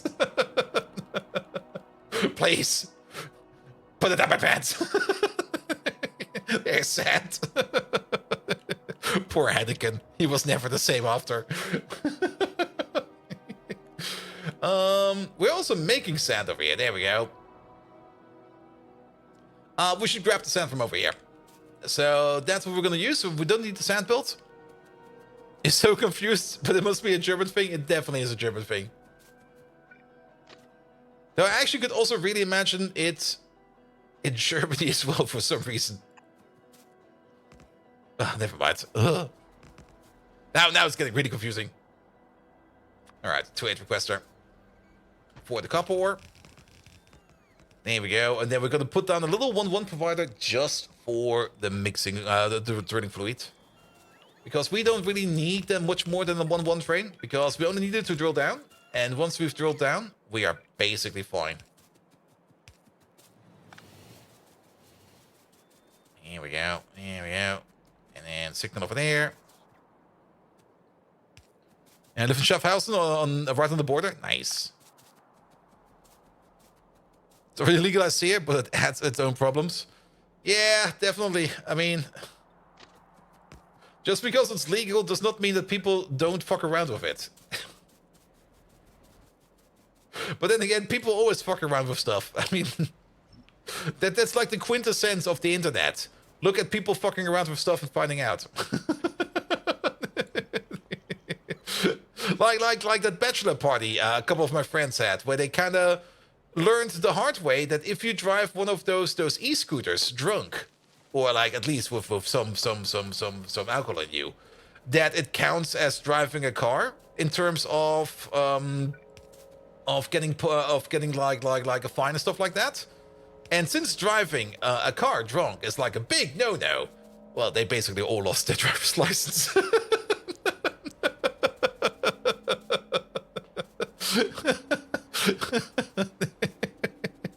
And drive the wrong direction on the highway in particular? Yes. It's a motor vehicle, not? Why not? Yeah, but you don't really think it's a motor vehicle. But it technically falls under the motor vehicle laws, I think. They really looked too much into it. Maybe it's changed by now. But those little e-scooters, which you basically just drive for fun, and they don't even go that fast. Yeah, car rules apply. It's a motorized vehicle regardless of its motor size or type. Yeah, something like that.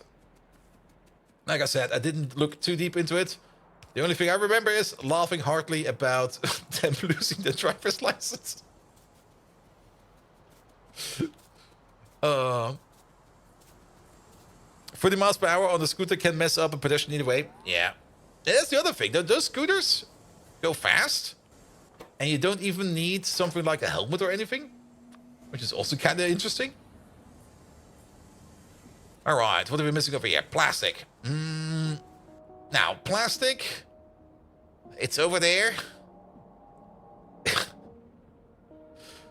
We could belt it over. We're gonna belt it over. I see no reason to bring like a big train over here just for freaking plastic. A belt it is.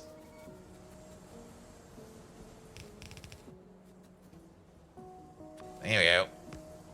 I mean, another train would be, or another train station would be like another train, another buffer, another random. Maybe before we go over there, is there any? Wait, there's plastic down here. That's a request, but that's also equally far away. No plastic over there. No plastic over there. No plastic over there. No. Plastic is over there. Isn't belting a UPS thing? Not that much. It's mostly fine. I believe the train would be more of a UPS track than a belt. Especially if the belt is going to be backed up all the time.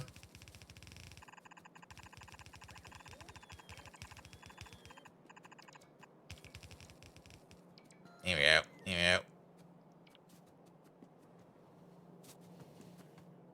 I mean, belts in the past used to be a little bit of a UPS track. Very true. Very true. But current belts should be fine. Yeah, and that connects. And then that connects. That's also long enough. And then those over there. With a scroll on the scooter once the... wait, what? I would I carry a helmet around with me when trying to... You want to rent a scooter? Yeah. And also, I mean, if those scooters came with like detachable helmets and stuff like that, I'm pretty sure those helmets would be yucky as fuck, and you would be like, nah, I'm not putting that thing on my head. Here we go. Here we go.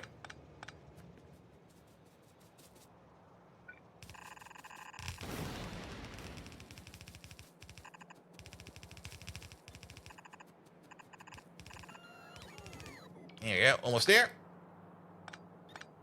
Actually, we're there. Yeah, I mean, you can see that this belt was actually not that impressive. It's rather short and stumpy. Nah, I think this is fine. And belts usually eat the most UPS if they are like sparse, but if they're backed up and full, then UPS are kind of optimized. The belts are kind of optimized, so it's fine. Good. Are these done? No, waiting for space. You're pretty full still. I'm actually kind of surprised. This was, I think, our first rare earth outpost, and it's still going. And we can save a little bit over here. There we go. Off we go. Good, good, good, good, good, good, good. All right, all right. Somewhere, all the way over there. Let me just double check these real quick. Yeah, that looks fine.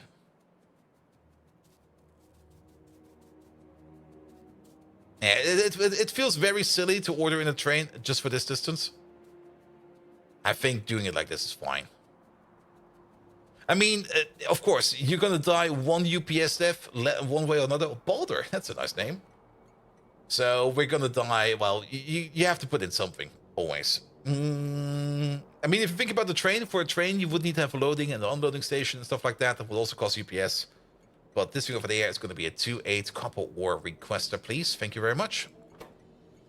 Coming over. Perfect. So that will be the copper ore. The copper ore is what we need all the way over there. And then the other thing we're going to need is we're going to need to belt over the sand, which is coming from the south. And then we're happy.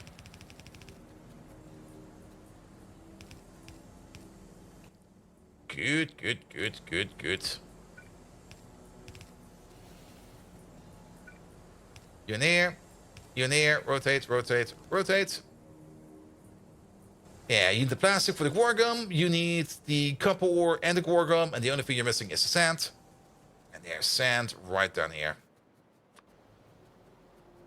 And I do know that we're basically grabbing a red belt from a yellow belt. It's fine.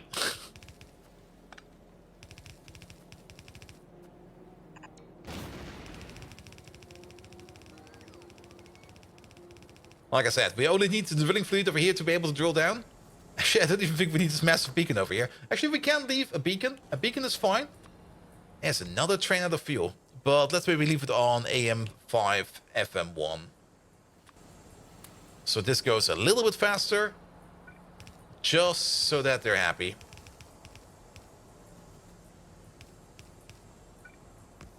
If it's going to be another titanium train, I'm just going to lose it.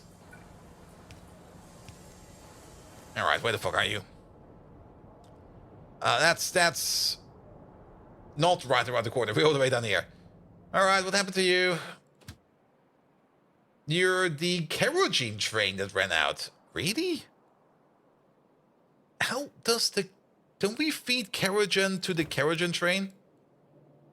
I guess not. Don't we fill you up? Oh, wait a minute. I mean, the only place where kerosene is going, still, which is kind of amazing, is... No, we do fill you up over here. What the hell? Alright, before we go over there, let's finish up over here.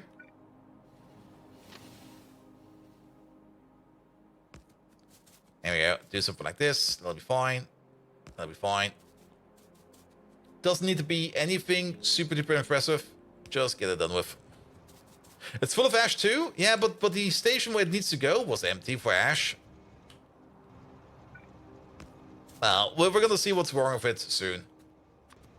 Here we go. And then 1, 2. That's all we need. That's literally all we need.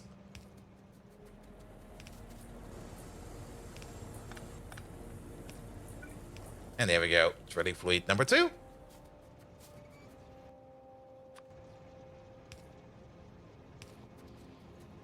Good, good, good, good. All right, let's set up a little signal over there. Pum, pum, pum. Put you over there. We rarely build 1-1 stations, so we don't have a blueprint for that in our pocket. So we just have to do this manually.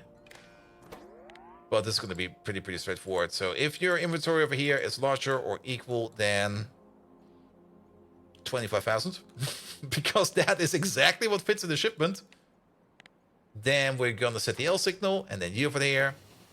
Obedience, no, you're going to be drilling fluid 1-1 provider, yes, but not drilling fluid number 1.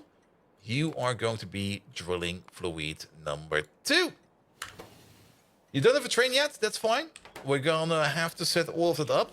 That's something we can do later on. Let's check up on that one train over there out of fuel. It usually also says over here if it's out of fuel or if it cannot emit, I think. I might be wrong about that, but let's just fly over there real quick.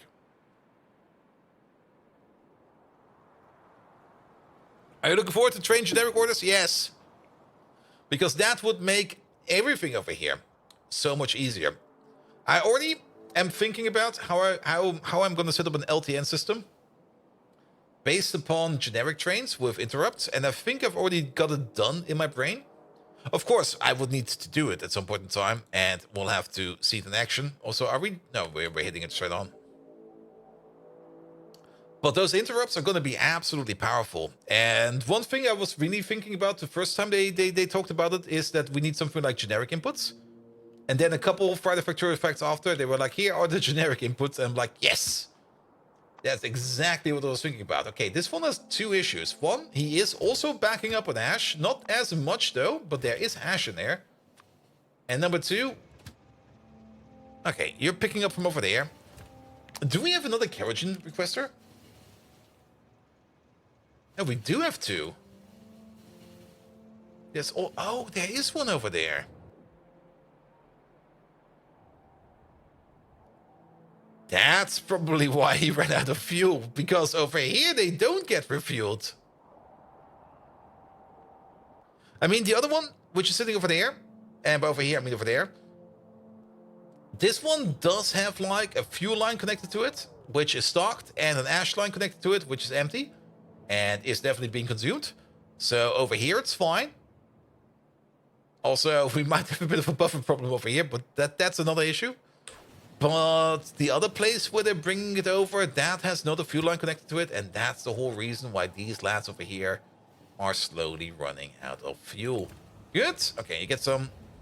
Okay, maybe you don't want to get some extra fuel. No. Oh wait, can't you? Can't we? Oh, we can put nuclear fuel in it, but not rocket fuel. Oh, what the hell, man? Good. The amount of fuel that I have in you, that's not gonna be enough. Actually, I should just grab some of this. There we go. You can run on kerosene, so that will definitely get you back. I don't think we need to fly all the way over here to the... Oh, where was that even? That's with the science lab. The science lab is right over here. There we go. I don't think we need to fly all the way over there. We can construct via remote, and we're just gonna grab ourselves this thing over there. That's the future fuel maker. Or the future fuel requester. And we're just gonna drop you right over there. There you go. That is in construction range, but not in service range. So we need to put down a rubber port over there as well, and done. Good. Do you think Factorio is going to add weather? That's a good question. I mean, if you've been keeping up with the Friday Factorio facts, you might have noticed that on one of the planets, I'm not quite sure which one it is because the names are not really sticking yet. But on one of the planets, you will have a constant danger of lightning strikes going on all the time. And those look, for one, super duper amazing. Like, they put a lot of effort in that animation of the lightning strike. And for another, you do need to build defenses against those lightning strikes, which usually means you have to put down things like lightning rods, which you also can harvest for power, which is really, really nice. Will they add dynamic weather effects to Factorio? I'm not quite sure yet. My gut feeling is telling me yes. It would make the game amazing. But is it also going to be useful? Because the Factorio guys are also people that don't really put useless stuff in there. Like, things that doesn't make any sense, they leave out. And if it's only going to be raining every now and then, they're probably going to be like, it's just rain. But if we could use that rain on the other hand... Good. It would be fun if it would be... If we would have weather effects. I mean, there's also going to be a snow planet. We already know that. It would be fun that... Could you just imagine it? Like you are like on the snow planet. You got an empty belt going somewhere. It starts snowing. And then at some point in time, the belt starts moving again. And you just start dragging in the snow. You have to filter it out again. You go like, where's all this snow coming from? Please stop. But we will have to see. I would love to see some weather effects, definitely. But then again, if I remember weather effects, like, for example, in Minecraft, like, the moment it starts raining, I usually start sleeping right away so that the rain stops. And I think I would be doing the same in Factorio. Like, the moment it starts raining, I either do something to make the rain stop immediately because it will probably just be annoying. Even though cool, it would be cool, but annoying.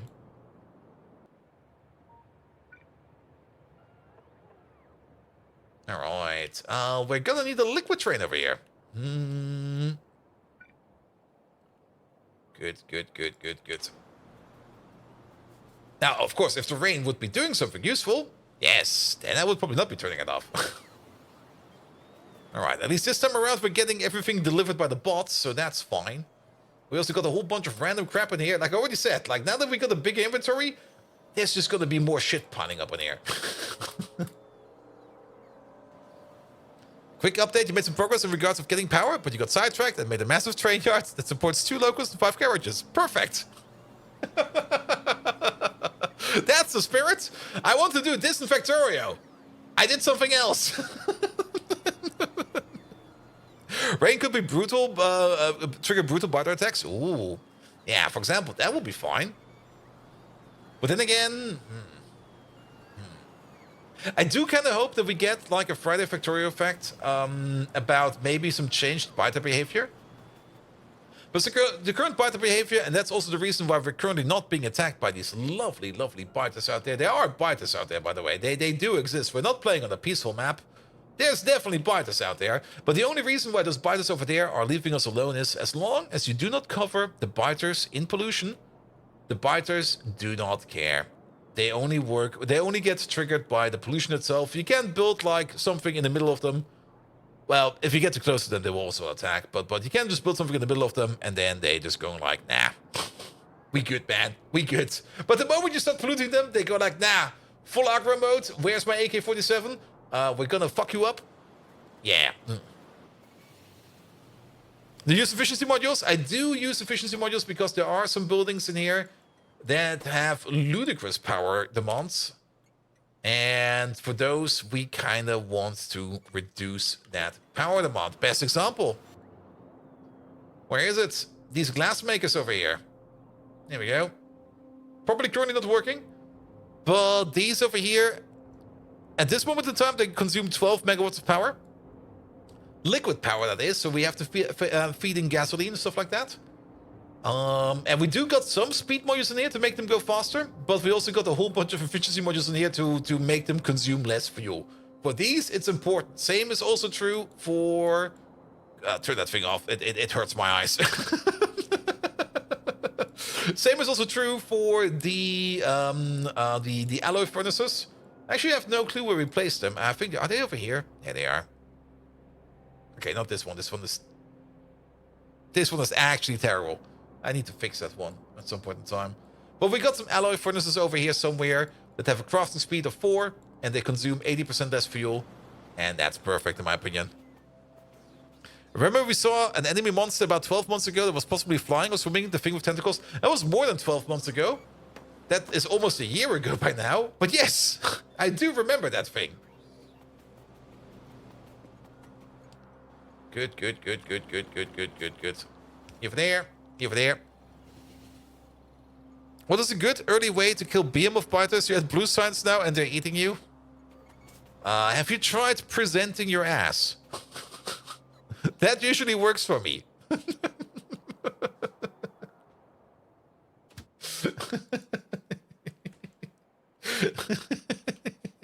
Build a tank? I mean, you're at blue signs right now and they're eating you. Yeah, the tank should be fine. I mean... If you're actually at... I assume you're also doing Pi right now. Let me just do this real quick. Full cargo, empty cargo. Inactivity. If you're already at blue signs, even if they're behemoth biters, you should be good. Mostly because, yeah, either a tank will do you good. Mines will do you good. You can still mine them. You run around them and mine them. Flamethrowers will do you good. Nukes, of course, if you can get to nukes, but nukes do require nuclear processing, which you probably don't have set up yet. In the past, we had a lot of good success with the defender capsules and the poison capsules, but I'm not quite sure what the poison capsules are. Distractor, destroyer, crawdad will do you some good, but crawdad I think is... Oh, crawdad should be available.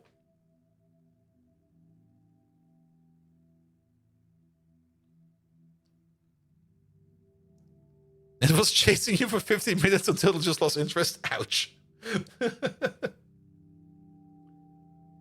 I mean, landmines is usually how I deal with things. Even rocket launchers, if you can get some rocket launchers out. But then again, if you got one behemoth, you not only got one of them, you probably got like 10 of them. Because that's how Factorio works. And Crawdad also can't really handle behemoths that well. Because he can run into them, but they will stop him. And then he's basically a sitting duck.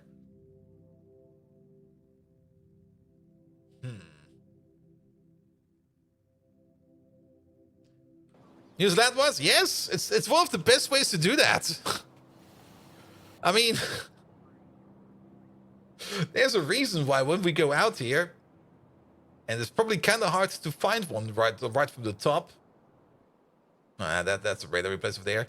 But you'll find random landmines over here every now and then, because we use landmines in fighting. What we usually do is, like, because we got like a decent reach, you can basically place mines inside the nest, and placing mines is fast. placing mines is very fast. There's no cooldown on placing mines. So you basically just put down a whole cluster of mines around them, and you run away, and a couple seconds later, the whole thing explodes. And everything is gone. Good, good, good, good, good, good, good. All right, we're getting our drilling fluid. Perfect. I'm a little bit surprised that nobody built anything over here. Hello? Tar Extractors Mark II. We got one. I mean, one is nice.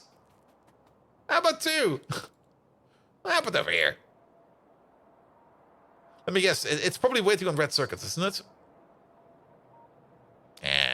No, it's not waiting on red circuits. It got red circuits. It's waiting on the tier 1 machine. We're either A, not making the tier 1 machine, which could be the case because I don't see it in here. Wait, are we not making the tier 1 machine? Wait. Oil derrick? Gas derrick?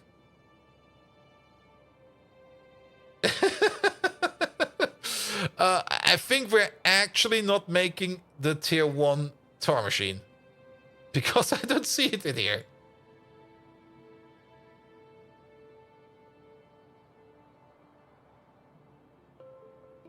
And I guess the couple of tar extractors we had, we might have pocket craft like ages ago or something like that. Or maybe something else happened. Drills, filtration units. None of these, none of those. None of these, none of those. We're basically looking for this icon. We're looking for a tennis ball. That's also looking like a tennis ball. Wrong kind of tennis ball. None over here, none over there. It should be with these two, but for some reason it's not. Or maybe... Did I overwrite one of them? I think I might have accidentally overwritten one of them. I think we were making it in the past in one of these somewhere. And I think we've just straight out overwritten them. Well then, let's make a new one then.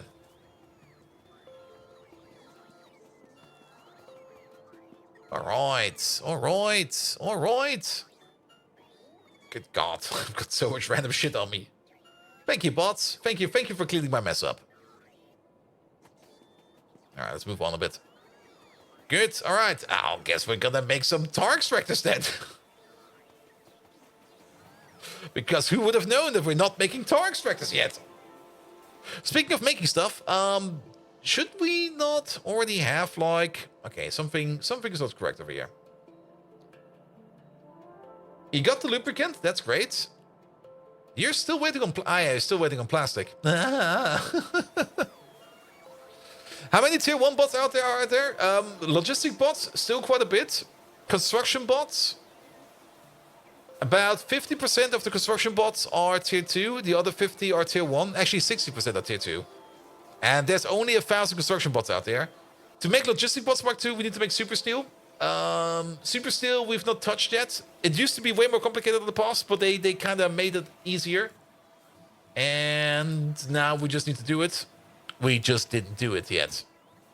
Alright, let's order up a little bit more of these things. Let's order up, like, say, at least, like, 10 of these.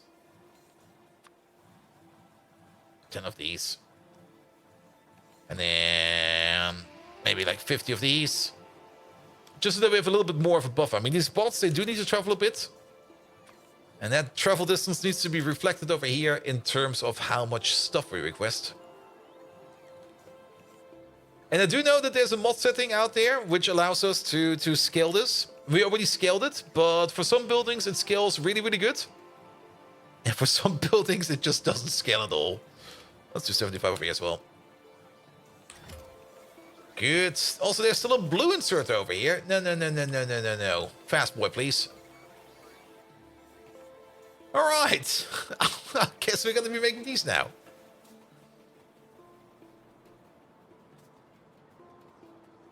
Alright. Pocket bots, can we just take care of this real quick? Do it again. Alright, now we can see. Do it again. Also means now we can build. So, step number 1, we do need to connect all of these up with drilling fluid type 2.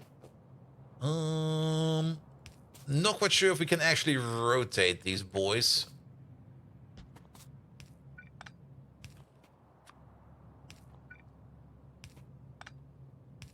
I think we can rotate them to get the inputs on the other side, but we're just gonna do like this real quick.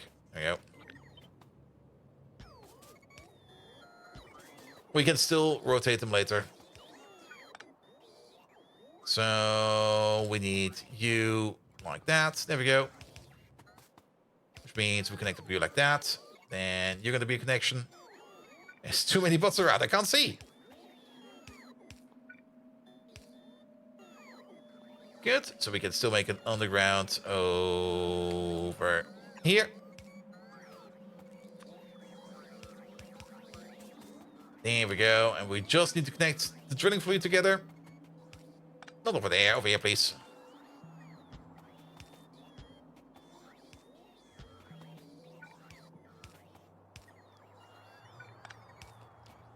Here we go. Here we go.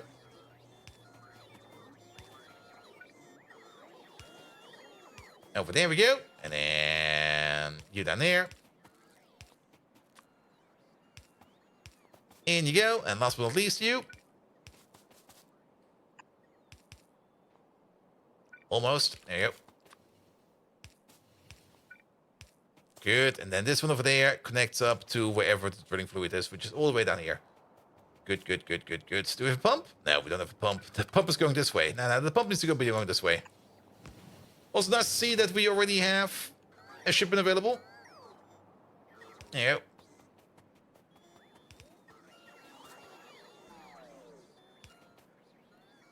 Perfect. And now we've got tier 2 pumps with tier 2 drilling fluid.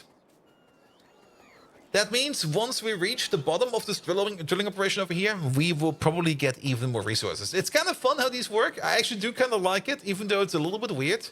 But if you want to drill for oil, for natural gas, or for tar, you have to provide some drilling fluid first, so that these machines over here start drilling downwards. And the better base machine you use, and the better drilling fluid you use, the better your result will be. And I do kind of like that they took out the thing that you need to take care of the dirt. It used to be that these machines over here would be spewing up dirt while they dig. But they took that out because it was never really used for anything. So that's fine. But yeah, the better the drill is and the better the drill is fluid, the better your result will be. And I think there's even a calculation for that. If we have a look at this one real quick. It is. Bitumen seeps, there we go. Yeah, there we go. So, bitumen seep can spawn on the map. These mark underground hydrocarbon deposits. You can either build one of oil derrick, tar extractor, or natural gas derrick over these. You first have to feed these buildings with a drilling fluid, like drilling fluid type 1. The building does not produce anything at this point since you're drilling for resources. Eventually, you will reach the underground deposit and the building will stop needing drilling fluid. Instead, it will yield whatever. Depends on what you build on top of that. The amount of resource spawned depends on the level of the drilling fluid. Between 1 and 4 times 4. And the level of the building, B, between 1 and 4 times 4. And the random number R, between 4 and 16. And then, basically, if we would use a tier 1 building and tier 1 fluid, it would be like 1 times 1. Or in this case, 1 times 4. So that would be 4 times 4 is 16.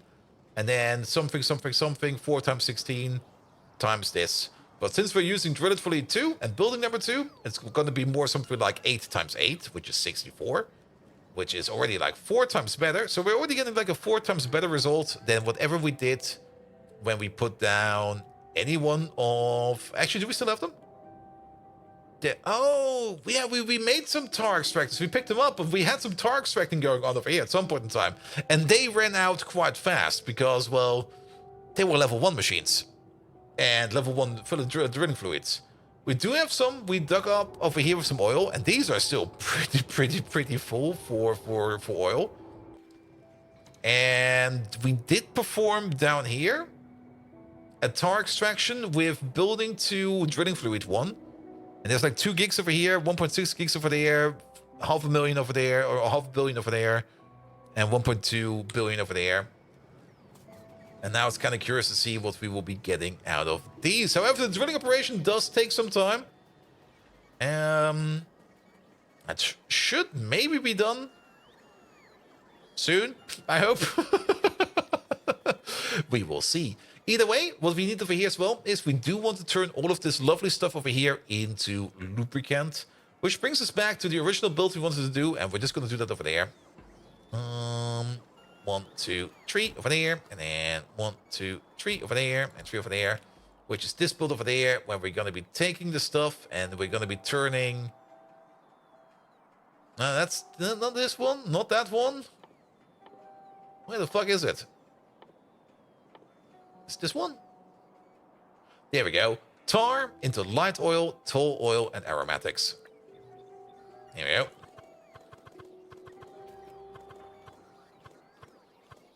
Alright. These buildings have way too many inputs and outputs, man. Alright. Light oil? Light oil? Tall oil? Tall oil? Aromatics.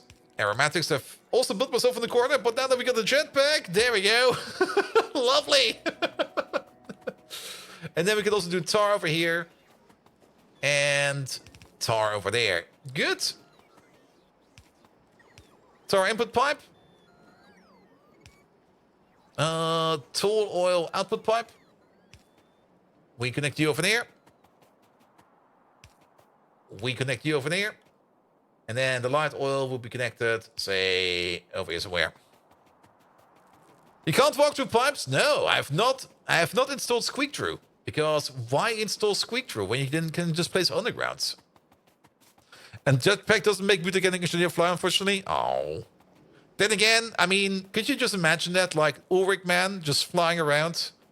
I mean, Ulrich Man is already pretty intimidating. But then, I mean, how to put it? You basically injected yourself with horse DNA. I don't see Ulrich Man wearing any clothes. If he's going to be flying around and he's flying low enough, somebody will absolutely get, well, face slapped. Not by a hand or a foot. That other thing. And yes, it's going to be flopping around. Now, boy, guess what? You woke up? There's also wait, is there a turret for the Tarks vectors?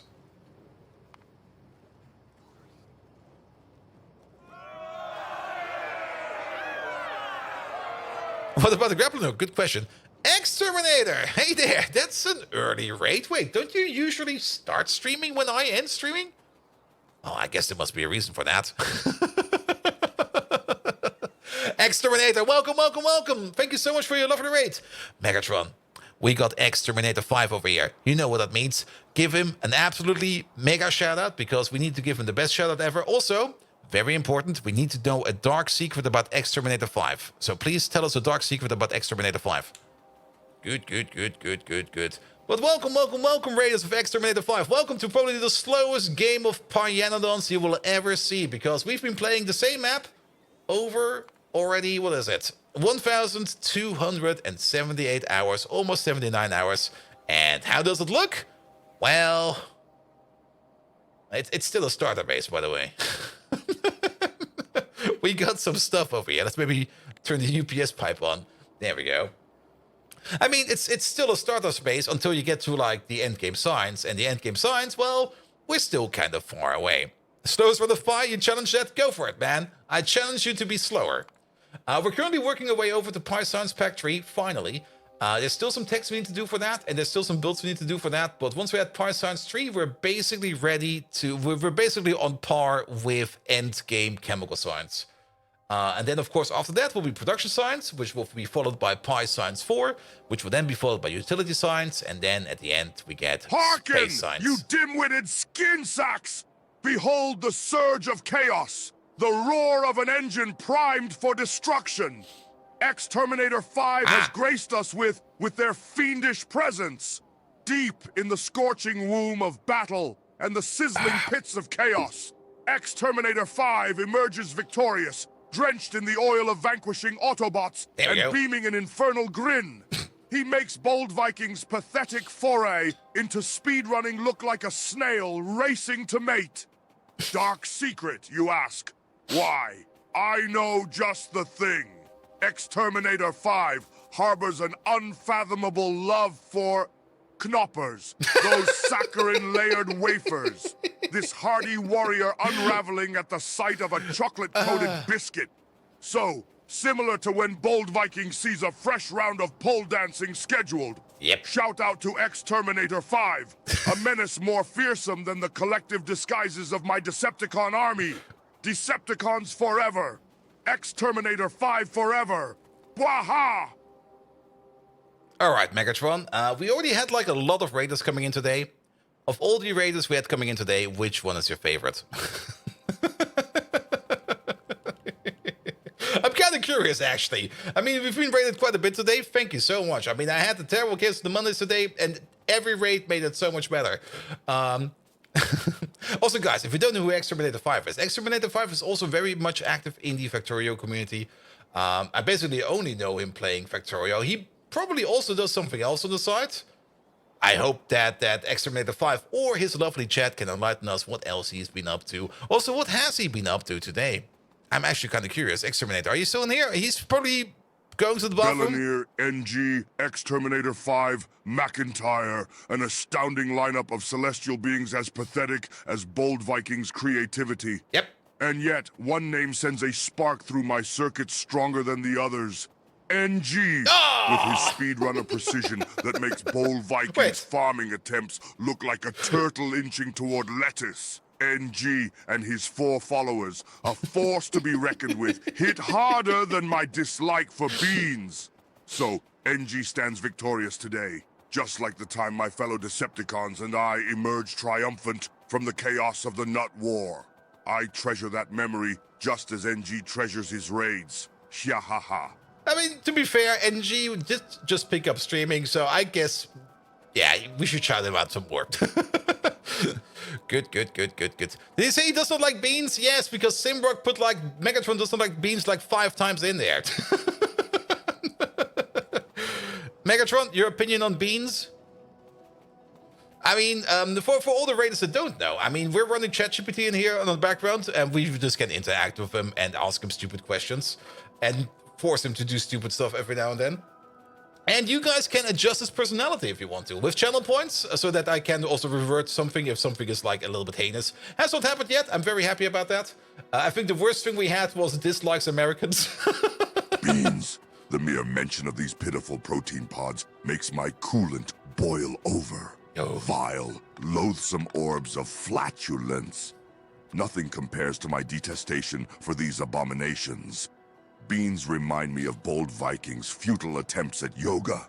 As meaningless, annoying, and unnecessary as he is. One look at a bed of beans feels worse than watching Bold Viking streams. An agonizing task I'm ordered to endure. Bwahaha. He might also become self-conscious at some point in time and maybe kill me. But that's Future Boss' problem, not my problem. Good.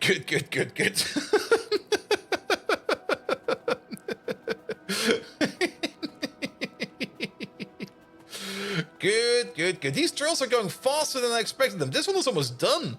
A little bit sad that we still need some more over here. But I'm kind of curious to see if we can pick this drill up once it's done drilling. Once it's done drilling, we can pick it up and see what's underneath. But we do kind of want to finish this thing up. Okay, we can't put in any prot mods in there, sadly. But that is fine. Good, there's only one part of the build. We do need the other part as well. And that is the usage of toll oil. No, wait. Making of aromatics over there with this over here. Is this the same speed? It is the same speed. So every 5 seconds we make like 50-50 light oil and toll oil. And every 5 seconds we need 10-20 over here. So basically it's a 1-to-2 ratio. It's actually a 1-to-2.5 ratio. It's a 2-to-5 ratio. Lovely. What kind of building do we need over here? It's gonna be fluid separators. Let's pick up some more quick. Yeah, over there somewhere. Good. All right, but I still don't know what Ixterm was up to. Nevertheless, Ixterm yet again. Thank you for the lovely raid. If we don't know, then we don't know. I will still praise you for something random. Megatron, can you praise Exterminator for his stream and tell me what he did on stream? You know what he did, right?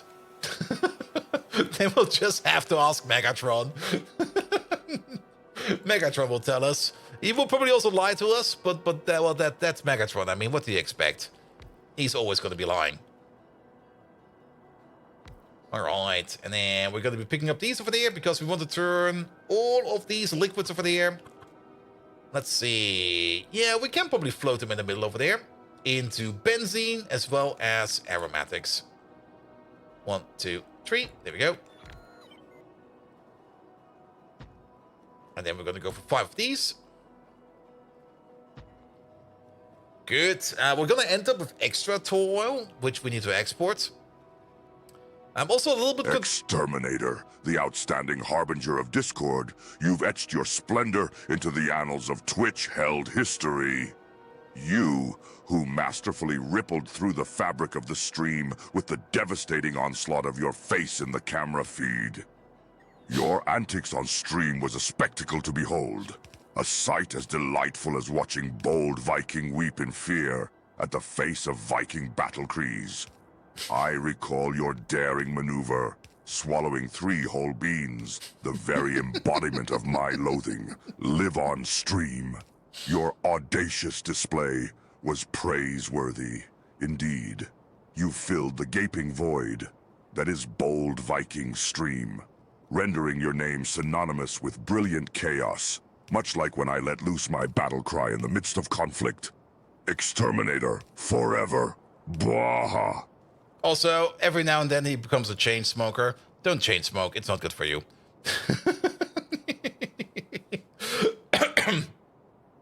Alright, then we'll all be connected together, just like this. And then we can place you over there, you over there, you over there, you over there. Alright, that's all in. The one thing that we're making or using more of, we don't need to open up at the end. So light oil at the end will get stopped over here. There we go. Good, that will stop. However, for the tall oil over there, we are going to have to put down something where we're going to be processing further tall oil further down the line. So there will be something like an overflow pipe right over there. Good. By the way, these things are done. There's 1.7 gigs over here, 2.8 gigs over there. Let's pick it up real quick. Okay, mining time over here is not enhanced. I thought for sure that it would say something like 200% mining time or something like that. But I could be wrong. We could actually, oh, they're probably waiting on red circuits as well. Let's steal some red circuits real quick. Do you need to sleep? Actually, now that you put it like that, it's almost midnight over here. Time flew by today. Like usually after like 11 p.m. up to 12 p.m. we go like, ugh, still so much to do, so much time left. But today it was just like, yeah, we're basically just rolling through it, which is great because that's exactly how I wanted today's stream to go. Because yeah, having like Mondays are always rough, and rough Mondays are a thing, definitely. And rolling through this over here was great. RDX King, hello there. Sorry, I missed you there on YouTube. Good. Perfect. So the rest of these will also be made. There is a lot, an absolute lot of tar over here, which we will be turning all into lubricant, as well as BTX, benzene, as well as tall oil, which we need to export. One more thing we need to do over here is how much aromatics do we make over here now? We got a total of 10 of these. So we do this recipe over here twice per second. That's 20 aromatics over here. And then we got a total of 4 of these. So we make a total of 36 aromatics per second. That's not a lot. Well, actually, per second, that's a lot. And if we want to use those aromatics to turn them into lubricant. There it was. Pum. This one over here runs at the rate of 30 per second. Really? I can place down 1 of these? What the fuck? That feels a bit like a waste. Sure, I was kind of hoping for more. Do we at least get a decent amount? We get basically 2/3 out of that. So 36, 2/3 of that is 24 lubricant per second. Well, if we add some speed modules and stuff to it, that'll be fine. Also, yeah, there we go. So we're gonna need one desulfurization unit. 1, 2, 3. Place it over there. This over here needs to go further up because we do need to place a beacon over there. But yeah, this is then where we will be turning everything into aromatics. We also get some benzene out of it on the side. Benzene is always going to be useful. We can always use benzene. And tall oil coming out the side. We can always use tall oil. We will probably also be burning that into something. And the more I think about this over here, it feels a bit cramped over here. We're actually going to take this whole thing over here. And we're going to move it over here. Less cramped over here. Because then we can also make the train stations right over there. Good, good, good, good, good. But yes, it's midnight. So you know what that means. It's also time for me to go to bed because I do have work tomorrow. And work does pay the bills. And, well, those bills need to be paying. So that will be it for today. Tomorrow, I do hope that we can get at least a little bit more done. I hope that tomorrow, maybe we can work on some magnetic cores over here or something like that. Or at least get some more stuff done that is actively going to be used in Pi Science 3. Because I do want to get to the Pi Science 3 packs as soon as possible. So that we can move on to the next science, to the next set of upgrades, to the next set of ludicrous recipes we need to do. So that we can slowly make our way over to... it's already going to be production science of that. Let's have a quick peek at production science before we go. Just like what's going to be on the horizon. What madness do we need to make over here? Super steel? We do want super steel. More nuclear samples. That's not too bad. Phonenes is going to be fun. A gadolinium metal, which is made out of gadolinium oxide, which is coming out of... Oh, good God, where's this coming from? That's rare earth processing. Okay. That comes out of rare earth processing. There seems to be something hidden in here. Nanostructure material over here, which is fiberglass, cobalt oxide, core shell nanoparticles, which is made of MILFs. Perfect. We love MILFs. Carbon fiber is also not too bad. Molybdenum, silicon, titanium, aluminium, Nextlet special alloy. Gesundheit. One of these, not too bad actually, doable. More coated containers. That's more diamonds over here and zinc acetate, but that's also not too bad. That's actually all decent. Alien enzymes. I'm actually kind of curious to see if there's any kind of tier 3 chips in production science. Wait a minute. Control units? There they are. There are our blue chips, so we do need to make blue chips, but then again, blue chips is more MOSFETs, more microchips, more multi-layer SMD capacitors. It's all not too bad over here. It is a lot of glorbing, of course it is. But once you get all the glorbing down, you're gonna be fine. Work? What is that? That's new. Yeah, but I do need to work. I mean, work is also a lot of fun, and it pays good. You should try it out one time. Good. All right. Enough for today. We're gonna send off the love to whoever we are going to be raiding next. And we're gonna give some love to...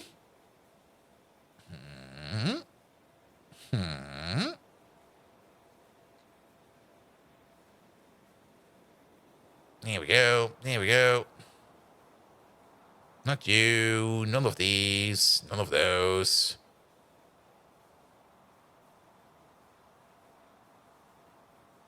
I mean, we could do even more. Let's do even more Factorio. Unless... she's still there. Oi. Twitch, stop twitching, please. Yeah, she just started. Perfect.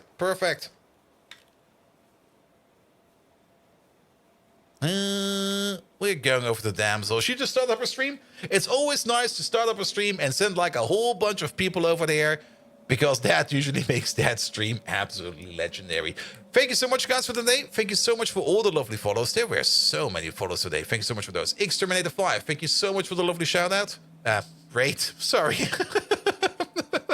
Pelonair, thank you so much for the lovely raid. Mike, thank you so much for the resub. another follower. Thank you so much for that. A whole bunch of followers. I do keep my followers over here anonymous, so we're not going to be calling you out unless you want to be called out. Then I will call you out. Team McIntyre, thank you so much for the lovely raid. NG, thank you for the lovely raid. And then Anoxidar subscribed. Lucky Luke gave us a raid. And Coach Red and L resubbed. Thank you so much for that. Rothgard gave us a raid. Turkey Pilgrim resubscribed. Today was a buzzy day. Today was a very buzzy day. Thank you so much for all of those. We're going over to Damsel. Damsel's doing more Factorio. I'll be back tomorrow, 7 p.m. German time, standard time, summertime, with more Factorio. Thursday, more Factorio. And Friday, some more Greg Tech New Horizons. We will have to upgrade our streaming schedule in the future because Rimble DLC is coming out, Stellaris DLC is coming out, and some other stuff is coming out. I'll probably need to invent another weekday or two. Prepare yourself. You'll all have to alter your sleep schedule. Nevertheless, thank you so much for tonight. Have an amazing one. Have fun with Damsel. Until tomorrow. See you around. Good night.